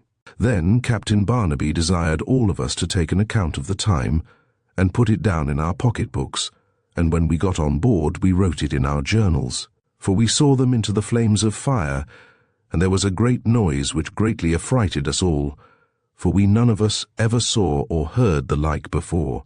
Captain Barnaby said he was certain it was old Booty, which he saw running over Stromboli and into the flames of hell. It is stated that Captain Barnaby told his wife, and she told somebody else, and that it was afterwards told to Mrs. Booty, who arrested Captain Barnaby in a £1,000 action for what he had said of her husband. Captain Barnaby gave bail to it, and it came on to a trial in the Court of King's Bench, and they had Mr. Booty's wearing apparel brought into court, and the sexton of the parish, and the people that were with him when he died, and we swore to our journals, and it came to the same time within 2 minutes. 10 of our men swore to the buttons on his coat, and that they were covered with the same sort of cloth his coat was made of, and so it proved. The jury asked Mr. Spinks if he knew Mr. Booty. He answered, "I never saw him till he ran by me on the burning mountain." The Chief Justice from April 1687 to February 1689 was Sir Robert Wright. His name is not given in the report, but the judge said, "Lord, have mercy on me, and grant that I may never see what you have seen. 1, 2, or 3 may be mistaken, but 30 can never be mistaken." So the widow lost her suit.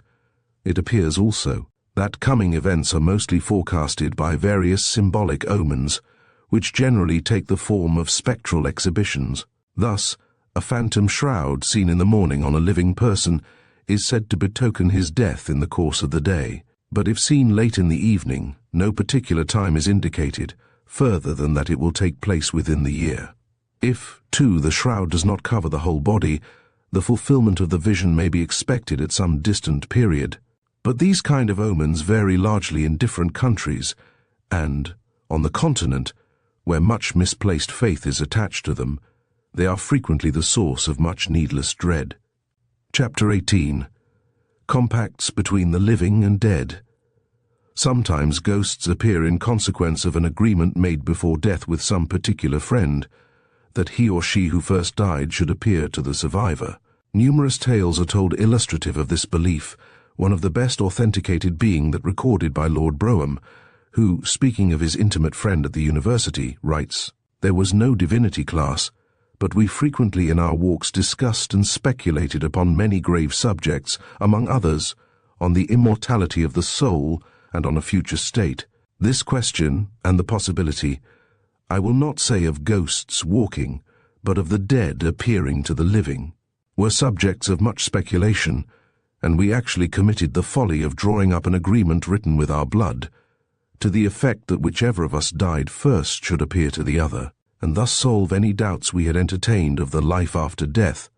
Years afterwards, on December 19, 1799, when Lord Brougham had almost forgotten the existence of his friend as he was taking a warm bath, he appeared to him, but, as he adds, no doubt I had fallen asleep, and the appearance presented to my eyes was a dream. I recollected quickly enough our old discussion, and the bargain we had made. I could not discharge from my mind the impression that my friend must have died, and that his appearance to me was to be received by me as a proof of his future state. In October 1862, Lord Brougham made this postscript. I have just been copying out from my journal the account of this strange dream certissima mortis imago, and now to finish the story begun about 60 years since. Soon after my return to Edinburgh, there arrived a letter from India announcing G.S. death, and stating that he had died on the 19th of December. A curious story is told by John Darley, Carthusian monk, who relates that, as he was attending upon the deathbed of Father Raby, in 1534, he said to the expiring man, "Good Father Raby, if the dead can visit the living, I beseech you to pay a visit to me by and by." And Raby answered, "Yes," immediately after which he drew his last breath. But on the same afternoon, about 5 o'clock, as Darley was meditating in his cell, the departed man suddenly appeared to him in a monk's habit and said to him, "Why do you not follow our father?" And I replied, "Why?" He said, "Because he is a martyr in heaven next to the angels." Then I said, "Where are all our fathers who did like to him?" He answered and said, "They are all pretty well, but not so well as he is." And then I asked him how he was, and he said, "Pretty well." And I said, "Father, shall I pray for you?" To which he replied, "I am as well as need be, but prayer is at all times good." And with these words he vanished. There is the well-known Beresford ghost tale, about which so many accounts have been given. It appears that Lord Tyrone and Miss Blank were orphans, educated in the same house in the principles of deism. When they were about 14 years old, their preceptor died, and their new guardian tried to persuade them to embrace revealed religion. The boy and girl stuck to deism, but they made a compact that he or she who died first should appear to the survivor to declare what religion was most approved by the Supreme Being. Miss Blank married St. Martin Beresford, and one day she appeared at breakfast with a pale face and a black band round her wrist. On her deathbed she explained how the ghost of Lord Tyrone had appeared to her at the hour of his death, and had correctly prophesied her future. "He struck my wrist, his hand was as cold as marble. In a moment the sinews shrank up, every nerve withered. I bound a piece of black ribbon round my wrist." The black ribbon was formerly in the possession of Lady Betty Cobb, who, during her long life, was ever ready to attest the truth of this narration, as are, to the present hour, the whole of the Tyrone and Beresford families. As Mr. Andrew Lang points out, in the 19th century, Lord Tyrone merely did what many ghosts had done before in the matter of touching Lady Beresford's wrist. Thus, as he says, according to Henry Moore, one bogey took a relation of Melanchthon's by the hand, and so scorched her that she bore the mark of it to her dying day. Before Melanchthon, the anecdote was improved by Eudes de Cherton in a sermon, who tells how a certain clerk, Sir Lon, made with a friend the covenant which Miss Blank made with Lord Tyrone. The friend died, and appeared to Sir Lon in a parchment cloak, covered with the finest writing in the world. Being asked how he fared, he said that this cloak, a punishment for his love of logic, weighed heavier than lead, and scorched like the shirt of Nessus. Then he held out his hand, and let fall a drop, which burned Sir Lon to the bone, and evermore that master wore a covering on his wrist. Before Eudes de Cherton, William of Malmesbury knew this anecdote. His characters are two clerks, an Epicurean and a Platonist, who made the usual compact that the first to die should appear to the survivor, and state whether Plato's ideas, or Epicurus in his atoms, were the correct reply to the conundrum of the universe. The visit was to be paid within 30 days of the death. One of the philosophical pair was killed, and appeared to the other, but after the time arranged, explaining that he had been unable to keep his appointment earlier, and, stretching out his hand, let fall 3 burning drops of blood, which branded the brow of the psychical inquirer. Mrs. Grant, in her Superstitions of the Highlands, tells how a widow, returning home through a wood at dusk, was met by her husband's ghost, who led her carefully along a difficult bridge, but left a blue mark on her wrist which the neighbors had opportunities of seeing during the week. She survived the adventure. A similar circumstance is related by Richard Baxter in connection with a lady, soon after the Restoration, when Parliament was passing acts which pressed sore on the dissenters. While praying for the deliverance of the faithful from the evils which threatened them, it was suddenly given her that there should be a speedy deliverance even in a very short time. She desired to know which way, and it being set strongly on her as a revelation, she prayed earnestly that if this were a true divine impulse and revelation, God would certify her by some sign. And she ventured to choose the sign herself, and laid her hand on the outside of the upper part of her leg, begging of God that if it were a true answer, he would make on that place some visible mark. There was presently the mark of black spots, like as if a hand had burnt it, which her sister witnessed, there being no such sign before. In Scott's well-known ballad, the phantom knight impresses an indelible mark on the lady who has been his paramour, and in the Tartan stories, written by a Frenchman, a ghost appears to Prince Farouk in a dream and touches him on the arm. The prince finds the mark of the burn when he awakes.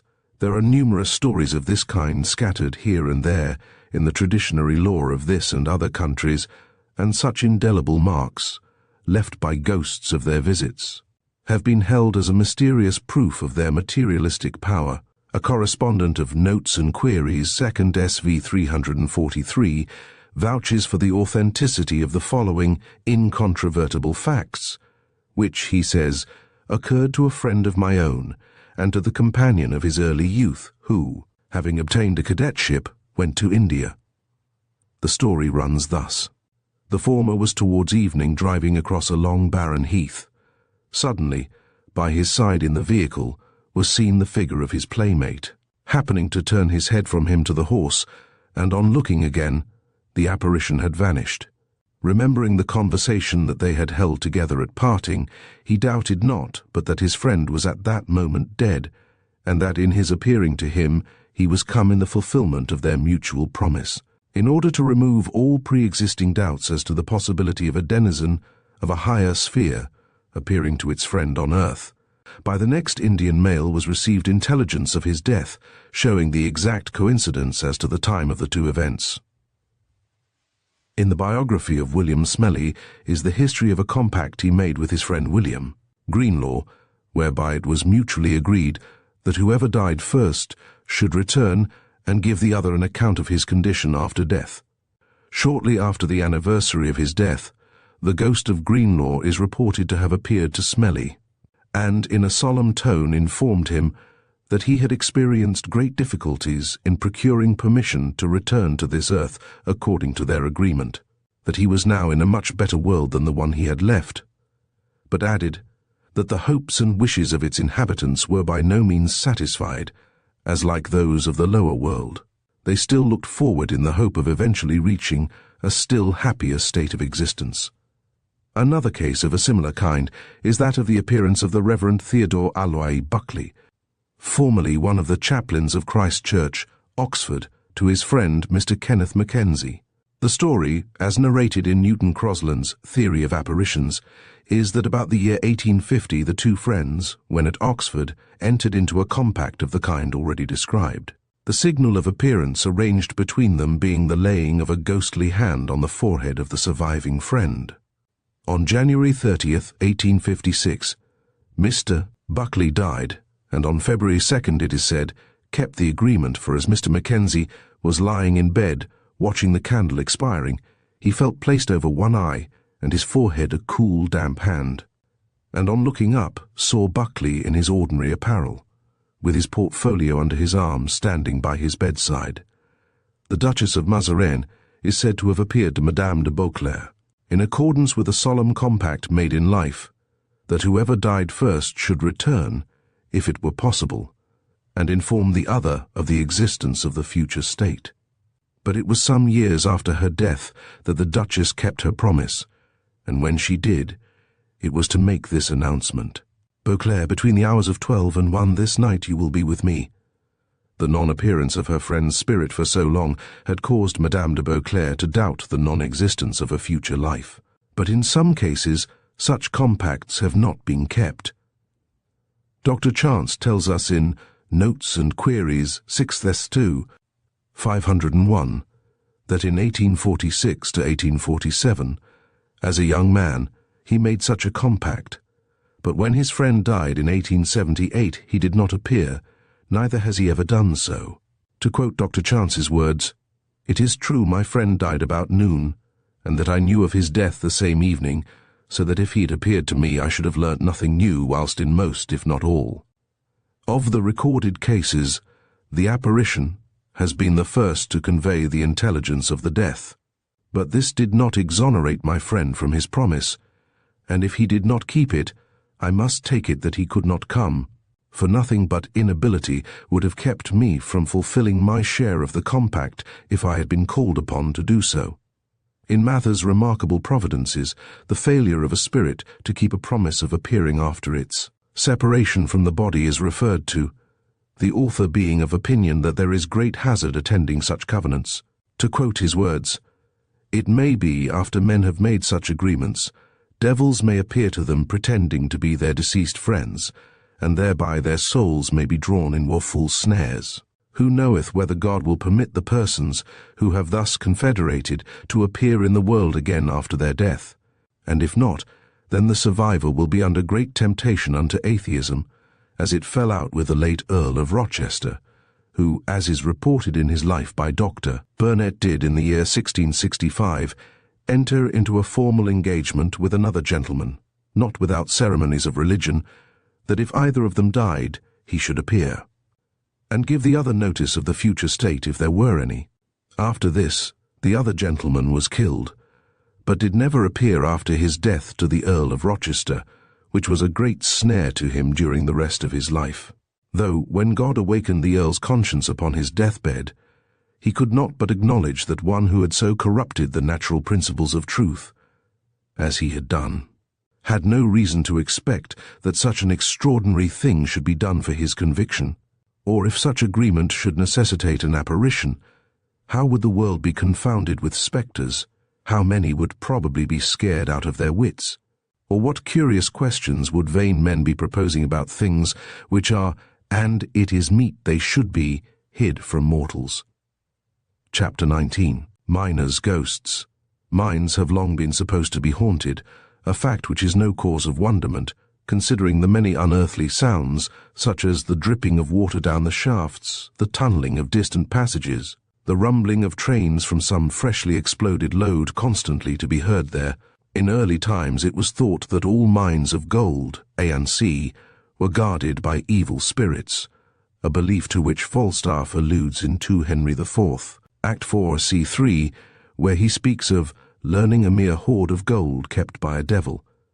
The Peruvian Indians affirm that the treasures in emerald mines are guarded by evil spirits, and Stevenson, speaking of the emerald mine in the neighborhood of Los Esmeraldas, writes, "I never visited it, owing to the superstitious dread of the natives, who assured me it was enchanted and guarded by a dragon, which poured forth thunder and lightning on those who dared to ascend the river."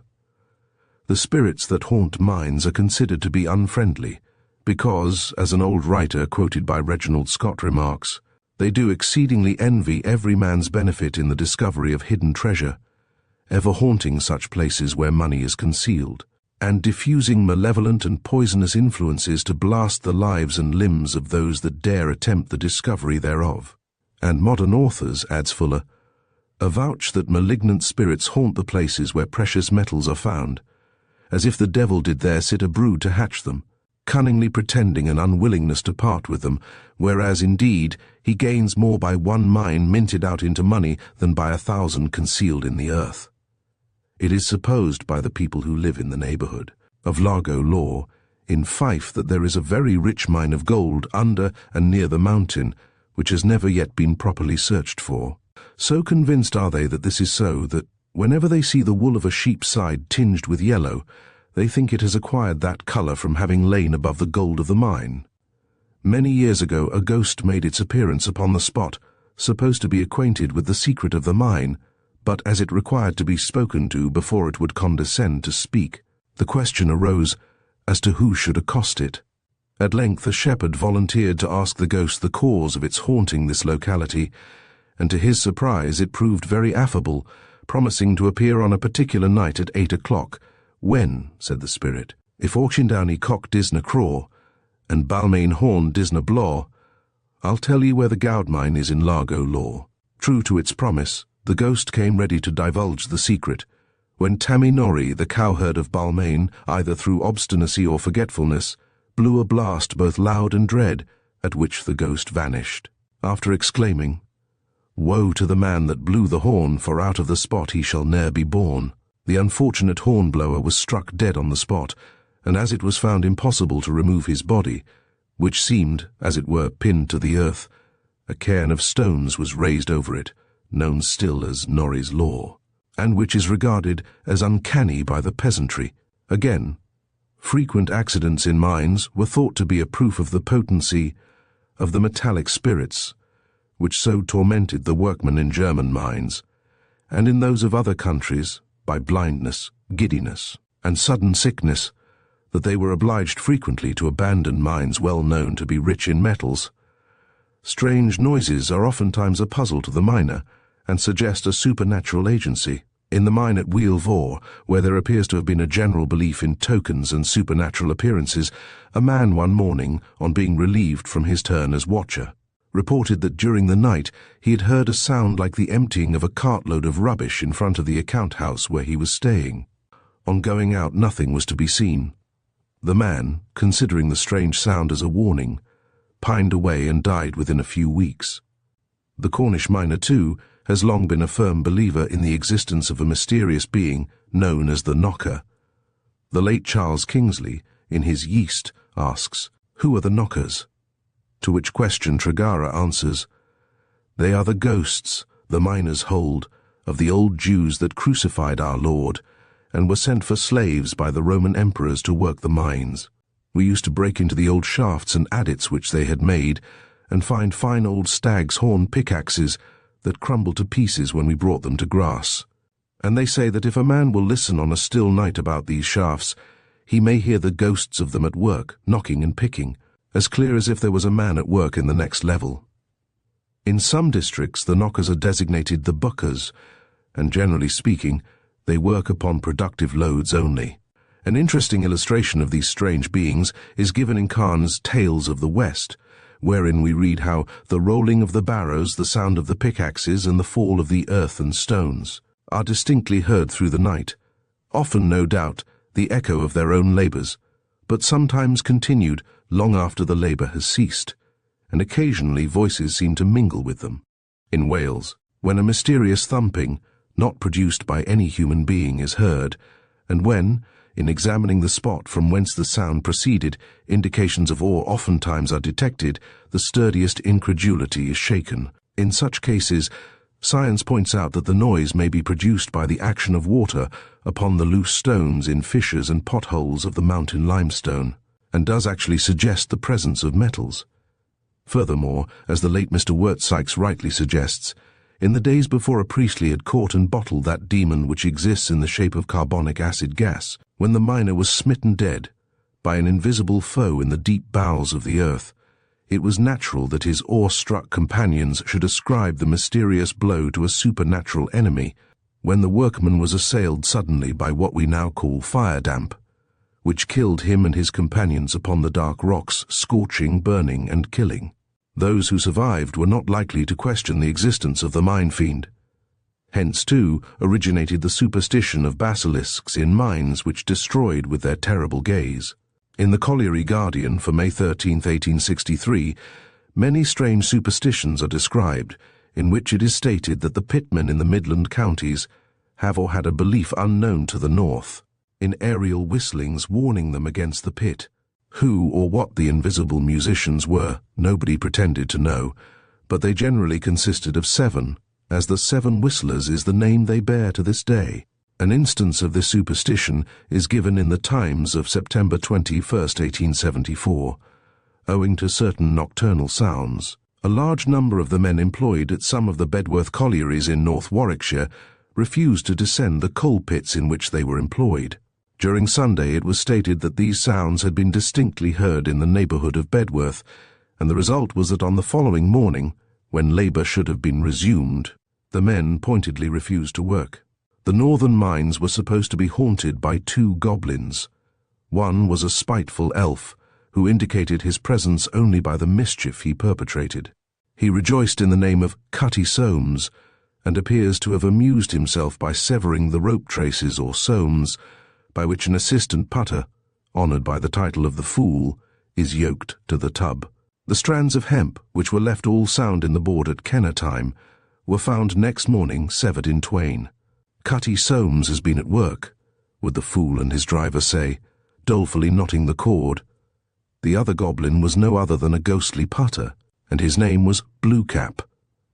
Sometimes the miners would perceive a light blue flame flicker through the air and settle on a full coal tub, which immediately moved towards the Rowley Way, as though impelled by the sturdiest sinews in the working.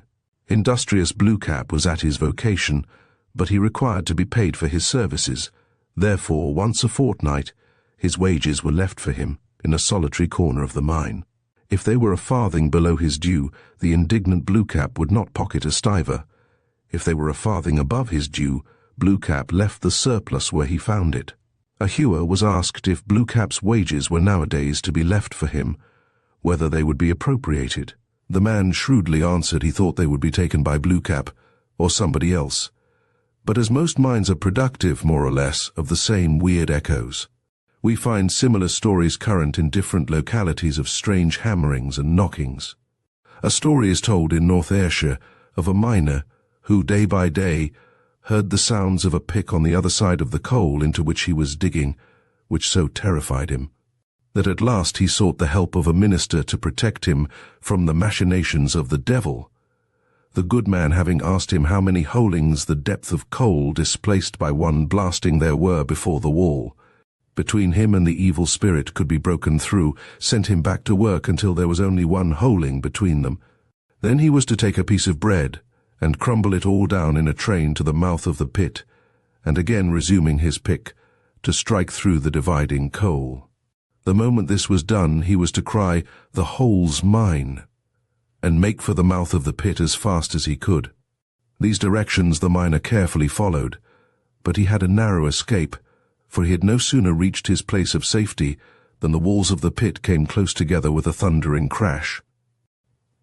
Another story, recorded in Communications with the Unseen World, tells how for many years the overseer of a mine at Whitehaven was a Cumberland man, but being found guilty of some unfair proceedings, he was dismissed by the proprietors from his post, though employed in an inferior one. The new overseer was a Northumberland man, to whom the degraded overseer bore the strongest hatred, and was heard to say that some day he would be his ruin. One day they were both destroyed by fire damp, and it was believed in the mine that, preferring revenge to life, the ex-overseer had taken his successor, less acquainted than himself with the localities of the mine, into a place where he knew the fire damp to exist, without a safety lamp, and had thus contrived his destruction. But ever after, in the place where the two men perished, their voices might be heard high in dispute, the Northumbrian burr being distinctly audible, and also the well-known pronunciation of the treacherous murderer. The mysterious apparition of a woman who committed suicide was supposed to haunt Polbreen Mine, Cornwall, locally known as Dorcas. She appeared to take a malicious delight in tormenting the miner when at work, calling him by his name and enticing him from his duties. This was carried on by her to such an extent that when a tributor had made a poor month, he was commonly asked if he had been chasing Dorcas. On one occasion only, Dorcas is said to have acted kindly. It is stated that two miners, who may be styled Martin and Jackie, were at work in their end, and at the time busily engaged beating the borer. The name of Jack was distinctly uttered between the blows. He stopped and listened, all was still. They proceeded with their task, a blow on the iron rod, Jackie. Another blow, Jackie. They pause, all is silent. "Well, thee wert called Jackie," said Martin. "Go and see." Jackie, however, disregarded the sound. Work was resumed, and Jackie, was called more vehemently and distinctly than before. Jackie threw down his hammer, resolved to satisfy himself as to the person who was calling him.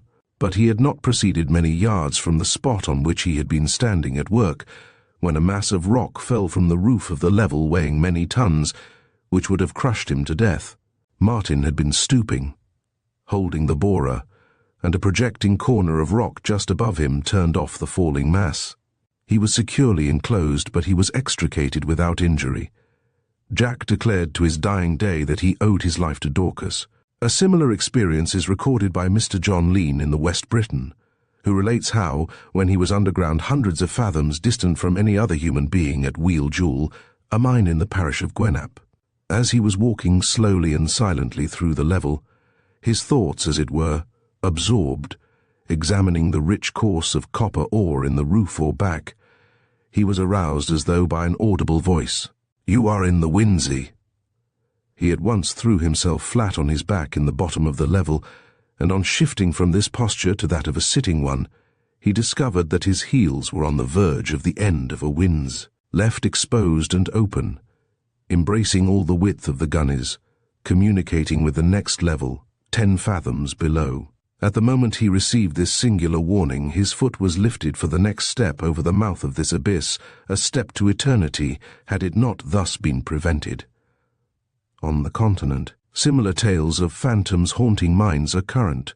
In the mines about Clausthal and Andreasberg, a spectre was formerly seen who went by the name of the Bergmonch. He was clad as a monk, but was of gigantic stature, and always carried in his hand a large tallow candle, which never went out. When the miners entered in the morning, he would stand at the aperture with his light, letting them pass under it. It appears that the Bergmonch was formerly a burgomaster or director, who took such delight in mining that, when at the point of death, he prayed that instead of resting in heaven, he might wander about till the last day, over hill and dale, in pits and shafts, and superintend the mining. To those towards whom he is well disposed he renders many a kind service, and appears to them in a human form and of ordinary stature, while to others he appears in his true form. His eyes sprout forth flames, and are like coach wheels, his legs are like spiders' webs. Associated, too, with the German miners' superstitious fancies is the belief in the kobold or kobold, a supernatural being who is generally malicious, and rarely heard but when mischief is near. But still more to be feared were the Knaufkriegen, of whom Professor Ramazzini of Padua thus writes, "I took the story of devils haunting mines to be fabulous, until I was undeceived by a skilful Hanoverian operator in metals, who is now employed by our Duke in tracing the metallic veins in the mountainous parts of Modena. For this man told me seriously that in the Hanoverian mines the diggers have frequent falls, which they say are occasioned by their being knocked down by devils, which they call Knaufkriegen, and that after such falls they often die in the space of 3 or 4 days, but if they outlive that time they recover. French mines are haunted, and many tales are told of a spectral hair which at times is seen. One story tells how a miner was frightened one day by seeing a white object run and conceal itself in an iron pipe. He went forward and stopped up the 2 ends of the tube, and called one of his fellow men to examine the pipe with him. They did so, but found nothing within. The hair spirit had vanished. Similarly at Wheel Vore, says Mr. Hunt, it has always been, and is now believed, that a fatal accident in the mine is presaged by the appearance of a hare, or white rabbit, in one of the engine houses. The men solemnly declare that they have chased these appearances till they were hemmed in, apparently, without being able to catch them, and they tell how the white rabbit on one occasion was run into a wind bore lying on the ground, and though stopped in, escaped. With this belief may be compared one which was common in Sussex a few years ago, closely resembling the French superstition of the fetishes, animals of a dazzling whiteness which appear only in the night time, and vanish as soon as anyone attempts to touch them. A blacksmith's wife at Ashington, the daughter of a small farmer, was found one morning much depressed in mind, and on being questioned as to the cause of it said, I shall hear bad news before the day is over. For late last night, as I was waiting for my husband, what should I see on looking out of the window, lying close under it, but a thing like a duck, yet a great deal whiter than it ought to have been, whiter than any snow. It was suggested that it might have been a neighbour's cat, and that it looked whiter than usual on account of the moonlight. "Oh dear no," she replied. "It was no cat, nor anything alive. Those white things were sent as warnings." But no sad news came as she expected. She nevertheless remained firmly convinced that a warning of some kind had been supernaturally sent to her. Chapter 20. The Banshee. One of the grandest and wildest legends of Ireland is that relating to the Banshee, a mysterious personage, generally supposed to be the harbinger of some approaching misfortune. The name of the Banshee is variously pronounced Banshee and Banshee, being translated by different scholars: the female fairy, the woman of peace, the lady of death, the angel of death, the white lady of sorrow, the nymph of the air, and the spirit of the air. The many romantic incidents in which this weird figure has, at different times, made its appearance are treasured up among the household stories of our Irish peasantry. It must not be forgotten that in a country abounding in natural beauties, such a superstition would harmonize with the surroundings of the picturesque scenery, and so gain a firm hold on the mind of the inhabitants. Unlike also many of the legendary beliefs of this kind, the popular accounts illustrative of it are related on the evidence of all sections of the community. Many an enlightened and well-informed advocate being enthusiastic in his vindication of its reality. It would seem, however, that no family which is not of an ancient and noble stock is honoured with this visit of the Banshee, and hence its non-appearance has been regarded as an indication of disqualification in this respect on the part of the person about to die. "If I am rightly informed," writes Sir Walter Scott, "the distinction of a Banshee is only allowed to families of the pure Milesian stock, and is never ascribed to any descendant of the proudest Norman or boldest Saxon who followed the banner of Strongbow, much less to adventurers of later date who have obtained settlements in the Green Isle." Thus, an amusing story is contained in an Irish elegy to the effect that on the death of one of the knights of Kerry, when the Banshee was heard to lament his decease at Dingle, a seaport town, the property of those knights, all the merchants of this place were thrown into a state of alarm, lest the mournful and ominous wailing should be a forewarning of the death of one of them, but, as the poet humorously points out, there was no necessity for them to be anxious on this point. Although, through misfortune, a family may be brought down from high estate to the rank of peasant tenants, the Banshee never leaves nor forgets it till the last member has been gathered to his fathers in the churchyard. The McCarthys, O'Flahertys, McGraths, O'Neills, O'Reillys, O'Sullivans, O'Riordans have their Banshees, though many representatives of these names are in abject poverty. "The Banshee," says Mr. McAnally, "is really a disembodied soul, that of one who in life was strongly attached to the family, or who had good reason to hate all its members. Thus, in different instances, the Banshee's song may be inspired by different motives. When the Banshee loves those whom she calls, the song is a low, soft chant, giving notice, indeed, of the close proximity of the angel of death, but with a tenderness of tone that reassures the one destined to die and comforts the survivors. Rather a welcome than a warning, and having in its tones a thrill of exultation, as though the messenger spirit were bringing glad tidings to him, summoned to join the waiting throng of his ancestors.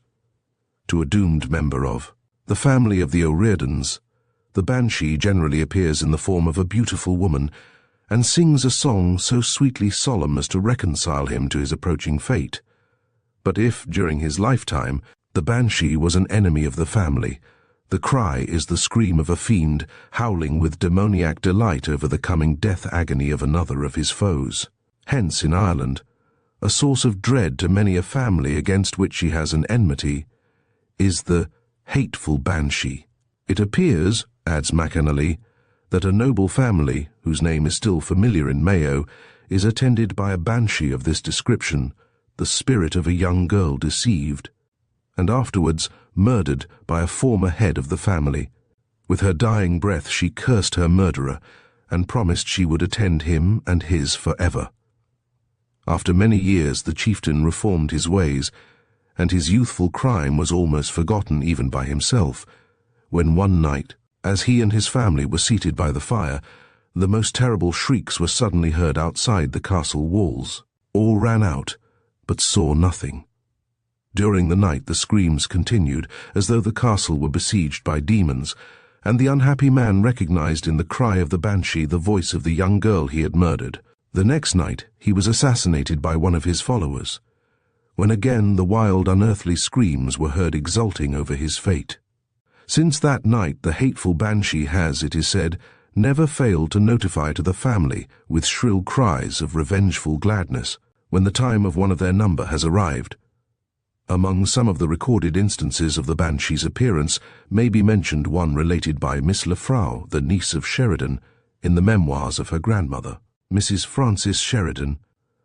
From this account we gather that Miss Elizabeth Sheridan was a firm believer in the Banshee, and firmly maintained that the one attached to the Sheridan family was distinctly heard lamenting beneath the windows of the family. Residents before the news arrived from France of Mrs. Frances Sheridan's death at Blois. She added that a niece of Miss Sheridan's made her very angry by observing that, as Mrs. Frances Sheridan was by birth a Chamberlain, a family of English extraction, she had no right to the guardianship of an Irish fairy, and that therefore the Banshee must have made a mistake. Then there is the well-known case related by Lady Fanshawe, who tells us how, when on a visit in Ireland, she was awakened at midnight by a supernatural scream outside her window. On looking out she saw a young and rather handsome woman with dishevelled hair, who eventually vanished with 2 shrieks similar to that which had at first attracted her attention. On communicating the circumstance in the morning, her host replied, "A near relation of mine died last night in the castle, and before such an event happens, the female spectre whom you have seen is always visible." This weird apparition is generally supposed to assume the form of a woman, sometimes young but more often old. She is usually attired in a loose white drapery, and her long ragged locks hang over her thin shoulders. As night-time approaches, she occasionally becomes visible, and pours forth her mournful wail, a sound said to resemble the melancholy moaning of the wind, who sits upon the heath forlorn, with robe so free and tresses worn. Anon she pours a harrowing strain, and then she sits all mute again. Now peals the wild funereal cry, and now it sinks into a sigh. Oftentimes she is not seen but only heard, yet she is supposed to be always clearly discernible to the person upon whom she specially waits. Respecting the history of the Banshee, popular tradition in many instances accounts for its presence as the spirit of some mortal woman whose destinies have become linked by some accident with those of the family she follows. It is related how the Banshee of the family of the O'Briens of Thomond is related to have been originally a woman who had been seduced by one of the chiefs of that race, an act of indiscretion which ultimately brought upon her misfortune and death. Sometimes the song of the Banshee is heard, writes Mr. McAnally, at the beginning of a course of conduct, a line of action that has ended fatally. A story is told in Kerry of a young girl who engaged herself to a youth. But at the moment the promise of marriage was given, the low, sad wail was heard by both above their heads. The young man deserted her. She died of a broken heart. And on the night before her death, the Banshee's ominous song was heard outside her mother's cottage window. On another occasion, we are told by the same authority, one of the Flahertys of Galway marched out of his castle with his men on a foray, and as his troops filed through the gateway, the Banshee was heard high above the towers of the fortress. The next night she sang again, and was heard no more for a month, when he heard the wail under his window, and on the following day his followers brought back his corpse. One of the O'Neills of Shane Castle, Antrim, heard the Banshee as he started on a journey, but while on the same journey he was accidentally killed. According to Lady Wilde, at Lord O'Neill's residence, Shane's Castle, there is a room appropriated to the use of the Banshee, and she often appears there, sometimes shrouded and in a dark mist-like cloak. At other times she is seen as a beautiful young girl, with long red gold hair and wearing a green kirtle and scarlet mantle covered with gold, after the Irish fashion. She adds that there is no harm or fear of evil in her mere presence, unless she is seen in the act of crying. But this is a fatal sign, and the mournful wail is a sure and certain prophecy that the angel of death is waiting for one of the family. Mr. Crofton Croker, in his Fairy Legends and Traditions of the South of Ireland, has given several entertaining stories of the Banshee, but adds that since these spirits have become amenable to vulgar laws, they have lost much of their romantic character. The introduction of the Banshee in the following stanza of a keening and Irish term for a wild song of lamentation poured forth over a dead body by certain mourners employed for the purpose indicates the popular feeling on the subject. It was composed on a young man named Ryan, whose mother speaks. "'Twas the Banshee's lonely wailing, well I knew the voice of death, on the night wind slowly sailing o'er the bleak and gloomy heath. If a member of an Irish family dies abroad, the Banshee notifies his misfortune at home. When the Duke of Wellington died, the Banshee was heard wailing round the house of his ancestors, and during the Napoleonic campaigns, she often announced at home the death of Irish officers and soldiers, an occurrence which happened on the night preceding the Battle of the Boyne. Indeed, says Mr. McAnally, the Banshee has given notice at the family seat in Ireland of deaths in battle fought in every part of the world. From every point to which Irish regiments have followed the roll of the British drums, news of the prospective shedding of Irish blood has been brought home. The Welsh have also their Banshee, which generally makes its appearance, writes Mr. Wirt Sykes, in the most curdling form, and is regarded as an omen of death. It is supposed to come after dusk, and to flap its leathern wings against the window where the sick person happens to be. Nor is this all, for in a broken, howling tone, it calls on the one who is to quit mortality by his or her name several times. There is an old legend of the Elilon, a prototype of the Scotch and Irish Banshee, which usually appears as an old crone with streaming hair and a coat of blue, making its presence manifest by its ominous scream of death. The Welsh have a further form of the Banshee in the wraith, which is never seen, although the noise it makes is such as to inspire terror in those who chance to hear it. Thus, in some of the Welsh villages it is heard passing through the empty streets and lanes by night groaning dismally, and rattling the window shutters as it goes along. According to the local belief, it is only heard before the death of such as are of strayed mind, or who have been long ill, but it always comes when an epidemic is about to visit the neighborhood. As an instance of how superstitions are remitted from one country to another, it is told that in America there are tales of the Banshee imported from Ireland, along with the sons of that soil. Chapter 21. Sea Phantoms. The romance of the sea has always attracted interest, and as Buckle once remarked, the credulity of sailors is notorious, and every literature contains evidence of the multiplicity of their superstitions and of the tenacity with which they cling to them. This is not surprising, for many of the weird old fancies with which the legendary lore of the sea abounds originated in certain atmospherical phenomena which were once a mystery to our seafaring community. In A New Catalogue of Vulgar Errors, 1761, the writer says, "I look upon sailors to care as little of what becomes of themselves as any people under the sun. Yet no people are so much terrified at the thoughts of an apparition. Their sea songs are full of them. They firmly believe in their existence, and honest Jack Tar shall be more frightened at the glimmering of the moon upon the tackling of a ship than he would be if a Frenchman were to place a blunderbuss at his head." The occasional reflections of mountains, cities and ships in mirage gave rise to many strange stories of spectral lands. Early instances of this popular fancy occur, and Mrs. Jameson, in her Sacred and Legendary Art, quotes an old Venetian legend of 1339, relating to the ring with which the Adriatic was first wedded. During a storm, a fisherman was required to row 3 men, whom he afterwards learns were St. Mark, St. George, and St. Nicholas, first to certain churches, and then over to the entrance of the port. But there a huge Saracen galley was seen with frightful demons on board, which spectral craft the 3 men caused to sink, thus saving the city. On leaving the boat, the boatman is presented with a ring.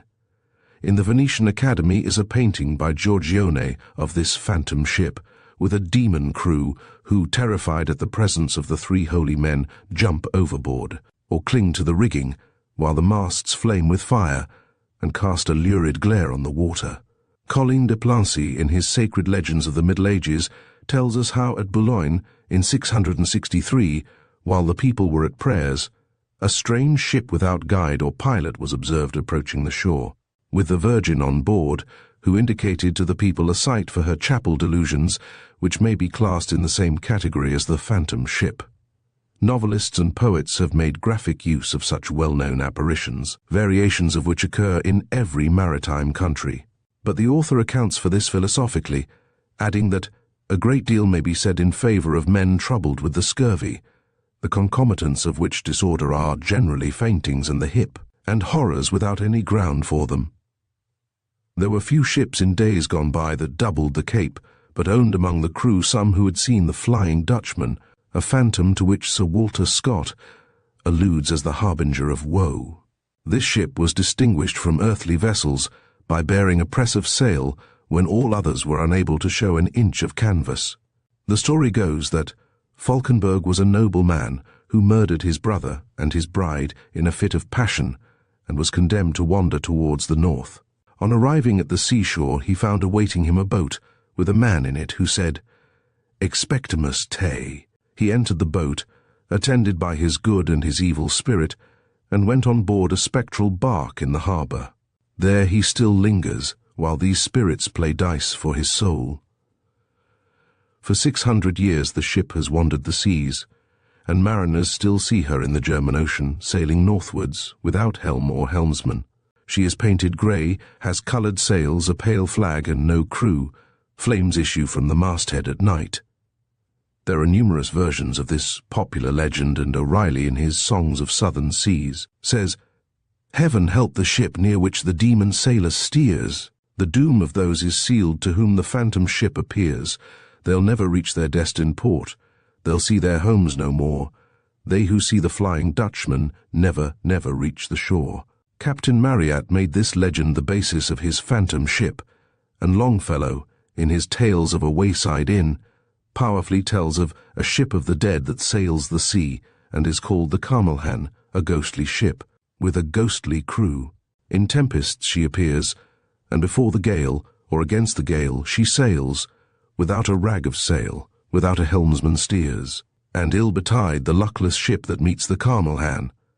Over her decks the seas will leap, she must go down into the deep, and perish mouse and man. There are also a host of stories of spectral ships, some of which are still credited by sailors. The Germans have their phantom ships, to meet which is regarded as an omen of disaster. In one instance, the crew is said to consist of ghosts of condemned sinners, who serve 100 years in each grade, until each has a short tour as captain. This mysterious vessel is described by Oscar L.B. Wolfe in The Phantom Ship.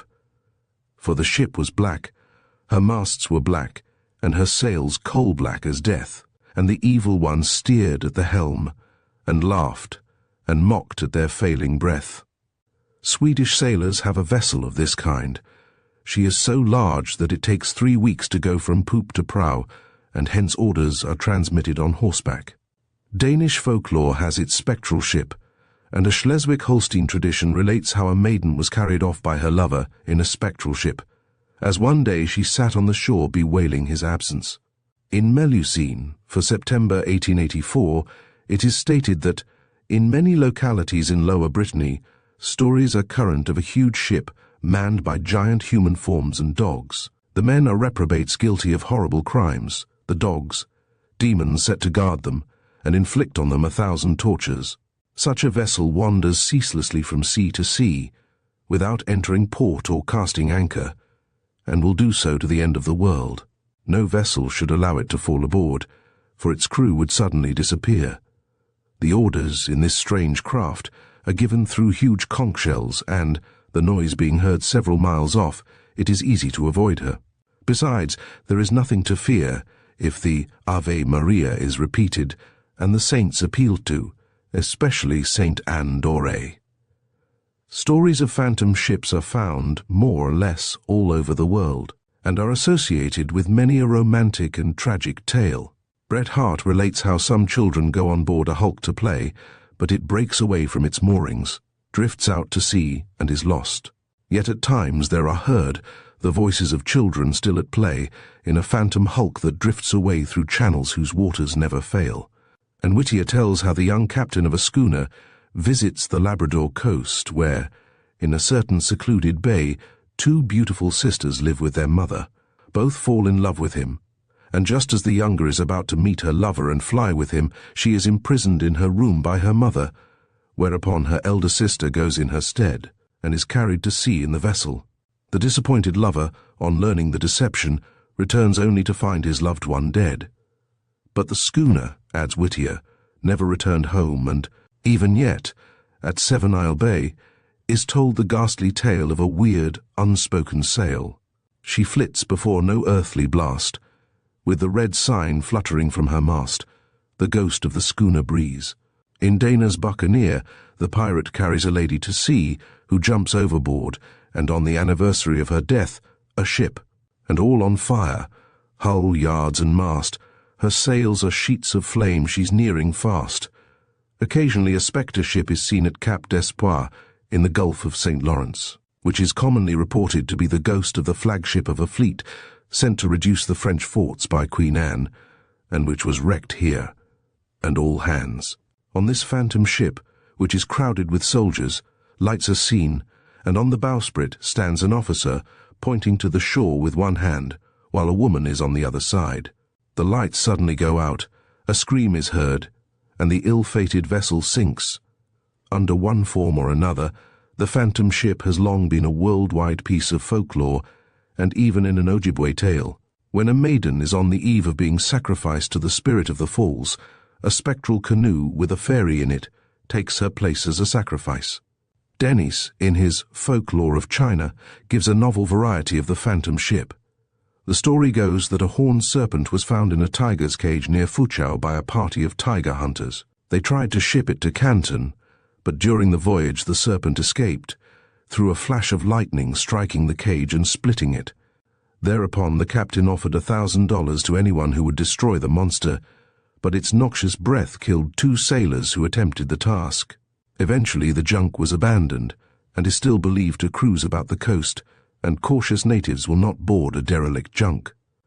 One of the chief features of many of these phantom ship stories is the idea of retribution for evil deeds, as in the following. Told by Irving in the Chronicles of Wolfert's Roost, a certain Ramnaut Van Dam had danced and drank until midnight Saturday. When he entered his boat to return home, he was warned that he was on the verge of Sunday morning, but he pulled off, swearing that he would not land until he reached Spiting Devil, if it took him a month of Sundays. He was never seen afterwards, but may be heard plying his oars, being the Flying Dutchman of the Tappan Sea, doomed to ply between Kakiot and Spiting Devil until the Day of Judgment. More in his account of the phantom ship, seen in the description of Deadman's Island, where wrecks were once common, writes, "To Deadman's Isle, on the eve of the blast, to Deadman's Isle, she speeds her fast, by skeleton shapes, her sails are furled, and the hand that steers is not of this world." Turning to our own country, similar phantom vessels have long been supposed to haunt the coast, and Mr. Hunt describes one that visited the Cornish shores on the occasion of a storm, and to rescue which delusive bark help was dispatched. Away they pulled, and the boat which had been first launched still kept ahead by dint of mechanical power and skill. At length the helmsman cried, "Stand by to board her." The vessel came so close to the boat that they could see the men, and the bow oarsman made a grasp at the bulwarks. His hand found nothing solid, and he fell. Ship and light then disappeared. The next day the Neptune of London was wrecked, and all perished. The captain's body was picked up after a few days, and that of his son also. Among other Cornish stories may also be mentioned those known as the Pirate Wrecker and the Death Ship, and the Spectre Ship of Porthcurno. Occasionally off the Lizard a phantom lugger is seen, and Bottrell tells how at times not only spectral ships, but the noise of falling spars, are heard during an incoming fog. Scotch sailors have their stories of phantom ships. Thus a spectral vessel, the ghostly bark of a bridal party maliciously wrecked, is said to appear in the Solway, always hovering near a ship that is doomed to be wrecked, and Cunningham has given a graphic account of 2 phantom pirate ships. The story goes that, For a time, 2 Danish pirates were permitted to perform wicked deeds on the deep, but were at last condemned to perish by wreck for the evil they had caused. On a certain night they were seen approaching the shore, the one crowded with people, and the other carrying on its deck a spectral shape. Then 4 young men put off in a boat that had been sent from one ship to join her, but, on reaching the ship, both vessels sank where they were. On the anniversary of their wreck, and before a gale, these 2 vessels are supposed to approach the shore and to be distinctly visible. A Highland legend records how a large ship, the Rotterdam, which went down with all on board, is seen at times with her ghostly crew, a sure indication of disaster. But perhaps this superstition has been most firmly riveted in the popular mind by Coleridge's Ancient Mariner, wherein an ominous sign is seen afar off prefiguring the death of himself and his comrades. It is a spectre ship, in which death and life in death play at dice for the possession of the crew, the latter winning the mariner. Her lips were red, her looks were free, her locks were yellow as gold, her skin was white as leprosy. The nightmare life in death was she, who thicks man's blood with cold. Stories of ghosts having appeared at sea have been told from early days, and have everywhere been a fruitful source of terror to sailors.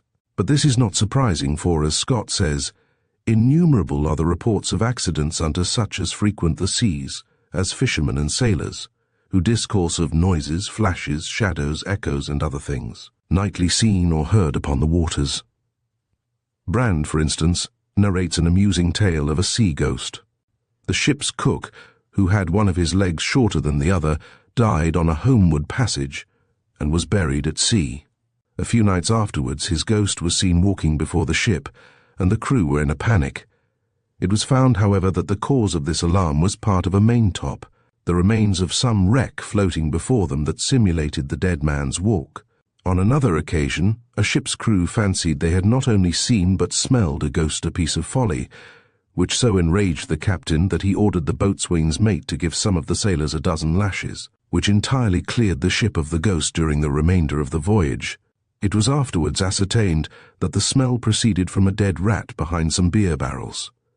In the same way, many a ghost story might be explained which, proceeding from natural causes, has been the source of superstitious dread among the seafaring community. Cheever, in his Sea and Sailor, referring to the credulity of sailors, says, "The sailor is a profound believer in ghosts. One of these nocturnal visitants was supposed to visit our ship.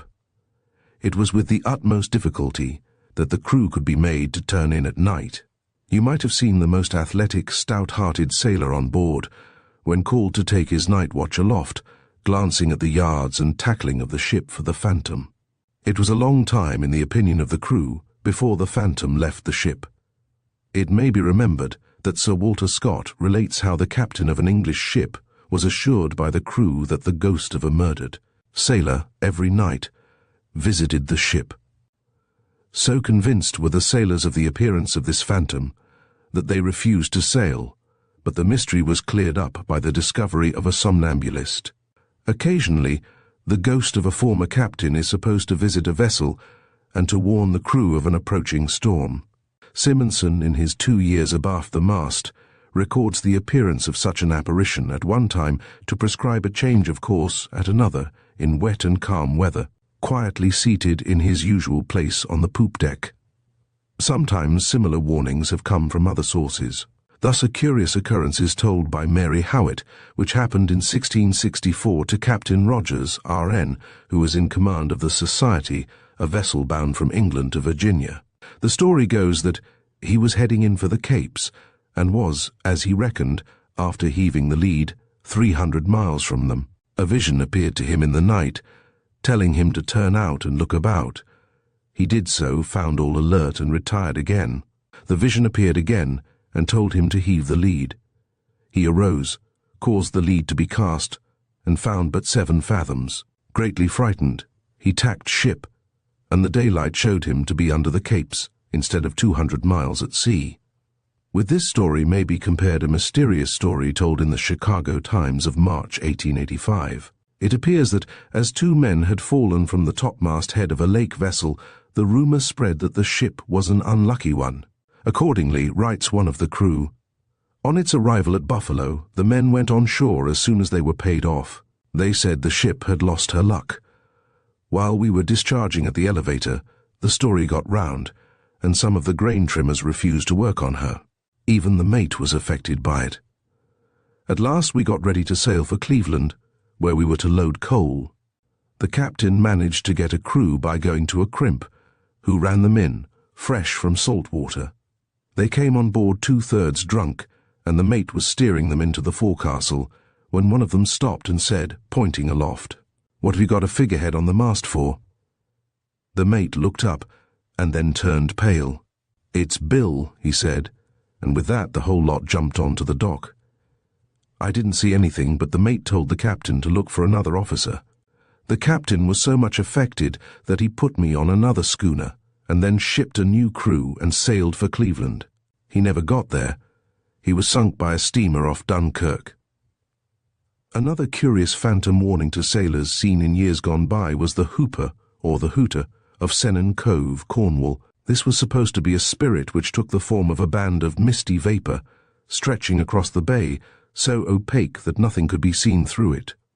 According to Mr. Hunt, it was regarded as a kindly interposition of some ministering spirit, to warn the fishermen against venturing to sea. This appearance was always followed, and often suddenly, by a severe storm.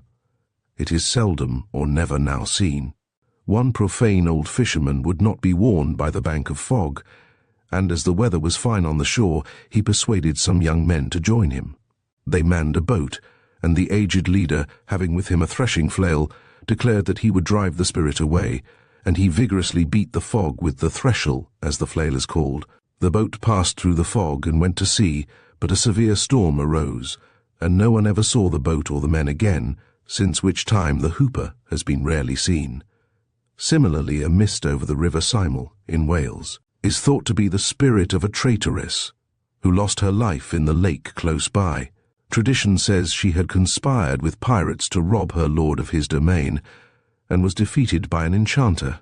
But sailors' yarns are so proverbially remarkable that the reader must estimate their value for himself, not forgetting how large a factor in their production is the imagination, worked upon by nervous credulity and superstitious fear, a striking instance of which is recorded by a correspondent of the Gentleman's Magazine.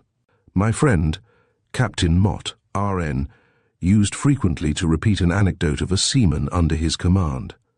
This individual, who was a good sailor and a brave man, suffered much trouble and anxiety from his superstitious fears. When on the night watch, he would see sights and hear noises in the rigging and the deep, which kept him in a perpetual fever of alarm. One day the poor fellow reported upon deck that the devil, whom he knew by his horns and cloven foot, stood by the side of his hammock the preceding night, and told him that he had only 3 days to live. His messmates endeavoured to remove his despondency by ridicule, but without effect, and the next morning he told the tale to Captain Mott, with this addition, that the fiend had paid him a second nocturnal visit, announcing a repetition of the melancholy tidings. The captain in vain expostulated with him on the folly of indulging such groundless apprehensions, and the morning of the fatal day being exceedingly stormy, the man, with many others, was ordered to the topmast to perform some duty among the rigging. Before he ascended, he bade his messmates farewell, telling them that he had received a third warning from the devil, and that he was confident he should be dead before night. He went aloft with the foreboding of evil on his mind, and in less than 5 minutes he lost his hold, fell upon the deck, and was killed on the spot. Chapter 22. Phantom Dress. According to a popular ghost doctrine, the spirits of the departed generally come in their habits as they lived, and as George Cruikshank once remarked, there is no difference in this respect between the beggar and the king, for they come, some in rags, and some in jags, and some in silken gowns, and he adds that all narrators agree that the spirits appear in similar or the same dresses, which they were accustomed to wear during their lifetime, so exactly alike that the ghost-seer could not possibly be mistaken as to the identity of the individual. Horatio, describing the ghost to Hamlet, says, "A figure like your father, armed at all points, exactly cap a pee, and it is further stated that the ghost was armed from top to toe, from head to foot, that he wore his beaver up, and when Hamlet sees his father's spirit, he exclaims, "What may this mean, that thou, dead corse, again in complete steel, revisits thus the glimpses of the moon?" It is the familiar dress worn in lifetime that is, in most cases, one of the distinguishing features of the ghost. And when Sir George Villiers wanted to give a warning to his son, the Duke of Buckingham, his spirit appeared to one of the Duke's servants in the very clothes he used to wear. Mrs. Crowe, some years ago, gave an account of an apparition which appeared at a house in Sarrat, Hertfordshire. It was that of a well-dressed gentleman, in a blue coat and bright gilt buttons, but without a head. It seems that this was reported to be the ghost of a poor man of that neighbourhood who had been murdered and whose head had been cut off.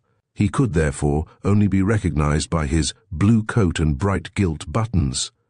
Indeed, many ghosts have been nicknamed from the kinds of dress in which they have been in the habit of appearing. Thus, the ghost at Allenbank was known as Pearlin Jean, from a species of lace made of thread which she wore, and the White Lady at Ashley Hall, like other ghosts who have borne the same name, from the white drapery in which she presented herself. Some lady ghosts have been styled Silky, from the rustling of their silken costume, in the wearing of which they have maintained the phantom grandeur of their earthly life. There was the Silky at Black Heddon, who used to appear in silken attire, oftentimes rattling in her silks, and the spirit of Denton Hall, also termed Silky, walks about in a white silk dress of antique fashion. This last Silky was thought to be the ghost of a lady who was mistress to the profligate Duke of Argyll in the reign of William III, and died suddenly, not without suspicion of murder, at Churton, near Shields, one of his residences. The Banshee of Lochniggdal, too, was arrayed in a silk dress, green in colour. These traditions date from a period when silk was not in common use, and therefore attracted notice in country places.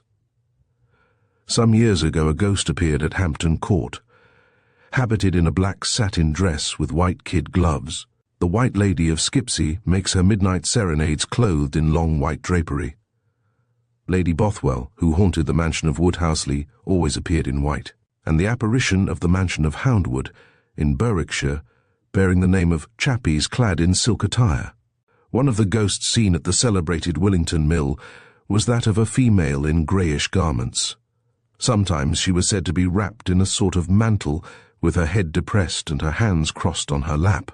Walton Abbey had its headless lady who used to haunt a certain wainscoted chamber dressed in blood-stained garments with her infant in her arms. And, in short, most of the ghosts that have tenanted our country houses have been noted for their distinctive dress. Daniel Defoe, in his essay on the history and reality of apparitions, has given many minute details as to the dress of a ghost.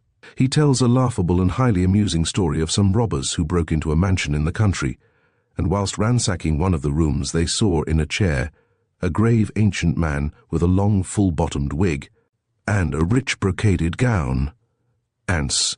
One of the robbers threatened to tear off his rich brocaded gown, another hit at him with a firelock, and was alarmed at seeing it pass through the air, and then the old man changed into the most horrible monster that ever was seen, with eyes like two fiery daggers red hot.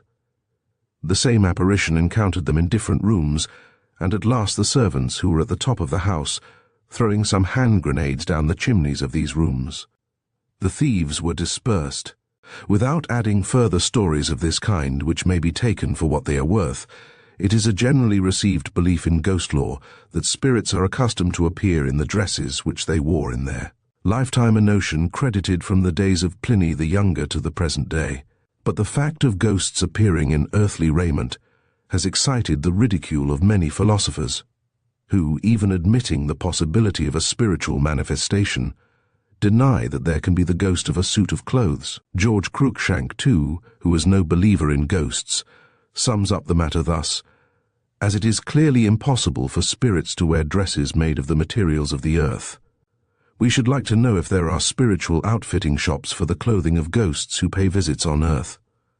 Whatever the objections may be to the appearance of ghosts in human attire, they have not hitherto overthrown the belief in their being seen thus clothed, and Byron, describing the Black Friar, who haunted the cloisters and other parts of Newstead Abbey, tells us that he was always arrayed in cowl and beads and dusky garb. Indeed, as Dr. Taylor remarks, it is an habitual feature of the ghost stories of the civilized as of the savage world that the ghost comes dressed, and even dressed in well-known clothing worn in life.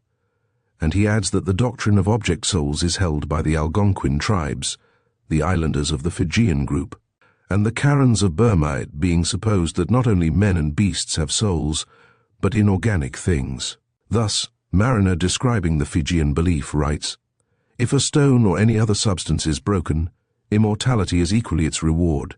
Nay, artificial bodies have equal good luck with men, and hogs and yams. If an axe or a chisel is worn out or broken up, away flies its soul for the service of the gods.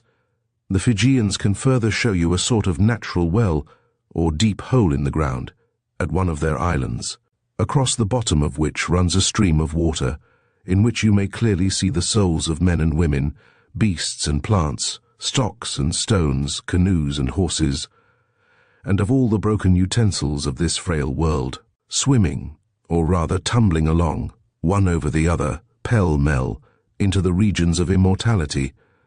As it has been observed, animistic conceptions of this kind are no more irrational than the popular idea prevalent in civilized communities as to spirits appearing in all kinds of garments." Chapter 23, Haunted Houses.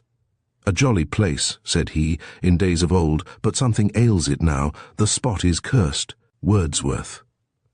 A variety of strange causes, such as secret murder, acts of treachery, unatoned crime, buried treasures, and such like incidents belonging to the seamy side of family history, have originated, at one time or another, the ghostly stories connected with so many a house throughout the country. Robert Browning has graphically described the mysteries of a haunted house, at night when doors are shut, and the woodworm picks, and the death watch ticks, and the bar has a flag of smut, and a cat's in the water butt, and the socket floats and flares, and the house beams groan, and a foot unknown is surmised on the garret stairs, and the locks slip unawares, although in some cases centuries have elapsed since a certain house became haunted, and several generations have come and passed away, still, with ceaseless persistency. The restless spirit hovers about in all kinds of uncanny ways, reminding us of Hood's romance of the haunted house. For over all there hung a cloud of fear, a sense of mystery the spirit daunted and said, "As plain as whisper in the ear, the place is haunted."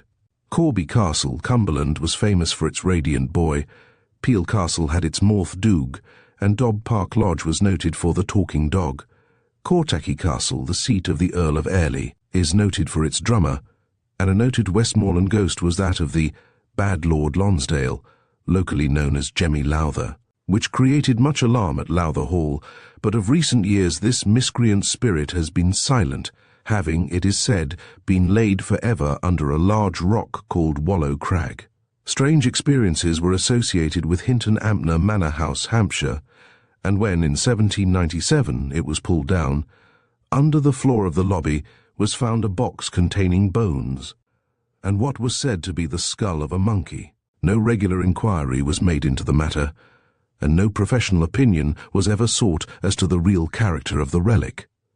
Wycoller Hall, near Colney, is visited once a year by a spectre horseman, and some years ago Hackwood House, an old mansion near Basingstoke, purchased from Lord Bolton by Lord Westbury, was said to have its haunted room, the phantom assuming the appearance of a woman clothed in grey. Ramhurst Manor House, Kent, was disturbed by weird and mysterious noises, and at Barton Hall, Bath, in 1868, a phantom is said to have appeared, displaying a human countenance but devoid of eyes. Allenbank, a seat of the Stuarts, a family of Scotch baronets, has long been haunted by Pearlin Jean, one of the most remarkable ghosts in Scotland. On one occasion 7 ministers were called in to lay this restless spirit, but to no purpose. Creslow Manor House, Buckinghamshire, has its ghost, and Glamis Castle has its famous haunted room, which, it is said, was walled up. At Hilton Castle there was the time-honoured Cold Lad, which certes would lead us to suppose was one of the household spirits known as brownies. But according to one local legend, in years gone by, a servant boy was ill-treated and kept shut up in a cupboard, and is supposed to have received the name of Cold Lad from his condition when discovered. Sundry apparitions seem to have been connected with Newstead Abbey, one being that of Sir John Byron the Little with the great beard, who was wont to promenade the state apartments at night. But the most dreaded spectre was the Goblin Friar, previously alluded to, who appeared now in the moonlight, and now lapsed in shade, with steps that trod as heavy yet unheard. This strange, weird spectre has been thought to forebode evil to the member of the family to whom it appears, and its uncanny movements have been thus pictured by the poet. By the marriage bed of their lords, 'tis said, he flits on the bridal eve, and 'tis held as faith to their bed of death he comes, but not to grieve. When an heir is born, he is heard to mourn, and when aught is to befall that ancient line, in the pale moonshine he walks from hall to hall. His form you may trace, but not his face. 'Tis shadowed by his cowl, but his eyes may be seen from the folds between, and they seem of a parted soul. Holland House has had the reputation of being haunted by the spirit of the first Lord Holland, and in 1860 there was published in Notes and Queries by the late Edmund Lenthal Swift, keeper of the Crown Jewels, the account of a spectral illusion witnessed by himself in the Tower. He says that in October 1817 he was at supper with his wife, her sister, and his little boy in the sitting room of the Jewel House. To quote his own words, "I had offered a glass of wine and water to my wife, when on putting it to her lips she exclaimed, 'Good God, what is that?' I looked up and saw a cylindrical figure like a glass tube, seemingly about the thickness of my arm, and hovering between the ceiling and the table. Its contents appeared to be a dense fluid, white and pale azure. This lasted about 2 minutes, when it began to move before my sister-in-law, then, following the oblong side of the table, before my son and myself, passing behind my wife. It paused for a moment over her right shoulder. Instantly crouching down, and with both hands covering her shoulder, she shrieked out, 'Oh Christ, it has seized me!' It was ascertained," adds Mr. Swift, "that no optical action from the outside could have produced any manifestation within, and hence the mystery has remained unsolved." Speaking of the Tower, we learn from the same source how one of the night sentries at the jewel office was alarmed by a figure like a huge bear issuing from underneath the jewel-room door. He thrust at it with his bayonet, which stuck in the door. He dropped in a fit and was carried senseless to the guard-room. In another day or two, the brave and steady soldier died at the presence of a shadow. Windsor Castle, as report goes, was haunted by the ghost of Sir George Villiers, who appeared to an officer in the King's wardrobe and warned him of the approaching fate of the Duke of Buckingham. According to Johnson, the Old Hummums was the scene of the best accredited ghost story that he had ever heard, the spirit of a Mr. Ford, said to have been the riotous parson of Hogarth's midnight conversation, having appeared to a waiter, and Boswell, alluding to a conversation which took place at Mr. Thrale's house, Streatham, between himself and Dr. Johnson, thus writes, "A waiter at the Hummums in which house Ford died had been absent for some time, and returned, not knowing that Ford was dead. Going down to the cellar, according to the story, he met him. Going down again, he met him a second time. When he came up, he asked some of the people of the house what Ford could be doing there. They told him Ford was dead. The waiter took a fever, and when he recovered, he said he had a message from Ford to deliver to some women, but he was not to tell what, or to whom. He walked out, he was followed, but somewhere about St. Paul's they lost him. He came back and said he had delivered the message, and the women exclaimed, 'Then we are all undone.' There is the so-called mystery of Berkeley Square, number 50 having been reputed to be haunted, but a long correspondence on the subject in the pages of Notes and Queries proved this to be a fallacy, the rumour, it would seem, having arisen from its neglected condition when empty, and the habits of the melancholy and solitary hypochondriac when occupied by him. Lord Lyttelton, however, wrote in Notes and Queries of November 16, 1872, thus, "It is quite true that there is a house in Berkeley Square. No, 50 said to be haunted and long unoccupied on that account. There are strange stories about it, into which this deponent cannot enter.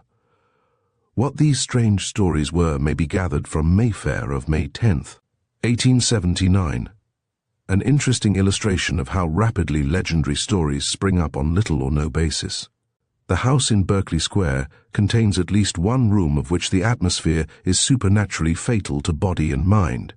A girl saw, heard, and felt such horror in it that she went mad and never recovered sanity enough to tell how or why. A gentleman, a disbeliever in ghosts, dared to sleep in it, and was found a corpse in the middle of the floor, after practically ringing for help in vain. Rumor suggests other cases of the same kind, all ending in death, madness, or both, as the result of sleeping or trying to sleep in that room. The very party walls of the house, when touched, are found saturated with electric horror.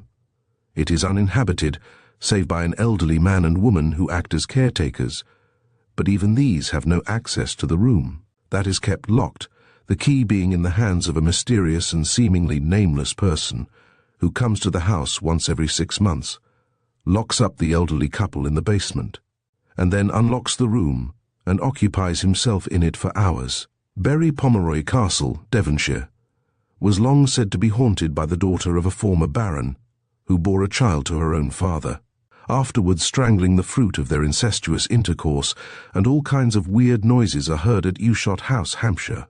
Bagley House, near Bridport, is haunted by the ghost of a Squire Light, who committed suicide, and at Astwood Court, once the seat of the culpepers, was an old oak table, removed from the side of the wainscot in 1816, respecting which tradition declares that it bore the impress of the fingers of a lady ghost, who, it has been suggested, probably tired of appearing to no purpose, at last struck the table in a rage and vanished forever.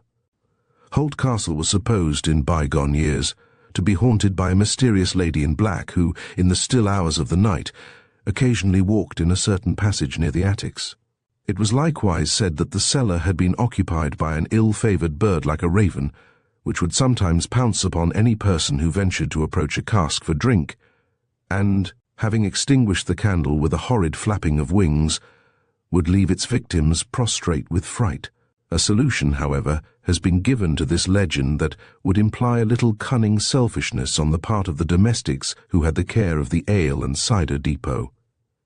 At Althorpe, the seat of Earl Spencer, is said to have appeared the ghost of a favourite groom, and Cumnor Hall, the supposed scene of the murder of Lady Amy Bobsart, was haunted by her apparition.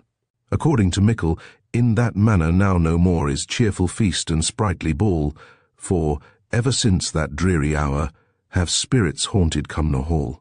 The village maids, with fearful glance, avoid the ancient moss-grown wall, nor ever lead the merry dance among the groves of Cumnor Hall. Full many a traveller oft hath sighed, and pensive wept the Countess's fall, as, wandering onward, they espied the haunted towers of Cumnor Hall. Powis Castle had once its ghost, and Cullaby Castle, Northumberland, the seat of Major H. Brown, is haunted.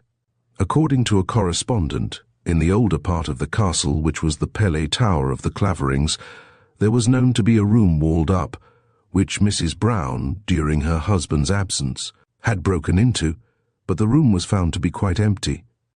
She says, however, that she let a ghost out who is known as the Wicked Priest. Ever since they have been annoyed with the most unaccountable noises, which are sometimes so loud that one would think the house was being blown down. I believe the ghost has been seen. It is a priest with a shovel hat. The seat of the Trevelyan's is haunted with the incessant wailing of a spectral child, and the ruins of Seaton Delaval Castle are said to be haunted. Churton Hall, at one time the seat of the Duke of Argyll, has Mark Tyneside with the ghost of the Duke's mistress, who is locally known as Silky.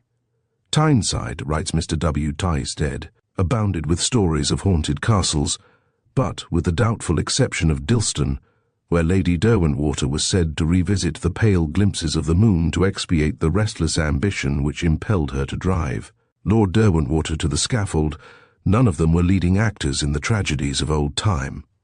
Bisham Abbey, report says, is haunted by the ghost of Lady Hoby, who treated her son by her first husband so unmercifully. on account of his antipathy to study, that he died.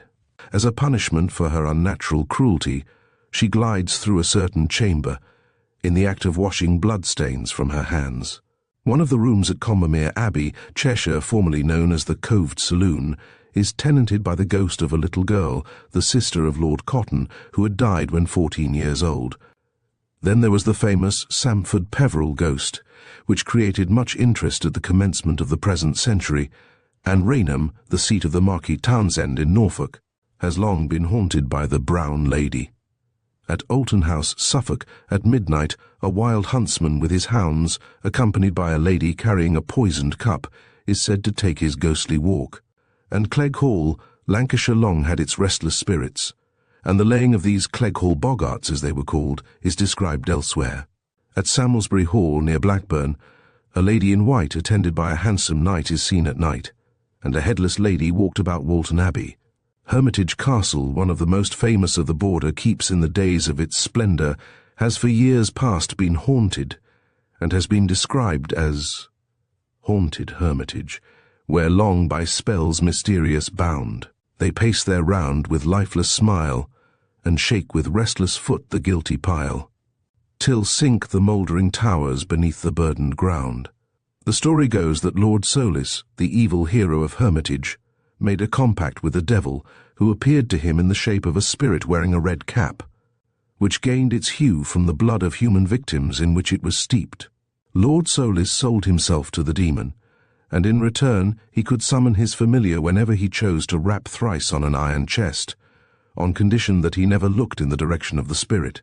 Once, however, he forgot or ignored this condition, and his doom was sealed. But even then Lord Solis kept the letter of the compact. Lord Solis was protected by an unholy charm against any injury from rope or steel, hence cords could not bind him, and steel could not slay him. When, at last, he was delivered over to his enemies, it was found necessary to adopt the ingenious and effective expedient of rolling him up in a sheet of lead and boiling him to death. On a circle of stones they placed the pot, on a circle of stones but barely 9, they heated it red and fiery hot, and the burnished brass did glimmer and shine. They rolled him up in a sheet of lead for a funeral pall. They plunged him into the cauldron red, and melted him, body, lead, bones and all. This was the end of Lord Solis's body, but his spirit still lingers on the scene. Once every 7 years he keeps tryst with Red Cap on the scene of his former devilries. And still when 7 years are o'er, is heard the jarring sound, when hollow opes the charmed door of chamber underground.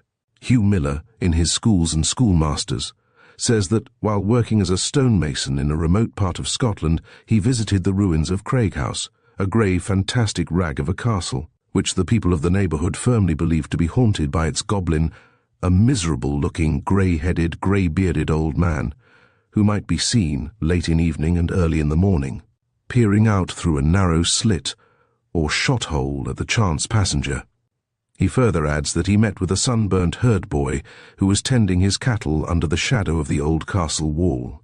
He asked the lad whose apparition he thought it was that could continue to haunt a building whose last inhabitant had long been forgotten.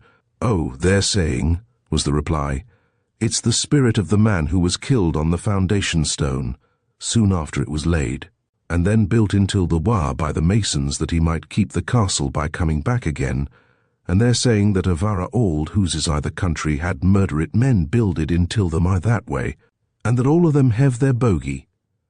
Among Irish haunted houses may be noticed the castle of Dunseverick in Antrim, which is believed to be still inhabited by the spirit of a chief, who there atones for a horrid crime, while the castles of Dunluce, of Magrath, and many others are similarly peopled by the wicked dead. In the Abbey of Clare, the ghost of a sinful abbot walks, and will continue to do so until his sin has been atoned for by the prayers he unceasingly mutters in his tireless march up and down the aisles of the ruined nave. The Cedar Room at Ashley Hall, Cheshire, was said to be tenanted by the figure of a white lady, reminding us of similar so-called apparitions at Skipsea and Blenkinsop castles. At Burton Agnes Hall, the family seat of Sir Henry Somerville Boynton, there is a spirit of a lady which haunts the ancient mansion, known in the neighbourhood as Ord Nance. The skull of this lady is preserved at the hall, and so long as it is left quietly in its resting place, all goes well. But should any attempt be made to remove it, all kinds of unearthly noises are raised in the house, and last until it is restored.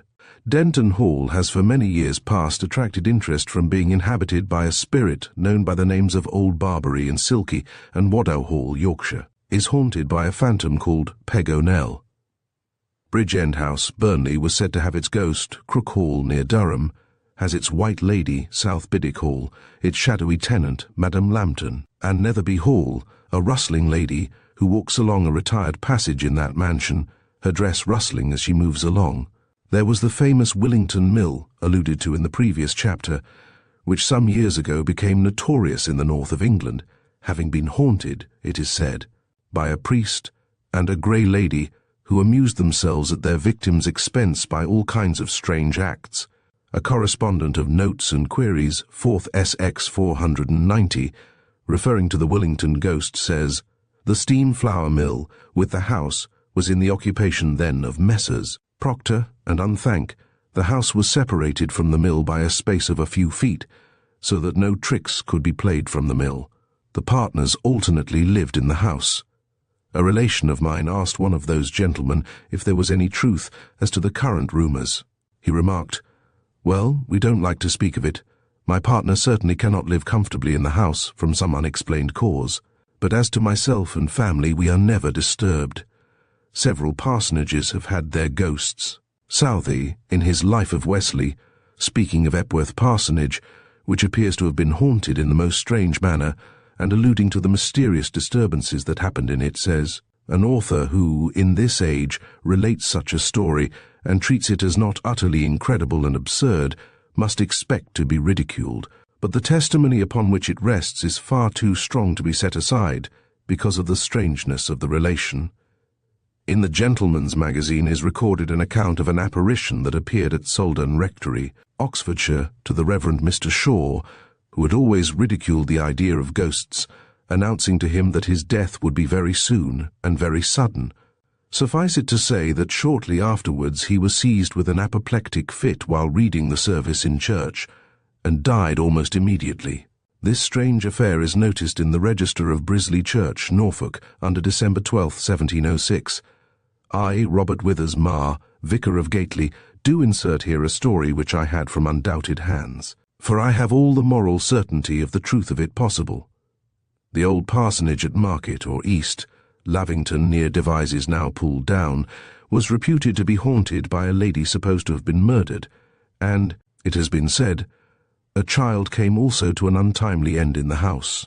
Previous to 1818, a correspondent of Notes and Queries, 5 SI 273, says, "A witness states his father occupied the house, and writes that in that year on feast day, being left alone in the house, I went up to my room. It was the one with marks of blood on the floor.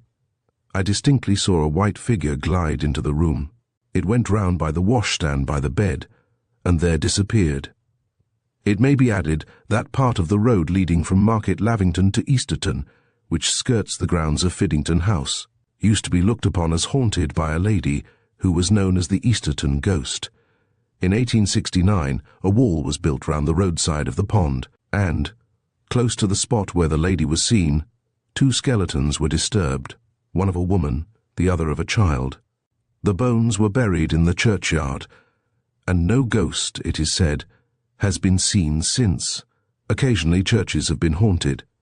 The famous Phantom Nun of Holy Trinity Church, Micklegate, York, has excited a good deal of interest, an account of which is given by Mr. Baring Gould in his Yorkshire Oddities.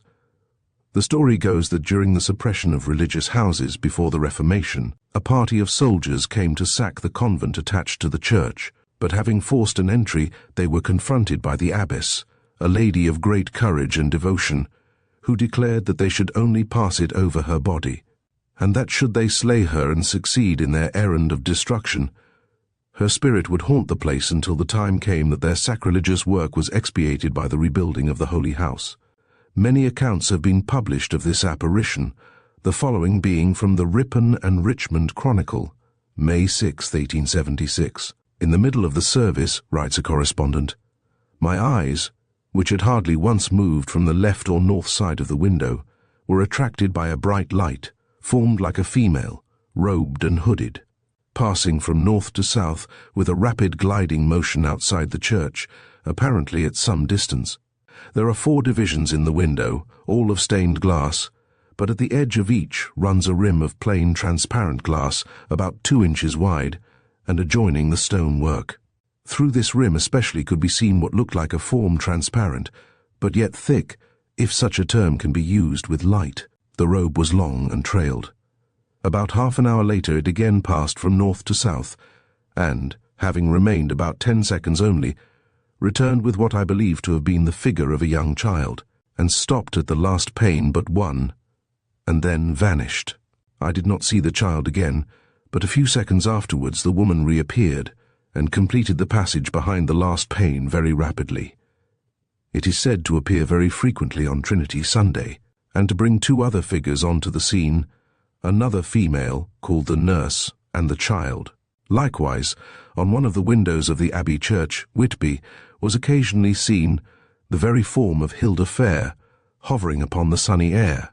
According to a correspondent of the Gentleman's Magazine, a ghost appeared for several years, but very seldom, only in the church porch at Kilncott, Leicestershire. Folklore tells us that ghosts are occasionally seen in the church porch, and, in years gone, it was customary for young people to sit and watch here on St. Mark's Eve, from 11 at night till 1 o'clock in the morning. In the 3rd year, for the ceremony had to be gone through 3 times, it was supposed the ghosts of all those about to die in the course of the ensuing year would pass into the church. It is to this piece of superstition that James Montgomery refers in his Vigil of St. Mark. "'Tis now," replied the village bell, "St. Mark's mysterious eve, and all that old traditions tell I tremblingly believe. How, when the midnight signal tolls, along the churchyard green a mournful train of sentenced souls in winding sheets are seen. The ghosts of all whom death shall doom within the coming year, in pale procession walk the gloom, amid the silence drear." A strange illustration of this superstition is found among the Hollis manuscripts in the Lansdowne collection.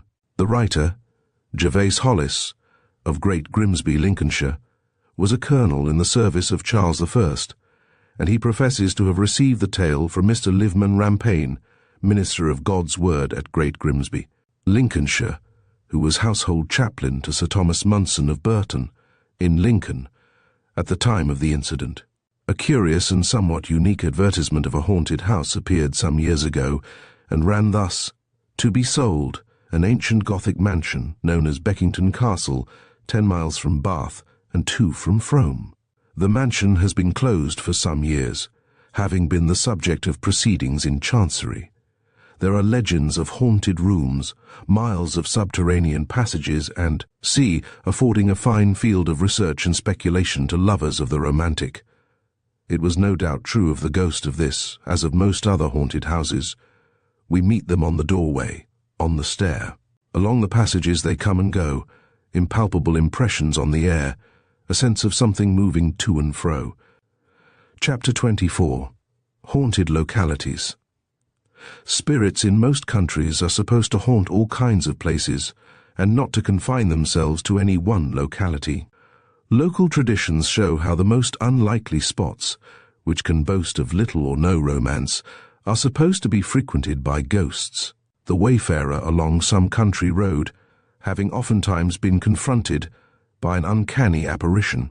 Indeed, the superstitious fear of places being haunted by ghosts not only led to the abandonment, but even destruction, of many a dwelling place, a practice which, amongst uncultured tribes, not only served as a check to material prosperity, but became an obstacle to progress. But even in civilized countries the same antipathy to a haunted house is often found, and the ghostly tenant is allowed uninterrupted possession owing to the dread his presence inspires. The Hottentots deserted the house after a decease, and the Seminoles at once removed from the dwelling where death had occurred, and from the neighborhood where the body was buried. Among the South Slavonians and Bohemians, the bereaved family, returning from the grave, pelted the ghost of their deceased relative with sticks, stones, and hot coals. And the Chuash, A tribe in Finland opened fire on it as soon as the coffin was outside the house. In Old Calabar, it was usual for a son to leave his father's house for 2 years, after which time it was considered safe to return. If a Kafir or Maori died before he could be carried out, the house was tabooed and deserted. The Ojibways pulled down the house in which anyone had died and chose another one to live in as far off as possible. Even with the death of an infant, the same fear was manifested. One day, when a friend visited a neighbor whose child was sick, he was not a little surprised to find, on his return in the evening, that the house had disappeared and all its inhabitants gone. Among the Abipones of Paraguay, when anyone's life is despaired of, the house is immediately forsaken by his fellow inmates, and the New England tribes would never live in a wigwam in which any person had died, but would immediately pull it down. If a deceased Creek Indian has been a man of eminent character, the family immediately remove from the house in which he is buried and erect a new one, with a belief that where the bones of their dead are deposited, the place is always attended by goblins. The Kamchadalas frequently remove from their dwelling when anyone has died, and among the Lepchas the house where there has been a death is almost always forsaken by the surviving inmates. Occasionally it would seem the desertion is more complete. After a death, for instance, the boobies of Fernando Po forsake the village in which it occurred, and of the Bechuanas we read that, on the death of Malahawan, the town was removed, according to the custom of the country. Ghosts are supposed to find pleasure in revisiting the places where they have experienced joy or sorrow and pain, and to wander round the spot where they died, and hence all kinds of precautions have been adopted to prevent their returning. In Europe sometimes, steps were taken to barricade the house against him. Thus, in some parts of Russia and East Prussia, an axe or a lock is laid on the threshold, or a knife is hung over the door. And in Germany, as soon as the coffin is carried out of the house, all the doors and windows are shut. And conversely, it is a common custom in many parts of England to unfasten every bolt and lock in the house, that the spirit of the dying man may freely escape. But, as Mr. Fraser shows in his interesting paper on the primitive ghost, our ancestors knew how to outwit the ghost in its endeavor to find its way back to the house it left at death. Thus the practice of closing the eyes of the dead, he suggests, originated in blindfolding the dead that he might not see the way by which he was carried to his last home. At the grave, where he was to rest forever, there was no motive for concealment, hence the Romans, and apparently the Siamese, opened the eyes of the dead man at the funeral pyre, and the idea that if the eyes of the dead be not closed, his ghost will return to fetch away another of the household, still exists in Germany, Bohemia, and England. With the same object, the coffin was carried out of the house by a hole purposely made in the wall, which was stopped up as soon as the body had passed through, so that, when the ghost strolled back from the grave, he found there was no thoroughfare device shared equally by Greenlanders, Hottentots, Bechuanas, Samoyeds, Ojibways, Algonquins, Laotians, Hindus, Tibetans, Siamese, Chinese, and Fijians. These doors of the dead are still to be seen in a village near Amsterdam, and they were common in some towns of central Italy. A trace of the same custom survives in Thuringen, where there is a belief that the ghost of a man who has been hanged will return to the house if not taken out by a window instead of a door. Similarly, for the purpose of misleading the dead, the Bohemians put on masks, that the dead might not know, and therefore might not follow them, and it is a matter of conjecture whether mourning customs may not have sprung from the desire to disguise and therefore to protect the living from the dead. Among further methods in use for frustrating the return of the dead may be noticed the objection to utter the names of deceased persons, a superstition which Mr. Fraser shows has modified whole languages. Thus, among the Australians, Tasmanians and Abipones, if the name of a deceased person happened to be a common name, e.g. the name of an animal or plant, this name was abolished, and a new one substituted for it. During the residence of the Jesuit missionary Dobritzhofer amongst the Abipones, the name for tiger was thus changed 3 times. Amongst the Indians of Colombia, near relatives of a deceased person often change their names, under the impression that the ghost will return if he hears the familiar names. The Sandwich Islanders say the spirit of the departed hovers about the place of its former resort, and in the country north of the Zambesi, all believe that the souls of the departed still mingle among the living, and partake in some way of the food they consume. In the Aleutian Islands it is said that the invisible souls or shades of the departed wander about among their children. But one of the most favourite haunts of departed spirits is said to be burial grounds, and especially their own graves, reminding us of Puck's words in A Midsummer Night's Dream, Act VSC 2, "Now it is the time of night, that the graves all gaping wide, everyone lets forth his sprite, in the church way paths to glide." The belief in ghosts, writes Thorpe, was deeply impressed on the minds of the heathen North Mainer belief, closely connected with their ideas of the state after death. The soul, they believed, returned to the place whence it sprang, while the body, and the grosser life bound to it, passed to the abode of hell or death. Herewith was naturally combined the belief that the soul of the departed might, from its heavenly home, revisit the earth, there at night time to unite itself in the grave mound with the corporeal shadow released from hell. Thus the dead could show themselves in the open grave mounds in the same form which they had in life. Indeed, it has been the current opinion for centuries that places of burial are haunted with spectres and apparitions. Ovid speaks of ghosts coming out of their sepulchres and wandering about, and Virgil too, quoting the popular opinion of his day, tells us how Meris could call the ghosts out of their tombs. In short, the idea of the ghost remaining near the corpse is of worldwide prevalence, and as Dr. Tylor remarks, through all the changes of religious thought from first to last in the course of human history, the hovering ghosts of the dead make the midnight burial ground a place where man's flesh creeps with terror.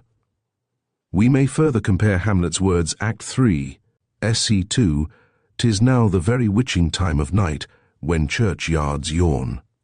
And Puck also tells how, at the approach of aurora, ghosts wandering here and there troop home to churchyards. Tracing this superstition amongst uncultured tribes, we find the soul of the North American hovering about its burial place. And among the Costa Ricans, the spirits of the dead are believed to remain near their bodies for a year. The Dayaks' burial place is frequented by ghosts, and the explorer Swan tells us that when he was with the northwestern Indians, he was not allowed to attend a funeral for fear of his offending the spirits hovering about. From the same authority we learn how at Stony Point, on the northwest coast of America, burial place of the Indians was considered to be haunted by spirits, and on this account no Indian ever ventured there. This dread of burial grounds still retains a persistent hold, and is one of those survivals of primitive belief which has given rise to a host of strange superstitious practices. Keppel, in his visit to the Indian archipelago, says that in northern Australia the natives will not willingly approach graves at night alone, but when they are obliged to pass them, they carry a fire stick to keep off the spirit of darkness. There is still a belief that the ghost of the last person watches round the churchyard till another is buried, to whom he delivers his charge. Crofton Croker says that in Ireland it is the general opinion among the lower orders that the last buried corpse has to perform an office like that of fag in our public schools by the junior boy, and that the attendance on his churchyard companions is duly relieved by the interment of some other person. Serious disturbances have resulted from this superstition, and terrific fights have at times taken place to decide which corpse should be buried first. The ancient churchyard of Trua, County Monaghan, is said to be haunted by an evil spirit, whose appearance generally forebodes death. The legend runs, writes Lady Wilde, that at funerals the spirit watches for the person who remains last in the graveyard. If it be a young man who is there alone, the spirit takes the form of a beautiful young girl, inspires him with an ardent passion, and exacts from him a promise that he will meet her that day month in the churchyard. The promise is then sealed by a kiss, which sends a fatal fire through his veins, so that he is unable to resist her caresses and makes the promise required. Then she disappears, and the young man proceeds homewards, but no sooner has he passed the boundary wall of the churchyard than the whole story of the evil rushes on his mind, and he knows that he has sold himself, soul and body, for a demon's kiss. Then terror and dismay take hold of him, till despair becomes insanity, and on the very day month fixed for the meeting with the demon bride, the victim dies the death of a raving lunatic, and is laid in the fatal graveyard of Truar. The dead, too, particularly object to persons treading carelessly on their graves, an allusion to which occurs in one of the songs of Greek outlawry. All Saturday we held carouse, and far through Sunday night, and on the Monday morn we found our wine expended quite. To seek for more without delay the captain made me go. I ne'er had seen nor known the way, nor had a guide to show. And so through solitary roads and secret paths I sped, which to a little ivied church long time deserted led. This church was full of tombs, and all by gallant men possessed. One sepulchre stood all alone, apart from all the rest. I did not see it, and I trod above the dead man's bones, and as from out the netherworld came up a sound of groans. What ails thee, sepulchre? Why thus so deeply groan and sigh? Doth the earth press, or the black stone weigh on thee heavily? Neither the earth doth press me down, nor black stone do me scath, but I with bitter grief am wrung, and full of shame and wrath, that thou dost trample on my head, and I am scorned in death. Perhaps I was not also young, nor brave and stout in fight, nor wont, as thou, beneath the moon, to wander through the night. According to the Guiana Indians, every place is haunted where any have died, and in Madagascar the ghosts of ancestors are said to hover about their tombs. The East Africans appear to imagine the souls to be always near the place of sepulture, and on the Gold Coast the spirit is supposed to remain near the spot where the body has been buried. The souls of warriors slain on the field of battle are considered by the Mangaians to wander for a while amongst the rocks and trees of the neighborhood in which their bodies were thrown. At length, the first slain on each battlefield would collect his brother's ghosts and lead them to the summit of a mountain, whence they leap into the blue expanse, thus becoming the peculiar clouds of the winter. And the Mayas of Yucatan think the souls of the dead return to the earth if they choose, and in order that they may not lose the way to the domestic hearth, they mark the path from the hut to the tomb with chalk. The primitive doctrine of souls obliges the savage, says Mr. Dorman, to think of the spirit of the dead as close at hand. Most uncultured tribes, on this account, regard the spot where death has taken place as haunted. A superstitious fear soon instigates worship, and this worship, beginning at the tombs and burial places, develops into the temple ritual of higher culture. The Iroquois believe the space between the earth and sky is full of spirits, usually invisible but occasionally seen, and the Ojibways affirm that innumerable spirits are ever near, and dwell in all kinds of places. European folklore has similar beliefs, it having been a Scandinavian idea that the souls of the departed dwell in the interior of mountains, a phase of superstition which frequently presents itself in the Icelandic sagas, and exists in Germany at the present day. Of some German mountains, writes Thorpe, it is believed that they are the abodes of the damned. One of these is the Horselberg, near Eisenach, which is the habitation of Frau Hohl. Another is the fabulous Venusberg, in which the Tannhauser sojourns, and before which the trusty Eckhart sits as a warning guardian. Departed souls were also supposed to dwell in the bottom of wells and ponds, with which may be compared the many tales current throughout Germany and elsewhere of towns and castles that have been sunk in the water and are at times visible. But, as few subjects have afforded greater scope for the imagination than the hereafter of the human soul, numerous myths and legendary stories have been invented to account for its mysterious departure in the hour of death. Shakespeare has alluded to the numerous destinations of the disembodied spirit, enumerating the many ideas prevalent in his day on the subject. In Measure for Measure, Act 2, Sc. 1, Claudio pathetically says, "Aye, but to die, and go we know not where, to lie in cold obstruction, and to rot. This sensible warm motion to become a kneaded clod, and the delighted spirit to bathe in fiery floods, or to reside in thrilling regions of thick-ribbed ice, to be imprisoned in the viewless winds, and blown with restless violence round about the pendant world. Indeed, it would be a long task to enter into the mass of mystic details respecting the soul's dread journey by caverns and rocky paths and weary plains, over steep and slippery mountains, by frail bank or giddy bridge, across gulfs or rushing rivers, to its destined home. According to the Mazovians, the soul remains with the coffin, sitting upon the upper part of it until the burial is over, when it flies away. Such traditions, writes Mr. Ralston, vary in different localities, but everywhere, among all the Slavonic people, there seems always to have prevailed an idea that death does not finally sever the ties between the living and the dead.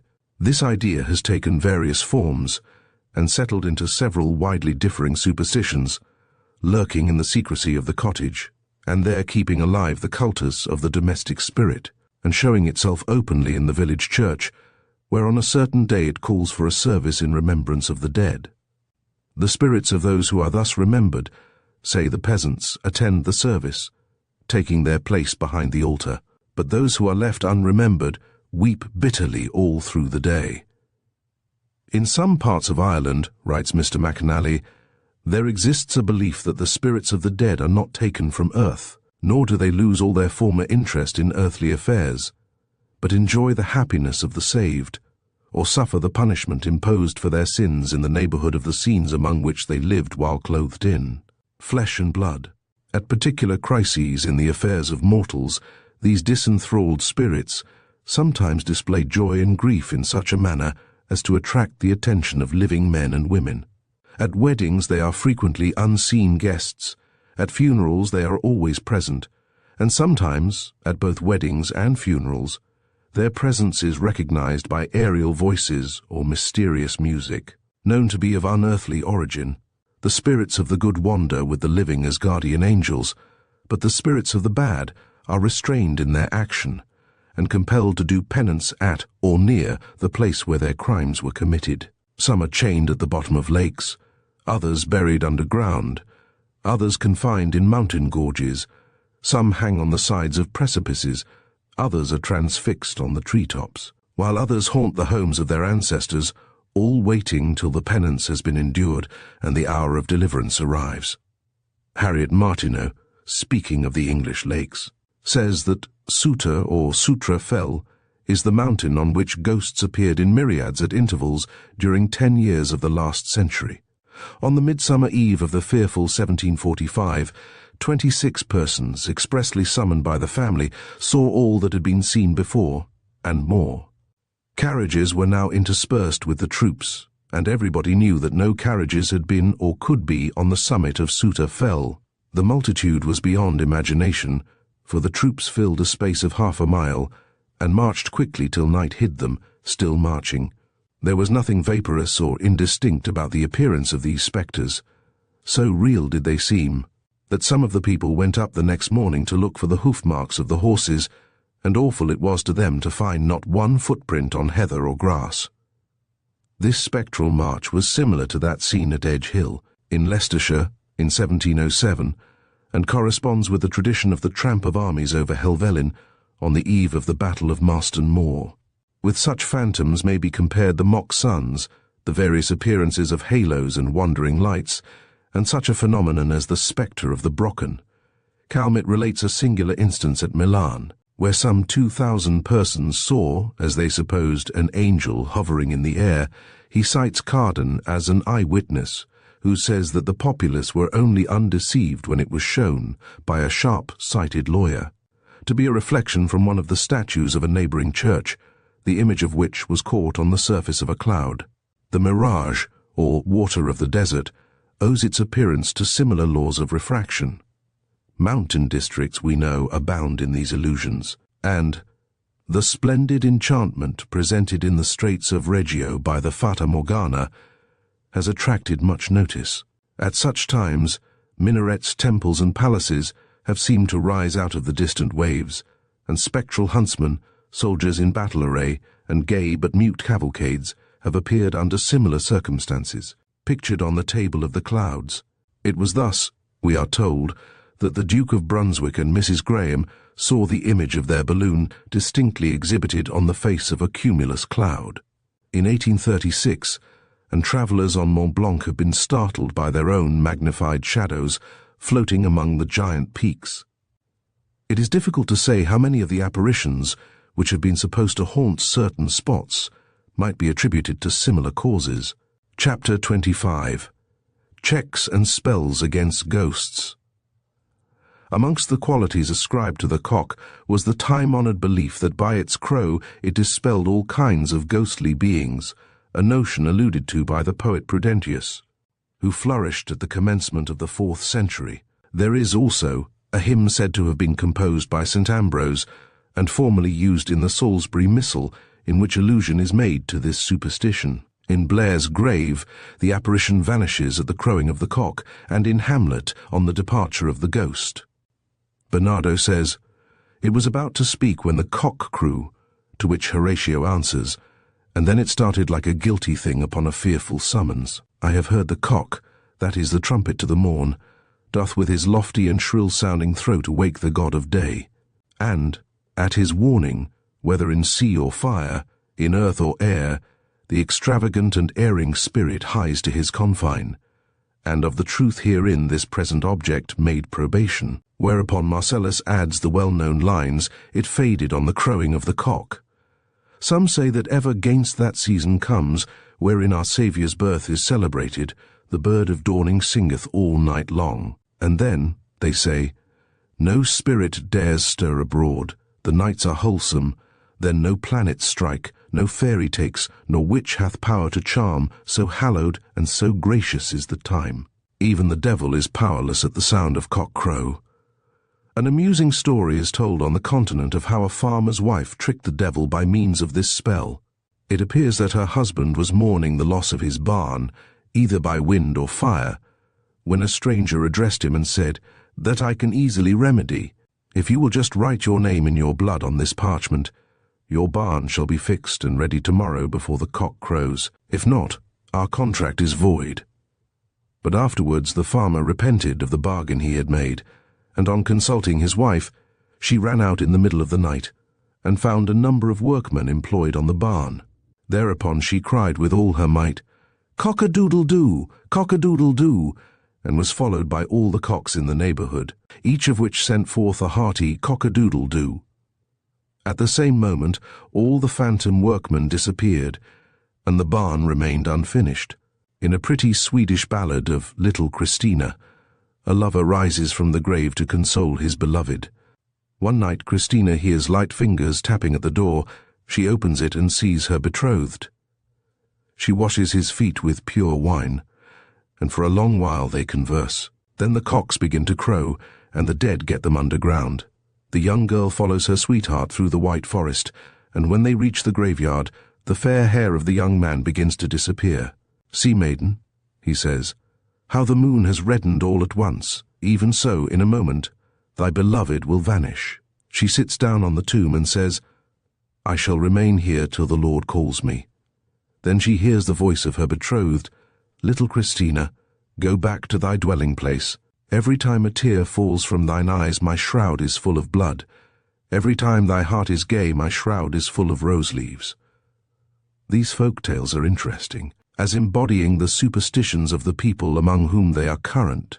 A similar idea prevails in India, where the cock is with the Hindus, as with the English peasant, a most potent instrument in the subjugation of troublesome spirits. A paragraph in the Carnatic Times tells us how a Hindu exorcist tied his patient's hair in a knot, and then with a nail attached it to a tree. Muttering some incantatory lines, he seized a live cock, and holding it over the girl's head with one hand, he, with the other, cut its throat. The blood-stained knot of hair was left attached to the tree, which was supposed to detain the demon. It is further supposed that one or a legion thus exorcised will haunt that tree till he or they shall choose to take possession of some other unfortunate. It was said that chastity was of itself a safeguard against the malignant power of bad ghosts, a notion to which Milton has referred.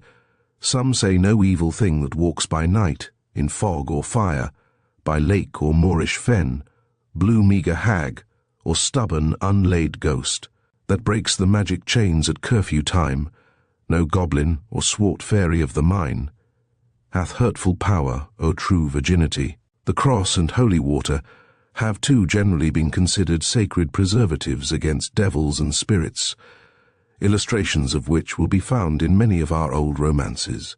Fire, like water, has been employed for the purpose of excluding or barring the ghost, and Mr. Fraser writes how the Siberians seek to get rid of the ghost of the departed by leaping over a fire. At Rome, mourners returning from a funeral stepped over fire, a practice which still exists in China. A survival of this custom prevails among the South Slavonians, who, on their return from a funeral, are met by an old woman carrying a vessel of live coals. On these they pour water, or else they take a live coal from the hearth and fling it over their heads. The Brahmins simply touched fire, while in Ruthenia, the mourners merely look steadfastly at the stove or place their hands on it. It is noteworthy that in the Highlands of Scotland and in Burma, the house fires were always extinguished when a death happened, for fear, no doubt, of the ghost being accidentally burnt. The Eskimos drive away spirits by blowing their breath at them, and the Mayas of Yucatan had evil spirits which could be driven away by the sorcerers, but they never came near when their fetishes were exposed. They had a ceremony for expelling evil spirits from houses about to be occupied by newly married persons. The natives of Brazil so much dread the ghosts of the dead that it is recorded how some of them have been struck with sudden death because of an imaginary apparition of them. They try to appease them by fastening offerings on stakes fixed in the ground for that purpose. Mutilations of the dead were supposed to keep his ghost harmless, and on this account, Greek murderers hacked off the extremities of their victims. Australians cut off the right thumb of a slain enemy that his ghost might not be able to draw the bow. And in Arabia, Germany, and Spain, as the ghosts of murderers and their victims are especially restless, everyone who passes their graves is bound to add a stone to the pile. In Pekin, 6 or 7 feet away from the front of the doors, small brick walls are built up. These are to keep the spirits out, which fly only in straight lines and therefore find a balk in their way. Another mode of keeping spirits away in the case of children is to attire them as priests, and also to dress the boys as girls, who are supposed to be the less susceptible to the evil influence. In fact, most countries have their contrivances for counteracting, in one way or another, the influence of departed spirits, a piece of superstition of which European folklore affords abundant illustrations. Thus, in Norway, bullets, gunpowder, and weapons have no influence on ghosts, but at the sight of a cross and from exorcisms they must retire. The same belief prevails in Denmark, where all kinds of checks to ghostly influence are resorted to.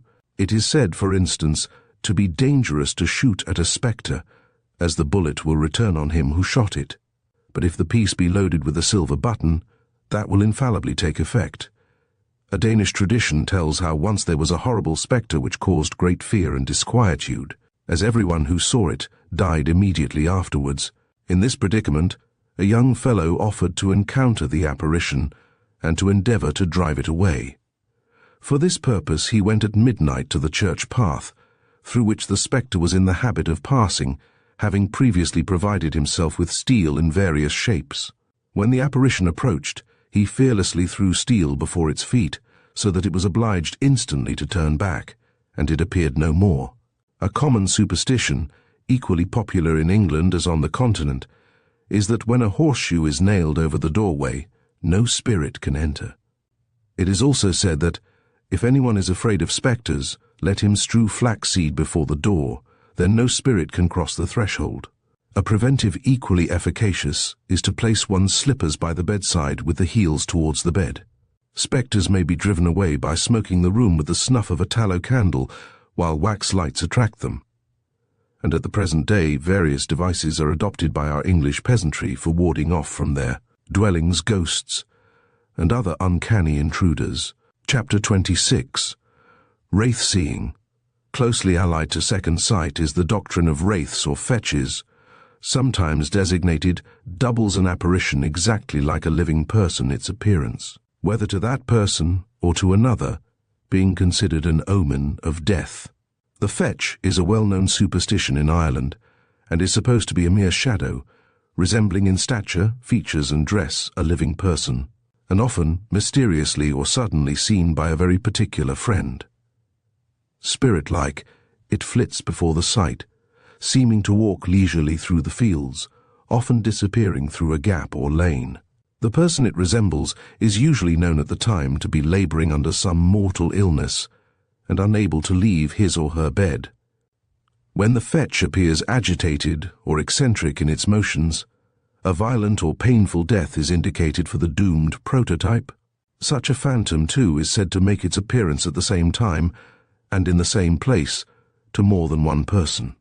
Should it be seen in the morning, a happy longevity for the original is confidently expected, but if it be seen in the evening, immediate dissolution of the living prototype is anticipated. It is thought, too, that individuals may behold their own fetches. Queen Elizabeth is said to have been warned of her death by the apparition of her own double, and Miss Strickland thus describes her last illness. As her mortal illness drew towards a close, the superstitious fears of her simple ladies were excited almost to mania, even to conjuring up a spectral apparition of the Queen while she was yet alive. Lady Guildford, who was then in waiting on the Queen, leaving her in an almost breathless sleep in her privy chamber, went out to take a little air, and met Her Majesty, as she thought, 3 or 4 chambers off. Alarmed at the thought of being discovered in the act of leaving the royal patient alone, she hurried forward in some trepidation in order to excuse herself, when the apparition vanished away. She returned terrified to the chamber, but there lay the Queen in the same lethargic slumber in which she left her. Shelley, shortly before his death, believed he had seen his wraith. On June 23, says one of his biographers, he was heard screaming at midnight in the saloon. The Williamses ran in and found him staring on vacancy.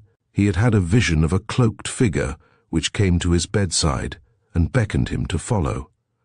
He did so, and when they had reached the sitting room, the figure lifted the hood of his cloak and disclosed Shelley's own features, and saying, "Siete soddisfatto?"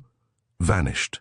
This vision is accounted for on the ground that Shelley had been reading a drama attributed to Calderon, named El Embosado o El Encapotado, in which a mysterious personage who had been haunting and thwarting the hero all his life and is at last about to give him satisfaction in a duel, unmasks and proves to be the hero's own wraith. He also asks, "Art thou satisfied?" and the haunted man dies of horror. Sir Robert Napier is supposed to have seen his double, and Aubrey quaintly relates how the beautiful Lady Diana Rich, daughter to the Earl of Holland, as she was walking in her father's garden at Kensington to take the air before dinner, about 11 o'clock, being then very well, met her own apparition, habit and everything, as in a looking-glass. About a month after, she died of smallpox, and it is said that her sister, the Lady Isabella Thynne, saw the like of herself also before she died. This account I had from a person of honour. A third sister, Mary, was married to the Earl of Breadalbane, and it has been recorded that she also, not long after her marriage, had some such warning of her approaching dissolution. The Irish novelist John Banim has written both a novel and a ballad on this subject, one which has also largely entered into many a tradition and folk tale. In Cumberland, this apparition is known by the peasantry as a swarth, and in Yorkshire by the name of a waff. The gift of wraith-seeing still flourishes on the continent, and examples abound in Silesia and the Tyrol. With regard to bilocation or double personality, writes a Catholic priest, there is a great deal of very interesting matter in St. Thomas of Aquin, and also in Cardinal Cajetan's commentaries of St. Thomas. The substance of the principles is this: bilocation, properly so called, is defined by the scholastics as the perfect and simultaneous existence of one and the same individual in 2 distinct places at the same time. This never does and never can happen. But bilocation, improperly so called, and which St. Thomas terms raptus, does occur, and is identical with the double, as you call it, in the cases of St. Gennadius, St. Ignatius, and c. St. Thomas quotes as illustrations or instances St. Paul being taken up to the 3rd heaven. Ezekiel, the prophet, was taken by God and shown Jerusalem, whilst at the same time he was sitting in the room with the ancients of the tribe of Judah before him, Ezekiel the 8th, and in which the soul of man is not wholly detached from the body, being necessary for the purpose of giving life, but is detached from the senses of the body. St. Thomas gives 3 causes for this phenomenon: 1, divine power; 2. The power of the devil, and 3. Disease of the body when very violent sometimes. Bardinus tells how Marsilius Ficinus appeared at the hour of his death on a white horse to Michael Mercatus, and rode away crying, "O Michael, Michael, vera, vera sunt illa," that is, the doctrine of a future life is true. Instances of this kind of phenomenon have been common in all ages of the world, and Lucretius suggested the strange fancy that the superficial surfaces of all bodies were continually flying off like the coats of an onion, which accounted for the appearance of apparitions, whilst Jacques Gaffarel suggested that corrupting bodies send forth vapours which, being compressed by the cold night air, appear visible to the eye in the forms of men. In one of the notes to Les Imaginations Extravagantes de Monsieur Ouffler by the Abbé Bordelon, it is said that the monks and nuns, a short time before their death, have seen the images of themselves seated in their chairs or stalls. Catherine of Russia, after retiring to her bedroom, was told that she had been seen just before to enter the state chamber.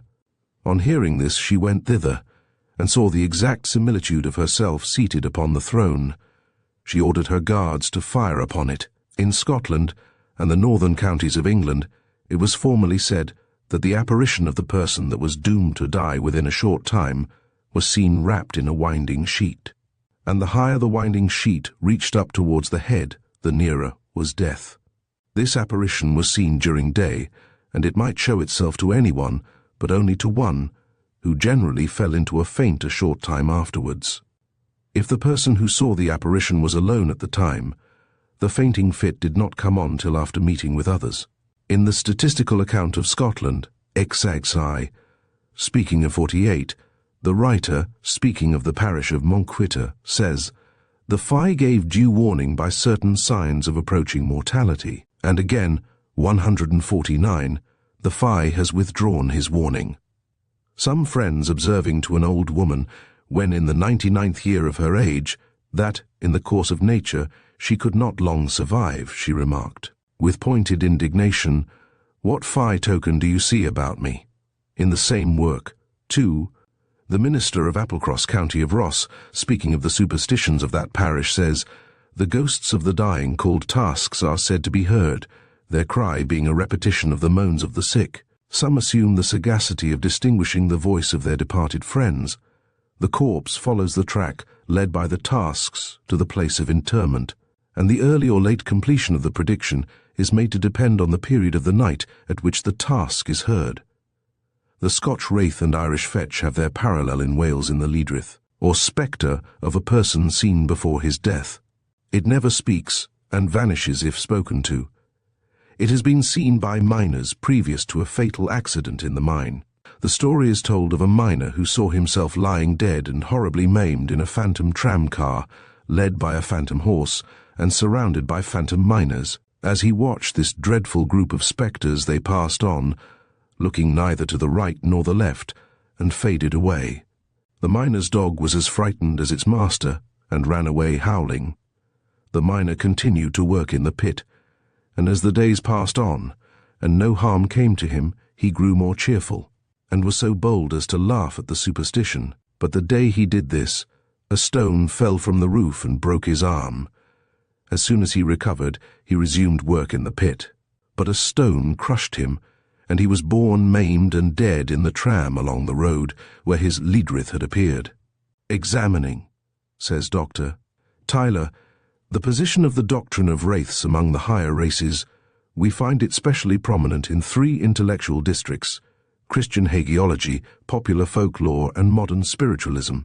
Saint Anthony saw the soul of Saint Ammonius carried to heaven in the midst of choirs of angels, the same day that the holy hermit died 5 days' journey off in the desert of Nitria. When St. Ambrose died on Easter Eve, several newly baptized children saw the holy bishop and pointed him out to their parents. But these, with their less pure eyes, could not behold him. Numerous instances of wraith seeing have been chronicled from time to time, some of which are noteworthy. It is related how Ben Jonson, when staying at Sir Robert Cotton's house, was visited by the apparition of his eldest son, with a mark of a bloody cross upon his forehead, at the moment of his death by the plague. Lord Balcarres, it is said, when in confinement in Edinburgh Castle under suspicion of Jacobitism, was one morning lying in bed when the curtains were drawn aside by his friend Viscount Dundee, who looked upon him steadfastly and then left the room. Shortly afterwards, the news came that he had fallen about the same hour at Killiecrankie. Lord Mohun, who was killed in a duel in Chelsea Fields, is reported to have appeared at the moment of his death in the year 1642 to a lady in James Street, Covent Garden, and also to the sister of Glanville, famous as the author of Sadducismus Triumphatus. It is related how the second Earl of Chesterfield, in 1652, saw, when walking, a spectre with long white robes and black face. Regarding it as an intimation of some illness of his wife, then visiting her father at Networth, he set off early to inquire, and met a servant from Lady Chesterfield, describing the same apparition. Anna Maria Porter, when living at Esher, was visited by an old gentleman, a neighbour, who frequently came in to tea. On this occasion, the story goes, he left the room without speaking, and fearing that something had happened, she sent to inquire, and found that he had died at the moment of his appearance. Similarly, Maria Edgeworth, when waiting with her family for an expected guest, saw in a vacant chair the apparition of a sailor cousin who suddenly stated that his ship had been wrecked and he himself the only one saved. The event proved the contrary. He alone was drowned. One of the most striking and best authenticated cases on record is known as the Birkbeck ghost, and is thus related in the Proceedings of the Psychical Research Society. In 1789, Mrs. Birkbeck, wife of William Birkbeck, banker of Settle, and a member of the Society of Friends, was taken ill and died at Cockermouth while returning from a journey to Scotland, which she had undertaken alone, her husband and 3 children, aged 7, 5, and 4 years respectively, remaining at Settle. The friends at whose house the death occurred made notes of every circumstance attending Mrs. Birkbeck's last hours, so that the accuracy of the several statements as to time as well as place was beyond the doubtfulness of man's memory, or of any even unconscious attempt to bring them into agreement with each other. One morning, between 7 and 8 o'clock, the relation to whom the care of the children had been entrusted, and who kept a minute journal of all that concerned them, went into their bedroom, as usual, and found them all sitting up in bed in great excitement and delight. "Mamma has been here," they cried, and the little one said. She called, "Come, Esther." Nothing could make them doubt the fact, and it was carefully noted down to entertain the mother when she came home. That same morning, as their mother lay on her dying bed at Cockermouth, she said, "I should be ready to go if I could but see my children." She then closed her eyes, to reopen them, as they thought, no more. But after 10 minutes of perfect stillness she looked up brightly, and said, "I am ready now. I have been with my children," and at once passed peacefully away. When the notes taken at the 2 places were compared, the day, hour, and minutes were the same. Baxter, in his World of Spirits, records a very similar case of a dying woman visiting her children in Rochester, and in a paper on Ghosts and Goblins, which appeared in the Cornhill, 1873, XC 7, 457, the writer relates how, in a house in Ireland, a girl lay dying. Her mother and father were with her, and her 5 sisters were praying for her in a neighbouring room. This room was well lit, but overhead was a skylight, and the dark sky beyond. One of the sisters, looking towards this skylight, saw there the face of her dying sister looking sorrowfully down upon them. She seized another sister and pointed to the skylight. One after another, the sisters looked where she pointed. They spoke no word, and in a few moments their father and mother called them to the room where their sister had just died. But when afterwards they talked together about what had happened that night, it was found that they had all seen the vision and the sorrowful face. But, as the writer observes, in stories where a ghost appears for some useful purpose, the mind does not reject the event as altogether unreasonable, though the circumstances may be sufficiently preposterous. But one can conceive no reason why the vision of a dying sister should look down through a skylight. According to a Lancashire belief, the spirits of persons about to die, especially if the persons be in distant lands, are supposed to return to their friends and thus predict the event. While the spirit is thus away, The person is supposed to be in a swoon and unaware of what is passing, but his desire to see his friends is necessary, and he must have been thinking of them. It is related from Devonshire, of the well-known Dr. Hawker, that, when walking one night, he observed an old woman pass by him, to whom he was in the habit of giving a weekly charity. As soon as she had passed, he felt somebody pull his coat, and on looking round he recognized her, and put his hand in his pocket to seek for a sixpence, but on turning to give it to her, she was gone. On his return home, he heard she was dead, but his family had forgotten to mention the circumstance. A correspondent of Notes and Queries, 3rd S. Vise 182, tells how a judge of the Staffordshire County Courts, being on one occasion in the north, went with his sisters into the church of the place to inspect its monuments. While there, they were surprised to see a lady, whom they knew to be in Bath, walk in at one door and out through another. They immediately followed, but could neither see nor hear anything further of her. On writing to her friends, it was found that she was dead, and a second letter elicited the fact that she had died at the very same time at which she had been seen by them in the north. Patrick Kennedy, in his legendary fiction of the Irish Celt, speaking of the Irish fetch, gives the following tale of the doctor's fetch, based, it is stated, on the most authentic sources. In one of our Irish cities, and in a room where the mild moonbeams were resting on the carpet and on a table near the window, Mrs. B., wife of a doctor in good practice and general esteem, looking towards the window from her pillow, was startled by the appearance of her husband standing near the table just mentioned, and seeming to look with attention on the book which was lying open on it. Now, the living and breathing man was by her side, apparently asleep, and greatly as she was surprised and affected, she had sufficient command of herself to remain without moving, lest she should expose him to the terror which she herself at the moment experienced. After gazing on the apparition for a few seconds, she bent her eyes upon her husband to ascertain if his looks were turned in the direction of the window, but his eyes were closed. She turned round again, although now dreading the sight of what she believed to be her husband's fetch, but it was no longer there. She remained sleepless throughout the remainder of the night, but still bravely refrained from disturbing her partner. Next morning, Mr. B., seeing signs of disquiet on his wife's countenance while at breakfast, made some affectionate inquiries, but she concealed her trouble, and at his ordinary hour he sallied forth to make his calls. Meeting Dr. C. in the street, and falling into conversation with him, he asked his opinion on the subject of fetches. "I think," was the answer, "and so I am sure do you, that they are mere illusions produced by a disturbed stomach acting upon the excited brain of a highly imaginative or superstitious person." "Then," said Dr. B., "I am highly imaginative or superstitious, for I distinctly saw my own outward man last night standing at the table in the bedroom, and clearly distinguishable in the moonlight. I am afraid my wife saw it too, but I have been afraid to speak to her on the subject." About the same hour on the ensuing night the poor lady was again roused, but by a more painful circumstance. She felt her husband moving convulsively, and immediately afterwards he cried to her in low, interrupted accents, "Ellen, my dear, I am suffocating. Send for Dr. C." She sprang up, huddled on some clothes, and ran to his house. He came with all speed, but his efforts for his friend were useless.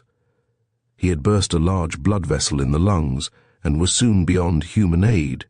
In her lamentations the bereaved wife frequently cried out, "Oh, the fetch, the fetch!" and at a later period told the doctor of the appearance the night before her husband's death. But, whilst many stories of this kind are open to explanation, it is a singular circumstance how even several persons may be deceived by an illusion such as the following. A gentleman who had lately lost his wife, looking out of window in the dusk of evening, saw her sitting in a garden chair. He called one of his daughters and asked her to look out into the garden. "Why?" she said. "Mother is sitting there." Another daughter was called, and she experienced the same illusion. Then the gentleman went out into the garden, and found that a garden dress of his wife's had been placed over the seat in such a position as to produce the illusion which had deceived himself and his daughters. In Phantasms of the Living, very many strange and startling cases are recorded in which the mysterious double has appeared, sometimes speaking and sometimes without speech, although such manifestations have not always been omens of death. Thus, the late Lord Dorchester is said to have seen the phantom of his daughter standing at the window, having his attention aroused by its shadow, which fell across the book he was reading at the time. She had accompanied a fishing expedition, was caught in a storm, and was distressed at the thought that her father would be anxious on her account. In Fitzroy's Cruise of the Beagle, an anecdote is told of a young Fuegian, Jemmy Button, and his father's ghost. While at sea, on board the Beagle, about the middle of the year 1842, he said one morning to Mr. Bino that in the night some man came to the side of his hammock and whispered in his ear that his father was dead. Mr. Bino tried to laugh him out of the idea, but ineffectually. He fully believed that such was the case, and maintained his opinion up to the time of finding his relations in Beagle Channel, when, I regret to say, he found that his father had died some months previously. This story is interesting, especially as Mr. Lang says it is the only one he has encountered among savages, of a warning conveyed to a man by a ghost as to the death of a friend. Chapter 27, Ghostly Times and Seasons. Shakespeare, quoting from an early legend, has reminded us that at Christmastide no spirit dares stir abroad, and yet in spite of this time-honoured belief, Christmas would seem to be one of the favourite seasons of the year for ghosts to make their presence felt in all kinds of odd ways. Many an old baronial hall with its romantic associations and historic legends is occasionally, as Christmas time comes round, disturbed by certain uncanny sounds, which timidity is only too ready to invest with the most mysterious and unaccountable associations. One reason for this nervous credulity may be ascribed to the fact that, as numerous old country seats are supposed to be haunted, Christmas is a fitting opportunity for the ghost to catch a glimpse of the family revelry and mirth. But, judging from the many legendary tales which have been handed down in connection with Christmas, it would seem that these spirit members of the family intrude their presence on their relatives in the flesh in various ways. In Ireland, the ill-fated Banshee has selected this season on more than one occasion to warn the family of coming trouble. According to one tale told from Ireland one Christmas Eve, when the family party were gathered round the festive board in an old castle in the south of Ireland, the prancing of horses was suddenly heard, and the sharp cracking of the driver's whip. Imagining that one of the absent members of the family had arrived, some of the young people moved to the door, but found that it was the weird apparition of the headless coach and horseman. Many such stories might be enumerated which, under one form or another, have imparted a dramatic element to the season. With some of our country peasantry, there is a deep-rooted dread of encountering anything either bordering on or resembling the supernatural, as sometimes spirits are supposed at Christmastide to be unfriendly towards mankind. In Northamptonshire, for instance, there is a strange notion that the ghosts of unfortunate individuals buried at crossroads have a particular license to wander about on Christmas Eve, at which time they wreak their evil designs upon defenceless and unsuspecting persons. But conduct of this kind seems to be the exception, and ghosts are oftentimes invoked at Christmastide by those anxious to have a foretaste of events in store for them. Thus, the anxious maiden, in her eager desire to know something of her matrimonial prospects, has often subjected herself to the most trying ordeal of courting a ghost. In many countries, at the witching hour of midnight, on Christmas Eve, the candidate for marriage goes into the garden and plucks 12 sage leaves, under a firm conviction that she will be favoured with a glimpse of the shadowy form of her future husband as he approaches her from the opposite end of the garden. But a ceremony observed in Sweden in years past must have required a still more strong-minded person to take advantage of its prophetic powers. It was customary in the morning twilight of Christmas Day to go into a wood without making the slightest noise or uttering a word, total abstinence from eating and drinking being another necessary requirement. If these rules were observed, it was supposed that the individual, as he went along the path leading to the church, would be favoured with a sight of as many funerals as would pass that way during the ensuing year. With this practice may be compared one current in Denmark, where it is said, when a family are sitting together on Christmas Eve, if anyone is desirous of knowing whether a death will occur amongst them during the ensuing year, he must go outside and peep silently through the window, and the person who appears at table sitting without a head will die before Christmas comes round again. The feast of St. Agnes was formerly held in high veneration by women who wished to know when and whom they should marry. It was required that on this day they should not eat, which was called fasting St. Agnes's fast, if they wished to have visions of delight, a piece of superstition on which Keats has founded his poem. The eve of St. Agnes, they told me how, upon St. Agnes's eve, young virgins might have visions of delight and soft adorings from their love receive, upon the honeyed middle of the night. If ceremonies due they did aright, as supperless to bed they must retire, and couch supine their beauties, lily white, nor look behind, nor sideways, but require of heaven, with upward eyes, for all that they desire. Laying down on her back that night, with her hands under her head, the anxious maiden was led to expect that her future spouse would appear in a dream, and salute her with a kiss. Various charms have long been observed on St. Valentine's Eve, and poor Robin's Almanac tells us how, on St. Mark's Eve at 12 o'clock, the fair maid will watch her smock, to find her husband in the dark, by praying unto good St. Mark. But St. Mark's Eve was a great day for apparitions.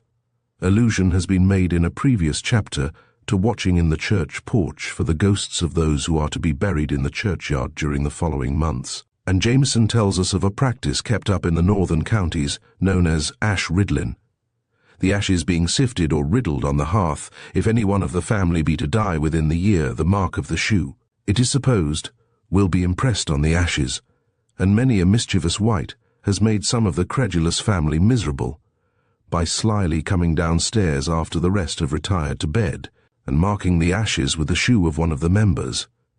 In Peru it is interesting to trace a similar superstitious usage.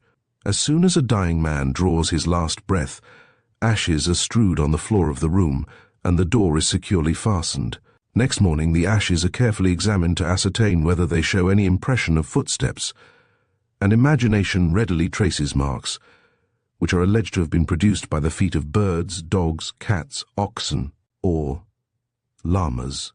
The destiny of the dead person is construed by the footmarks, which are supposed to be discernible.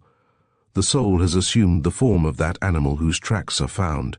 There is St. John's or Midsummer Eve, around which many weird and ghostly superstitions have clustered. Gross informs us that if anyone sit in the church porch, he will see the spirits of those destined to die that year come and knock at the church door in the order of their decease. In Ireland there is a popular belief that on St. John's Eve the souls of all persons leave their bodies and wander to the place, by land or sea, where death shall finally separate them from the tenement of the clay. The same notion of a temporary liberation of the soul gave rise to a host of superstitious observances at this time, resembling those connected with Hallow Eve. Indeed, this latter night is supposed to be the time of all others when supernatural influences prevail. It is the night, we are told, set apart for a universal walking abroad of spirits, both of the visible and invisible world. For one of the special characteristics attributed to this mystic evening is the faculty conferred on the immaterial principle in humanity to detach itself from its corporeal tenement and wander abroad through the realms of space.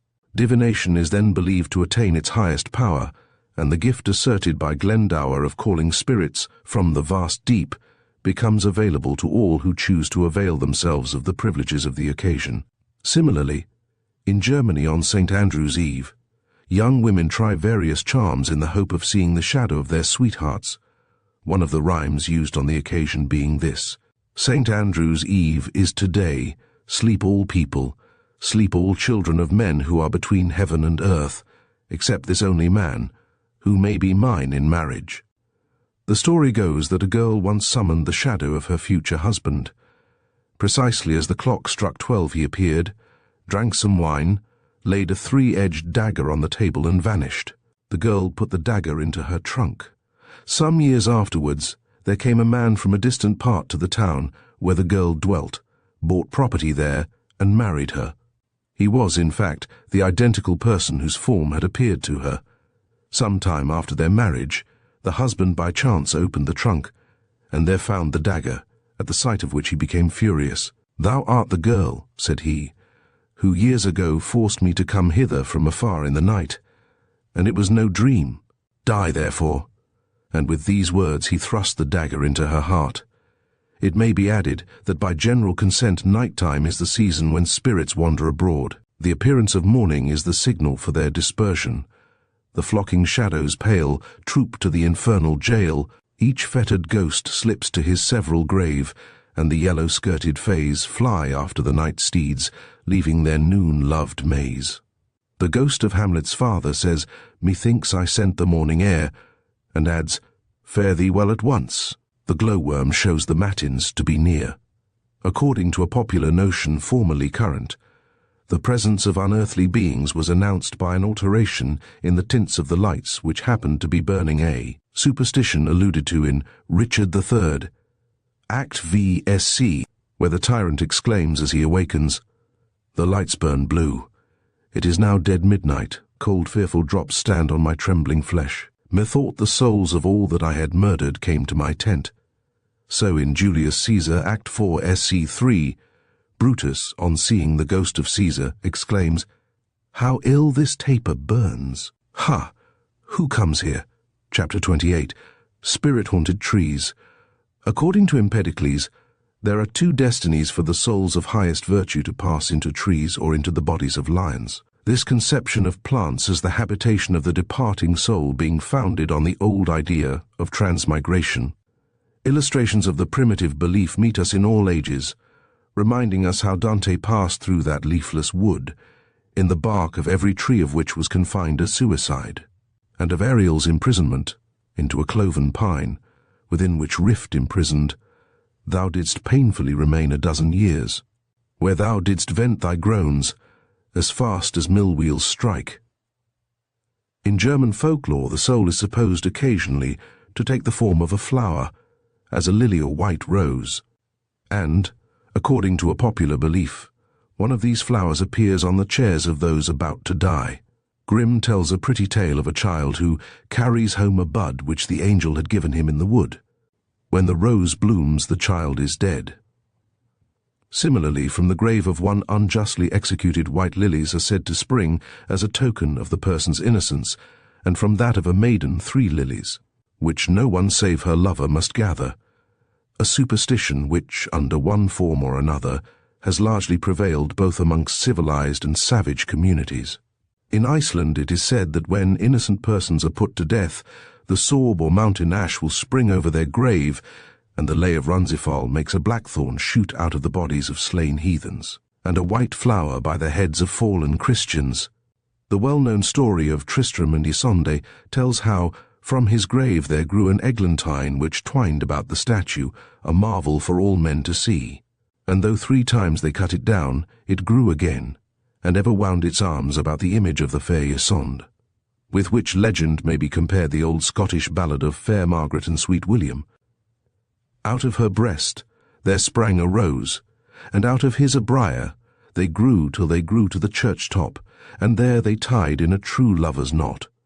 It is to this time-honoured fancy that Laertes refers when he wishes that violets may spring from the grave of Ophelia, and Lord Tennyson has borrowed the same idea, and from his ashes may be made the violet of his native land. Some of the northwestern Indians believed that those who died a natural death would be compelled to dwell among the branches of tall trees. And the Brazilians have a mythological character called Mani, a child, who died and was buried in the house of her mother. Soon a plant the mandioca sprang out of the grave, which grew, flourished, and bore fruit. According to the Iroquois, the spirits of certain trees are supposed to have the forms of beautiful females, recalling, writes Mr. Herbert Spencer, the dryads of classic mythology, who, similarly conceived as human-shaped female spirits, were sacrificed to in the same ways that human spirits in general were sacrificed to.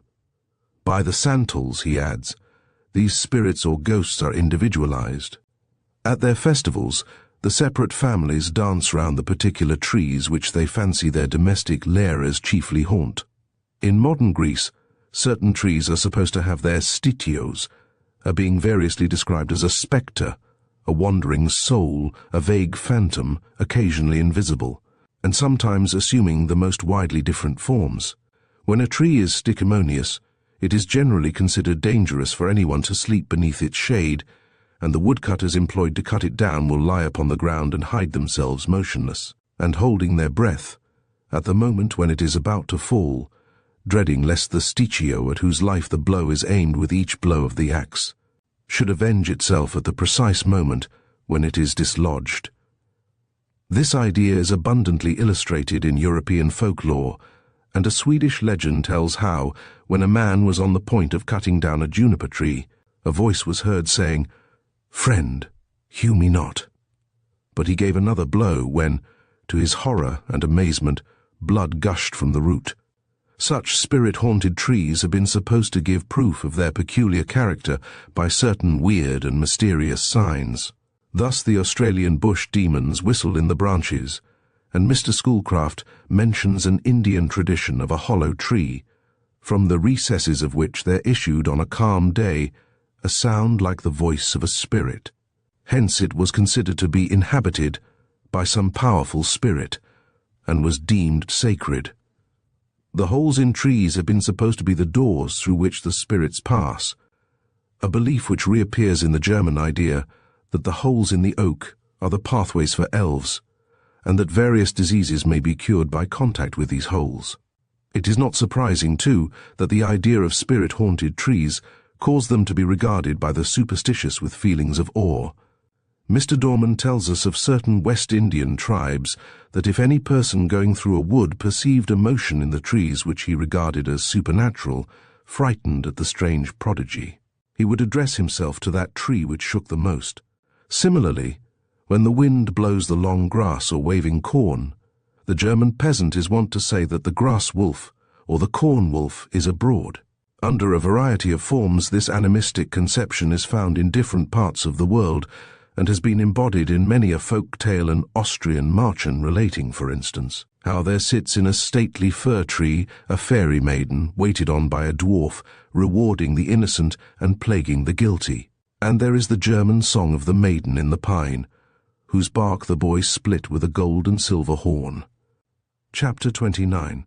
Ghosts and Hidden Treasures. The presence of troubled phantoms in certain localities has long been attributed to their being interested in the whereabouts of certain secreted treasures, the disposal of which to the rightful owner having been frustrated through death, having prematurely summoned them from their mortal existence. Traditions of the existence of large sums of hidden money are associated with many of our own country mansions. Such a legend was long connected with Hulme Castle, formerly a seat of a branch of the Prestwich family. The hoard was generally supposed to have been hidden either in the hall itself or in the grounds adjoining, and was said to be protected by spells and incantations.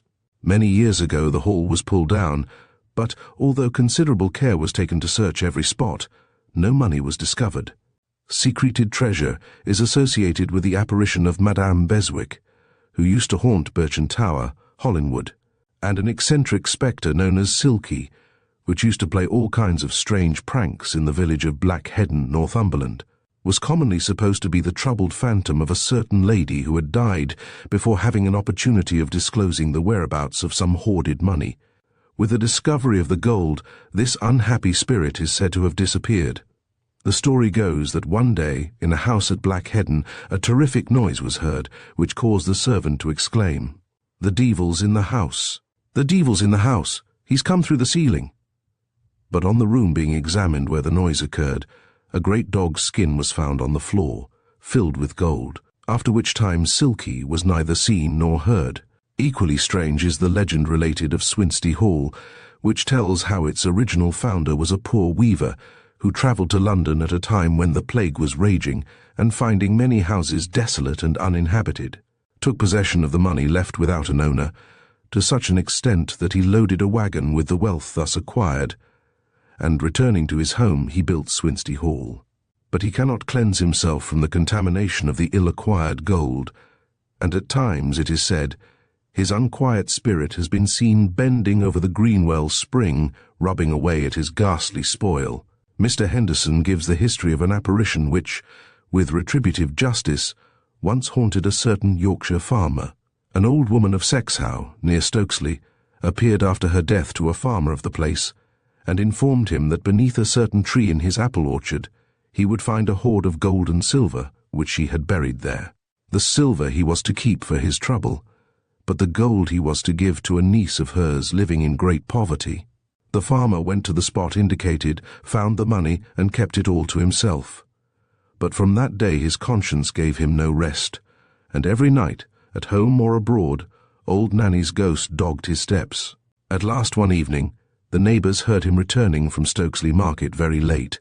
His horse was galloping furiously, and as he passed a neighbour's house, its inmates heard him screaming out, "I will, I will, I will."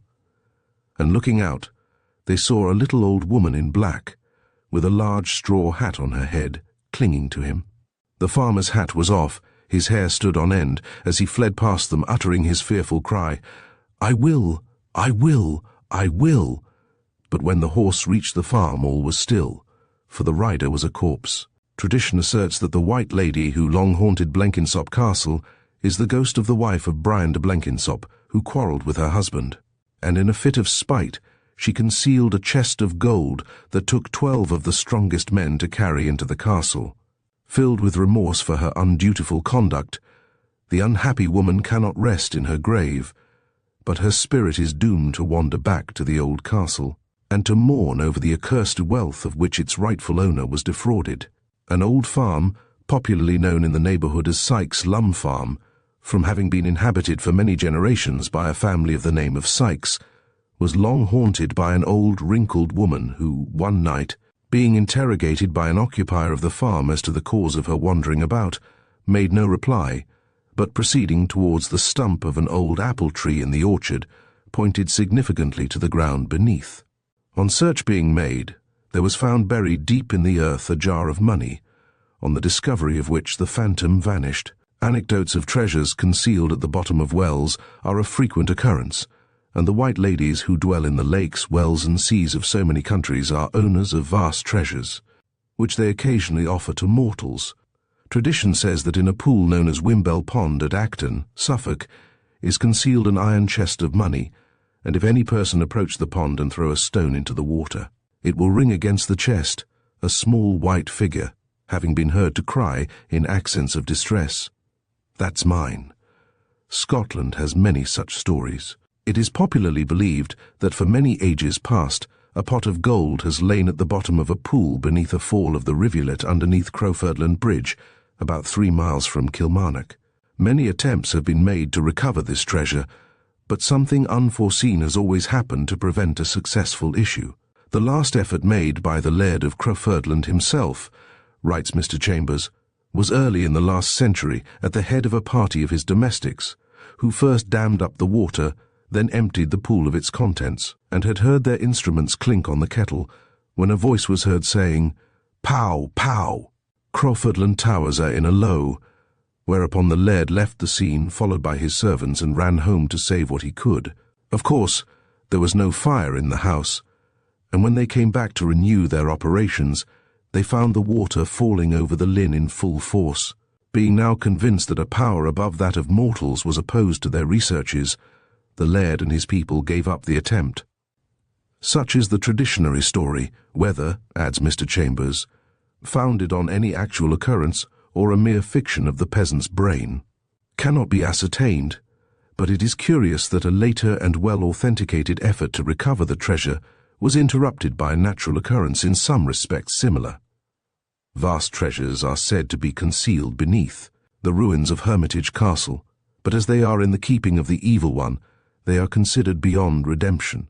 Venturesome persons have occasionally made the attempt to dig for them, but a storm of thunder and lightning has generally deterred the adventurers from proceeding. Otherwise, of course, the money would have long ago been found. It is ever, we are told, that such supernatural obstacles come in the way of these interesting discoveries. Mr. Chambers relates how an honest man in Perthshire, named Finlay Robertson, about 100 years ago, went with some stout-hearted companions to seek for the treasures which were supposed to be concealed in the darksome cave of a deceased Highland robber, but just as they had commenced operations with their mattocks, the whole party were instantaneously struck, as by an electric shock, which sent them home with fear and trembling, and they were ever after remarked as silent, mysterious men, very apt to take offence when allusion was made to their unsuccessful enterprise. In Scotland and the north of England, the brownie was regarded as a guardian of hidden treasure, and to him did the borderers commit their money or goods when, according to the custom prevalent in wild, insecure countries, they concealed them in the earth. Some form of incantation was practiced on the occasion, such as the dropping upon the treasure the blood of a slaughtered animal, or burying the slain animal with it. According to the Welsh belief, if a person die while any hoarded money, or indeed metal of any kind, were it nothing more than old iron, is still secretly hidden, the spirit of that person cannot rest. Others affirm that it is only ill-gotten treasure which creates this disturbance of the grave's repose. But it is generally agreed that the soul's unquiet condition can only be relieved by finding a human hand to take the hidden metal and throw it down the stream of a river. To throw it up a stream is useless. The spirit selects a particular person as the subject of its attentions and haunts that person till asked what it wants. A story is told of a tailor's wife at Llantwit Major, a stout and jolly dame, who was thus haunted until she was worn to the semblance of a skeleton. For not choosing to take a hoard honestly to the Ogmore, the favourite river in Glamorganshire, for this purpose, to quote her own words, "I at last consented, for the sake of quiet, to take the treasure to the river, and the spirit wafted me through the air so high that I saw below me the church loft and all the houses, as if I had leaned out of a balloon. When I took the treasure to throw it into the river, in my flurry I flung it upstream instead of down, and on this the spirit, with a savage look, tossed me into a whirlwind, and however I got back to my home I know not." The bell-ringers found her lying insensible in the church lane on their return from church, late in the evening. No piece of folklore is more general in Ireland than that gold or silver may be found under nearly all the raths, cairns, or old castles throughout the island. It is always a difficult task to exhume such buried treasure, for some preternatural guardian or other will be found on the alert. These buried treasures are usually deposited in a crock, but whenever an attempt is made to lift it, some awful gorgon or monster appears. Sometimes a rushing wind sweeps over the plain, or from the opening made, with destructive force, carrying away the gold-seeker's hat or spade, or even, in various instances, the adventurer himself, who is deposited with broken bones or a paralyzed frame at a respectful distance from the object of his quest. "On the banks of a northern river, and near a small eminence," writes a correspondent of the Gentleman's Magazine, "is a beautiful green plot, on which two large moss-covered stones over 600 feet apart are shown. It is said 2 immense crocks of gold lie buried under these conspicuous landmarks, and that various attempts have been made to dig round and beneath them. In all those instances when a persistent effort has been made, a monk appeared in full habit, with a cross in his hand to warn off sacrilegious offenders." Similar legends are found in different parts of the world. "The Isle of Yellow Sands," says Mr. Dorman, "derives its chief interest from the traditions and fanciful tales which the Indians relate concerning its mineral treasures and their supernatural guardians. They pretend that its shores are covered with a heavy, shining yellow sand, which they are persuaded is gold, but that the guardian spirit of the island will not permit any to be carried away. To enforce his commands, he has drawn together upon it myriads of eagles, hawks, and other birds of prey, who by their cries warn him of any intrusions upon the domain, and assist with their claws and beaks to expel the enemy. He has also called from the depths of the lake large serpents of the most hideous forms, who lie thickly coiled upon the golden sands, and hiss defiance to the steps of the intruder. A great many years ago, they say, some people driven by stress of weather upon the island put a large quantity of the glittering treasure in their canoes and attempted to carry it off.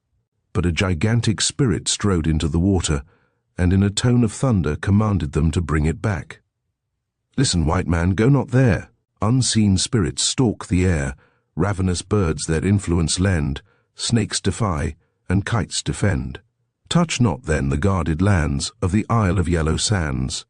The Ceylon Times records a remarkable instance of superstition among the Tamil population employed as labourers on a coffee estate. "It is the belief of all Orientals," says the writer, that hidden treasures are under the guardianship of supernatural beings. The Sinhalese, however, divide the charge between demons and cobra da capellos. Various charms are resorted to by those who wish to gain the treasures, the demons requiring a sacrifice. Blood of a human being is the most important, but, as far as it is known, the Capuas have hitherto confined themselves to the sacrifice of a white cock, combining its blood with their own, drawn by a slight puncture in the hand or foot. Many curious stories are on record of persons having been informed by ghosts of the whereabouts of hidden money, and of their having been directed to the spot where the hoarded treasure has lain for years secreted in its undetected recess. In the antiquarian repertory is a singular narrative of a man named Richard Clark, a farm labourer at Hamilton, Northamptonshire, who was haunted by the ghost of a man who declared that he had been murdered near his own house 267 years, 9 months, and 2 days ago, and buried in an orchard. He added that his wife and children, who had lived in Southwark, never knew what became of him, that he had some treasures and papers buried in the cellar of a house near London, and that he, Clark, must seek for it, and that he, the ghost, would meet him in the cellar to assist him in the search. The ghost added that as soon as the money and the writings were found, and duly delivered to certain relatives of his in Southwark, at such an address, removed from him in the 4th generation, he would cease to visit him, and would leave him in peace. Clark went to town, and on London Bridge the ghost passed him, and conducted him to the house where his wife had lived 4 generations before. Clark found everything answering the description which the ghost had given him. The money and the documents were discovered, the writings on vellum found, but those on paper decayed. Clark divided the money, and acted as the ghost of the murdered man directed him to do, and the latter looked carefully upon him, and gave him thanks, and said now he should be at rest, and spoke to those other persons which were of his generation, relations, but they had not courage to answer, but Clark talked for them. Chapter 30. Phantom Music. Many of those weird melodious sounds which romance and legendary lore have connected with the enchanted strains of invisible music have originated in the moaning of the winds and the rhythmical flow of the waves. In several of their operatic works, our dramatic composers have skillfully introduced the music of the fairies and of other aerial conceptions of the fancy, reminding us of those harmonious sounds which Caliban depicts in the Tempest, Act 3. SC 2. The isle is full of noises, sounds, and sweet airs that give delight and hurt not. Sometimes 1,000 twangling instruments will hum about mine ears, and sometimes voices that, if I then had waked after long sleep, will make me sleep again. Most countries have their stories and traditions of mysterious music which, in many cases, has been associated with certain supernatural properties.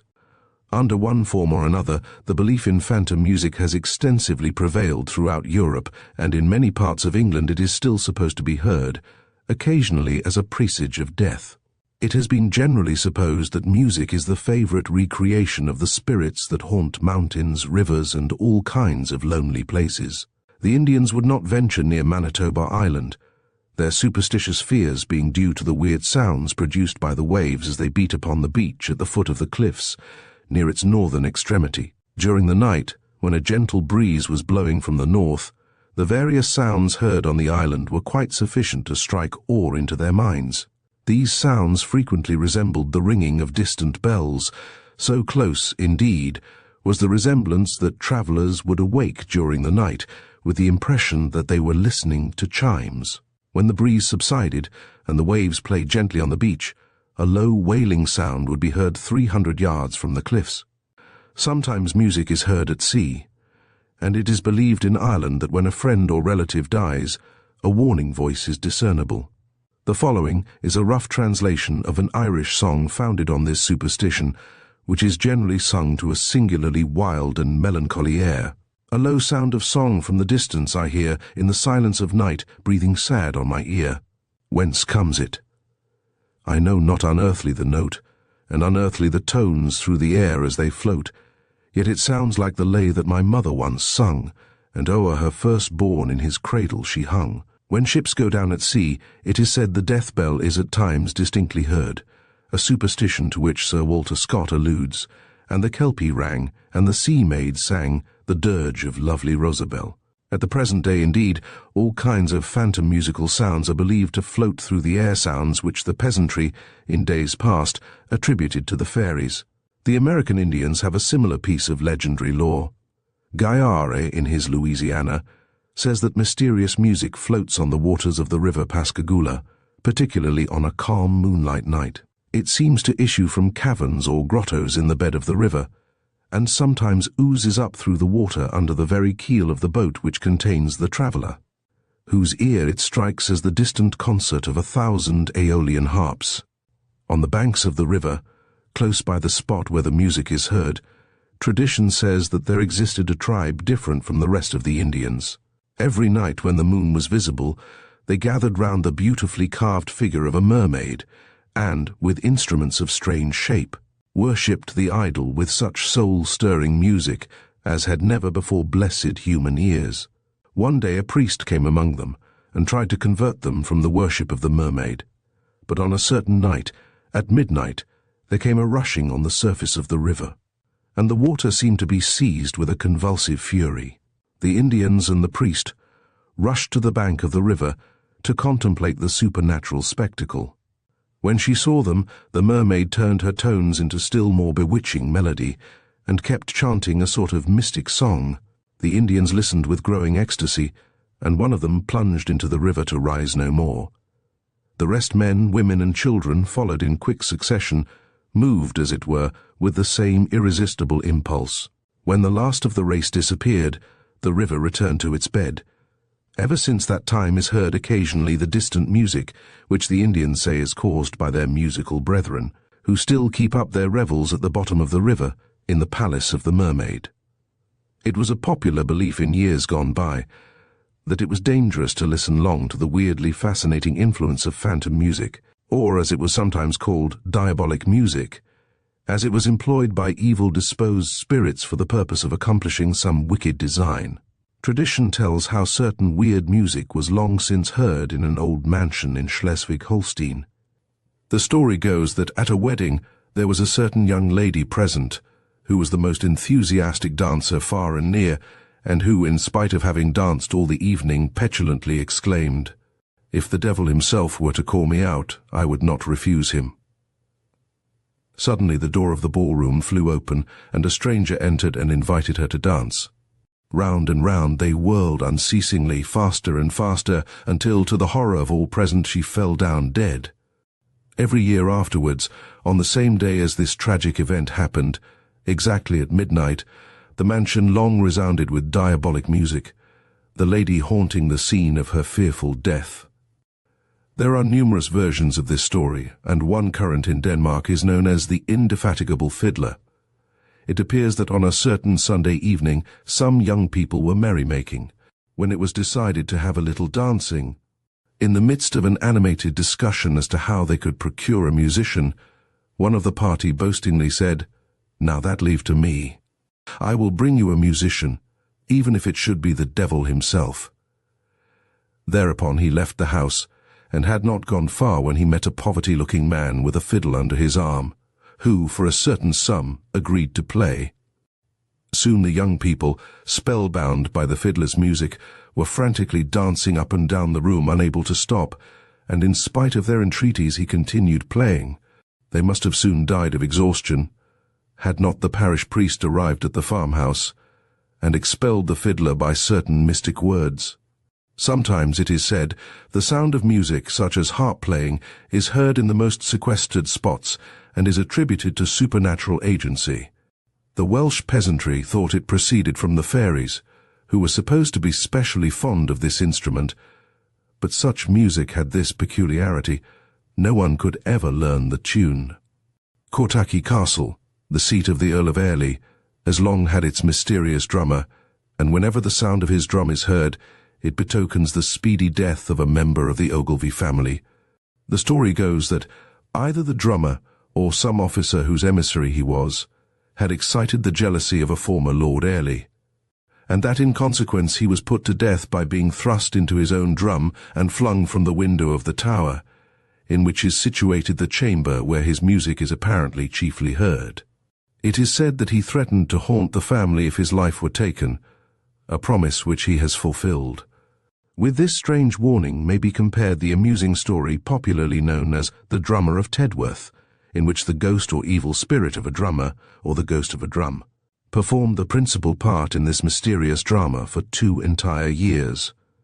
The story, as succinctly given by George Cruikshank, goes that in March 1661, Mr. Mompesson, a magistrate, caused a vagrant drummer to be arrested, who had been annoying the country by noisy demands for charity, and had ordered his drum to be taken from him and left in the bailiff's house. About the middle of the following April, when Mr. Mompesson was preparing for a journey to London, the bailiff sent the drum to his house. But on his return home, he was informed that noises had been heard, and then he heard the noises himself, which were a thumping and drumming, accompanied by a strange noise and hollow sound. The sign of it when it came was like a hurling in the air over the house, and at its going off, the beating of a drum, like that of the breaking up of a guard.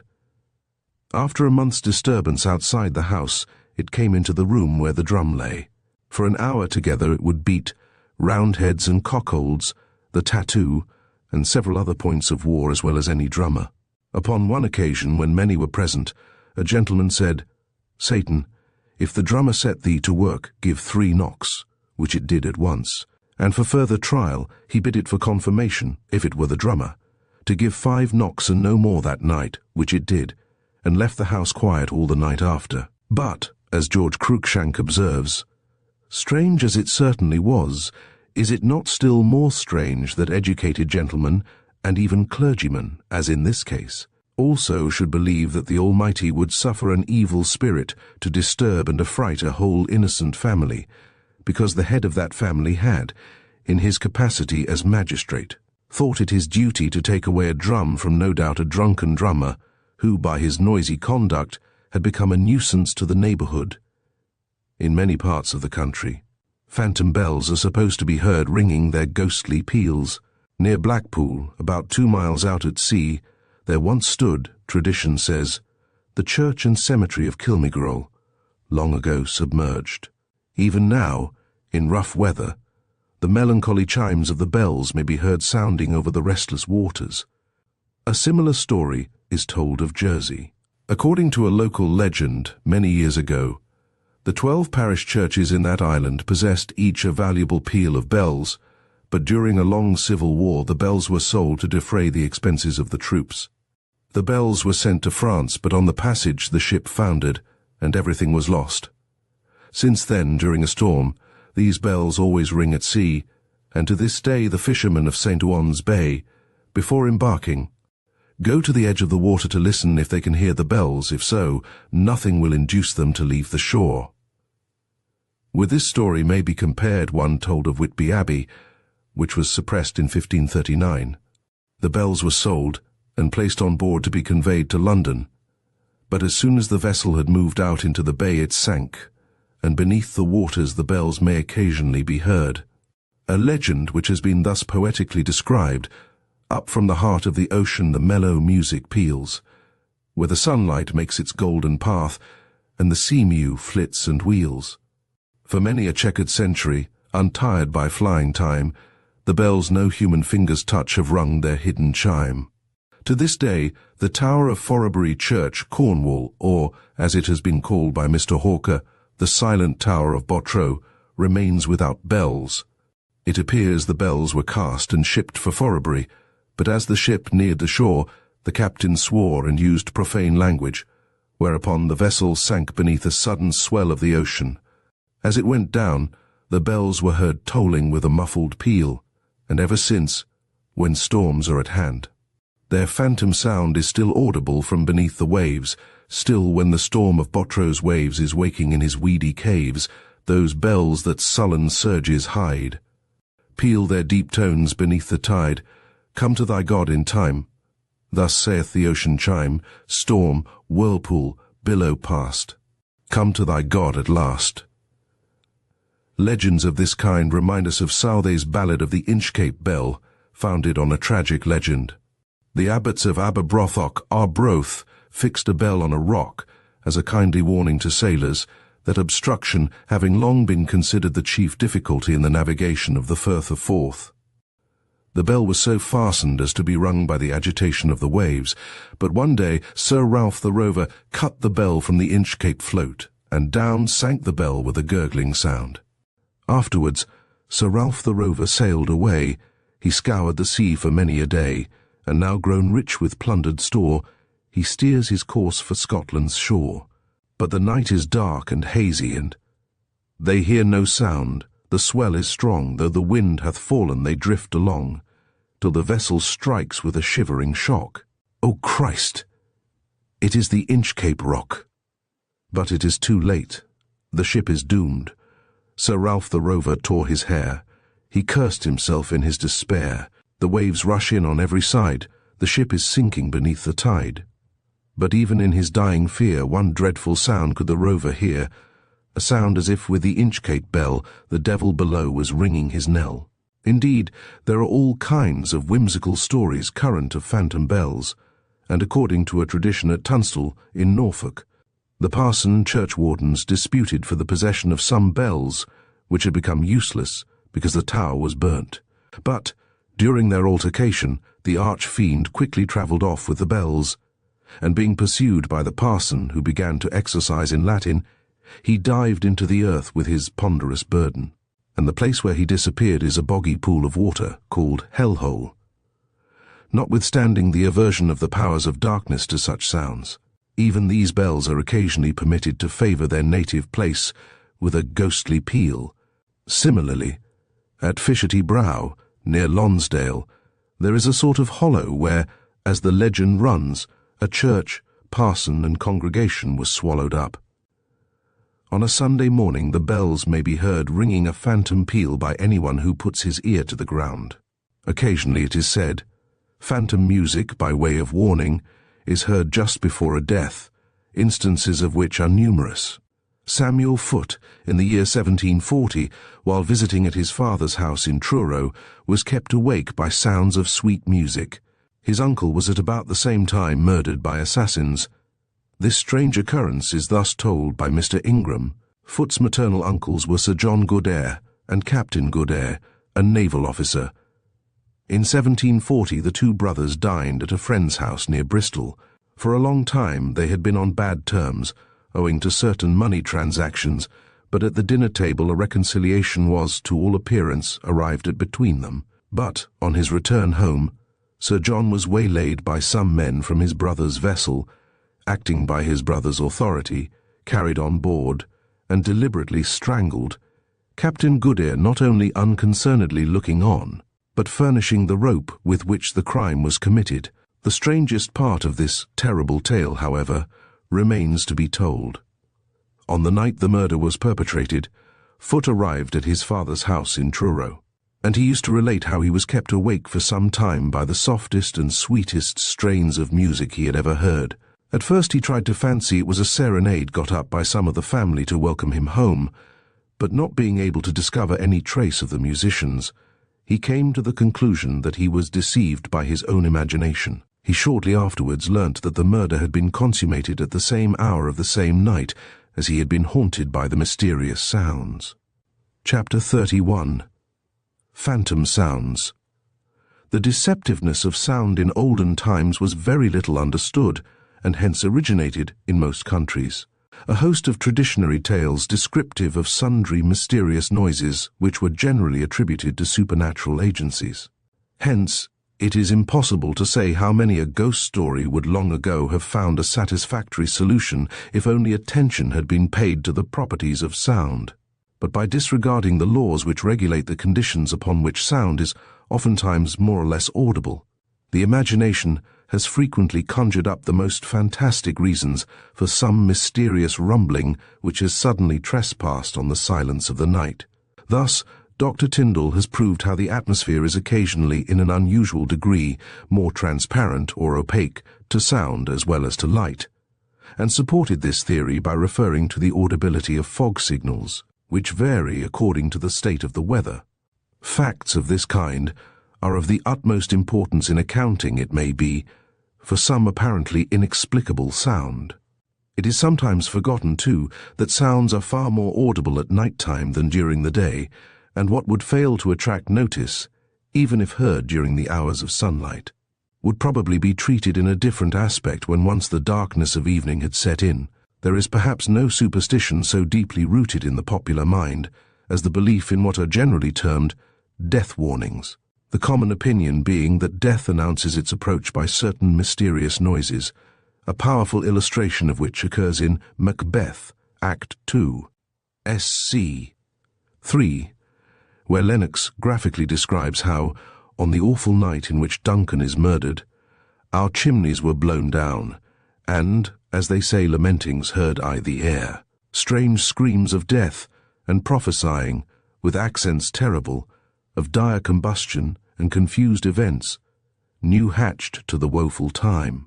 Modern folklore holds either that a knocking or rumbling in the floor is an omen of death about to happen, or that dying persons themselves announce their dissolution to their friends in such strange sounds. In recent years, one of the most interesting instances of a phantom voice occurred in connection with the death of Mr. George Smith, the well-known Assyriologist. This eminent scholar died at Aleppo on August 19, 1876, at about 6 o'clock in the afternoon, on the same day and at about the same time. As Dr. Dayaks, a friend and fellow worker of Mr. Smith, was passing within a stone's throw of the house in which he had lived when in London, he suddenly heard his own name uttered aloud in a most piercing cry, which a contemporary record of the time said thrilled him to the marrow. The fact impressed Dr. Dayaks so much that he looked at his watch, made a note of the hour, and recorded the fact in his notebook, this being one of those straightforward and unimpeachable coincidences which, even to an opponent, is difficult to explain. There can be no doubt that many of the unearthly noises heard near and in lonely houses on the coast were produced by an illicit class of spirits, that is, through the agency of smugglers, in order to alarm and drive all others but their accomplices from their haunts. Thus, in a house at Rottingdean, Sussex, all kinds of strange noises were heard night after night, when suddenly they ceased. Soon afterwards, one of a gang of smugglers confessed to their having made a secret passage from the beach close by the house, and that, wishing to induce the occupiers to abandon it, they had rolled at the dead of night tub after tub of spirits up the passage, and so had caused it to be reported that the place was haunted. George Cruikshank tells how, in the wine cellar of a house somewhere near Blackheath, there were sometimes heard strange noises in the evening and at night time, such as knocking, groaning, footsteps, and the master of the house at last determined to lay the ghost if possible, and one evening, when these noises had been heard, went with his servants to the cellar, where they discovered an under-gardener in a drunken state. It seems that he had tunnelled a hole from the tool-house through the wall into the cellar. In numerous cases, too, there can be no doubt that strange noises heard in the silent hours of the night have been due to some cleverly devised trick for the purpose, in many cases, of keeping the house uninhabited and thereby benefiting, it may be, some impecunious caretaker. A story is told of a ghost which turned out to be the trick of a Franciscan friar that answered questions by knocking in the Catholic Church of Orleans and demanded the removal of the provost's Lutheran wife, who had been buried there. But one of the most eccentric instances of spiritual antics was the noises said to have been heard at Epworth Parsonage in the time of the Reverend Samuel Wesley. These sounds having consisted of knockings and groanings, of footsteps and rustling of silk trailing along, clattering of the iron casement, and clattering of the warming pan, and all sorts of frightful noises, which frightened even a big dog, a large mastiff, who used, at first when he heard the noises, to bark and leap and snap on one side and the other, and that frequently before anyone in the room heard the noises at all. But after 2 or 3 days he used to creep away before the noise began, and by this the family knew it was at hand.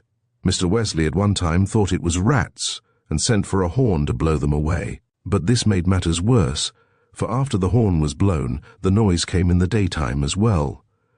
Some of the Wesley family believed it to be supernatural hauntings, and explained the cause of it. Thus at morning and evening prayers, when the Reverend Samuel Wesley commenced prayer for the king, a knocking began all round the room, and a thundering knock attended. The Mr. Wesley observed that his wife did not say Amen to the prayer for the king, but Mrs. Wesley added she could not, for she did not believe that the Prince of Orange was king. Ushot House, Hampshire, was disturbed by equally strange sounds, and Glamis Castle, with its secret room, has long been famous for the mysterious noises, knocking and hammering heard at night time, which a lady once remarked reminded her of the erection of a scaffold. The miscreant ghosts of wicked people are supposed to make all kinds of unearthly noises, for as they cannot enjoy peace in their graves, they delight in annoying the occupants of their mortal haunts. Lowther Hall, the residence of the bad Lord Lonsdale, was disturbed by such uncanny sounds that neither men nor animals were permitted to rest, and many of the ghost stories told of our old country houses describe the peculiar noises made by their ghostly tenants. The mother of the Premier, George Canning, used to tell her experiences of a haunted house in Plymouth, where she stayed during a theatrical engagement. Having learnt from a Mr. Bernard, who was connected with the theatre, that he could obtain comfortable apartments for her at a moderate price, she accepted his offer. "There is," said he, "a house belonging to our carpenter that is reported to be haunted, and nobody will live in it. If you like to have it you may, and for nothing, I believe, for he is so anxious to get a tenant, only you must not let it be known that you do not pay any rent for it." It turned out as Mr. Bernard had informed her, for night after night she heard all such noises as are wont to proceed from a workshop, although on examining every part of the house herself, she found nothing to account for this extraordinary series of noises. Occasionally, it is said, before the perpetration of any dreadful crime, as murder, a supernatural sound is heard. A murder was committed, for instance, at Cottertown of Auchanassie, near Keith, on January 11th, 1797, in connection with which the following facts have been recorded. On the day on which the deed was done, 2 men, strangers to the district, called at a farmhouse about 3 miles from the house in which lived the old folk that were murdered. Shortly before the tragic act was committed, a sound was heard passing along the road the 2 men were seen to take in the direction of the place at which the murder was perpetrated. So loud and extraordinary was the noise that the people left their houses to see what it was that was passing. To the amazement of every one, nothing was to be seen, though it was moonlight, and moonlight so bright that it aroused attention. All believed something dreadful was to happen, and some proposed to follow the sound. About the time this discussion was going on, a blaze of fire arose on the hill of Auchanassie. The foul deed had been accomplished, and the cottage set on fire. By next day all knew of what the mysterious sound had been the forerunner. At Wheelvore Mine an unaccountable noise has been generally supposed to be a warning. On Barry Island, near Cardiff, it is said that certain ghostly noises were formerly heard in it, sounds resembling the clanking of chains, hammering of iron, and blowing of bellows, and which were supposed to be made by the fiends whom Merlin had set to work to frame the wall of crags to surround Carmarthen. The following extract from Lockhart's Life of Sir Walter Scott records a strange noise which was heard while the new house at Abbotsford was being built, the novelist living in an older part. Close adjoining, Walter Scott to Daniel Terry, April 30th, 1818. The exposed state of my house has led to a mysterious disturbance. The night before last we were awakened by a violent noise, like drawing heavy boards along the new part of the house. I fancied something had fallen, and thought no more about it. This was about 2 in the morning. Last night, at the same witching hour, the very same noise occurred. Mrs. S., as you know, is rather timbersome, so up I got, with Beardy's broad sword under my arm bolt upright, and ready to fight. But nothing was out of order, neither can I discover what occasioned the disturbance. Mr. Lockhart adds, on the morning that Mr. Terry received the foregoing letter in London, Mr. William Erskine was breakfasting with him, and the chief subject of their conversation was the sudden death of George Bullock, which had occurred on the same night, and nearly as they could ascertain at the very hour when Scott was aroused from his sleep by the mysterious disturbance here described. This coincidence, when Scott received Erskine's minute detail of what had happened in Tenterden Street, That is, the death of Bullock, who had the charge of furnishing the new rooms at Abbotsford, made a much stronger impression on his mind than might be gathered from the tone of an ensuing communication. It seems that Bullock had been at Abbotsford and made himself a great favourite with old and young. Sir Walter Scott, a week or two afterwards, wrote thus to Terry: "Were you not struck with the fantastical coincidence of our nocturnal disturbances at Abbotsford with the melancholy event that followed? I protest to you the noise resembled half a dozen men at work, putting up boards and furniture, and nothing can be more certain than that there was nobody on the premises at the time. With a few additional touches, the story would figure in Glanville or Aubrey's collection. In the meantime, you may set it down, with poor Dubison's warnings, as a remarkable coincidence coming under your own observation." In a paper by Mrs. Edwards in Macmillan's magazine, entitled The Mystery of Pisazi, an account is given of constant disturbing sounds of nocturnal tree felling, heard near a bungalow in Ceylon, where examination proved that no trees had been felled. Mrs. Edwards, her husband, and their servants were on several occasions disturbed by these sounds, which were unmistakable and distinct. The Sinhalese attribute these noises to a pisazi, or spirit. A description of precisely the same disturbances occurs, writes Mr. Andrew Lang, in Sahagun's account of the superstitions of the Aztecs, and it seems that the Galapagos Islands, southward of the line, were haunted by the midnight axe. De Quincey, adds Mr. Lang, who certainly had not heard the Ceylon story, and who probably would have mentioned Sahagun's had he known it, describes the effect produced by the midnight axe on the nerves of his brother. Pink. So it was, and attested by generations of sea vagabonds, that every night, duly as the sun went down and the twilight began to prevail, a sound arose audible to other islands, and to every ship lying quietly at anchor in that neighbourhood, of a woodcutter's axe. The close of the story was that after, I suppose, 10 or 12 minutes of hacking and hewing, a horrid crash was heard, announcing that the tree, if tree it were, that never yet was made visible to daylight search, had yielded to the old woodman's persecution. The woodcutter's axe began to intermit about the earliest approach of dawn, and as light strengthened, it ceased entirely, after poor Pink's ghostly panic grew insupportable. Among the American Indians, all the sounds that issued from caverns were thought to be produced by their spiritual inhabitants.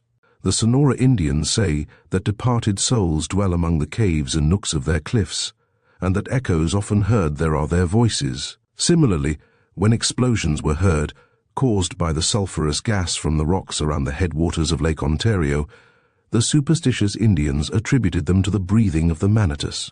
The modern Dayaks, Siamese and Sinhalese agree with the Ests as to noises being caused by spirits.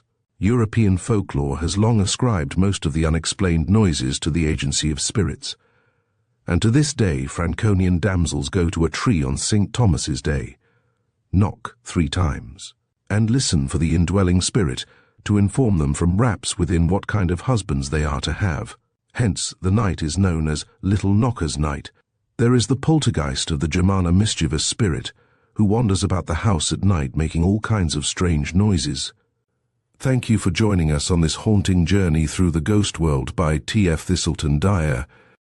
We hope these tales have sparked your imagination and left you pondering the mysteries of the unseen. As we reflect on the stories of wandering souls and spectral encounters, let us carry the lessons of this exploration into our daily lives. Remember, the boundaries between the living and the dead may be thinner than we think. If you enjoyed this story, please subscribe to Storytime Haven for more captivating tales from the world of the supernatural.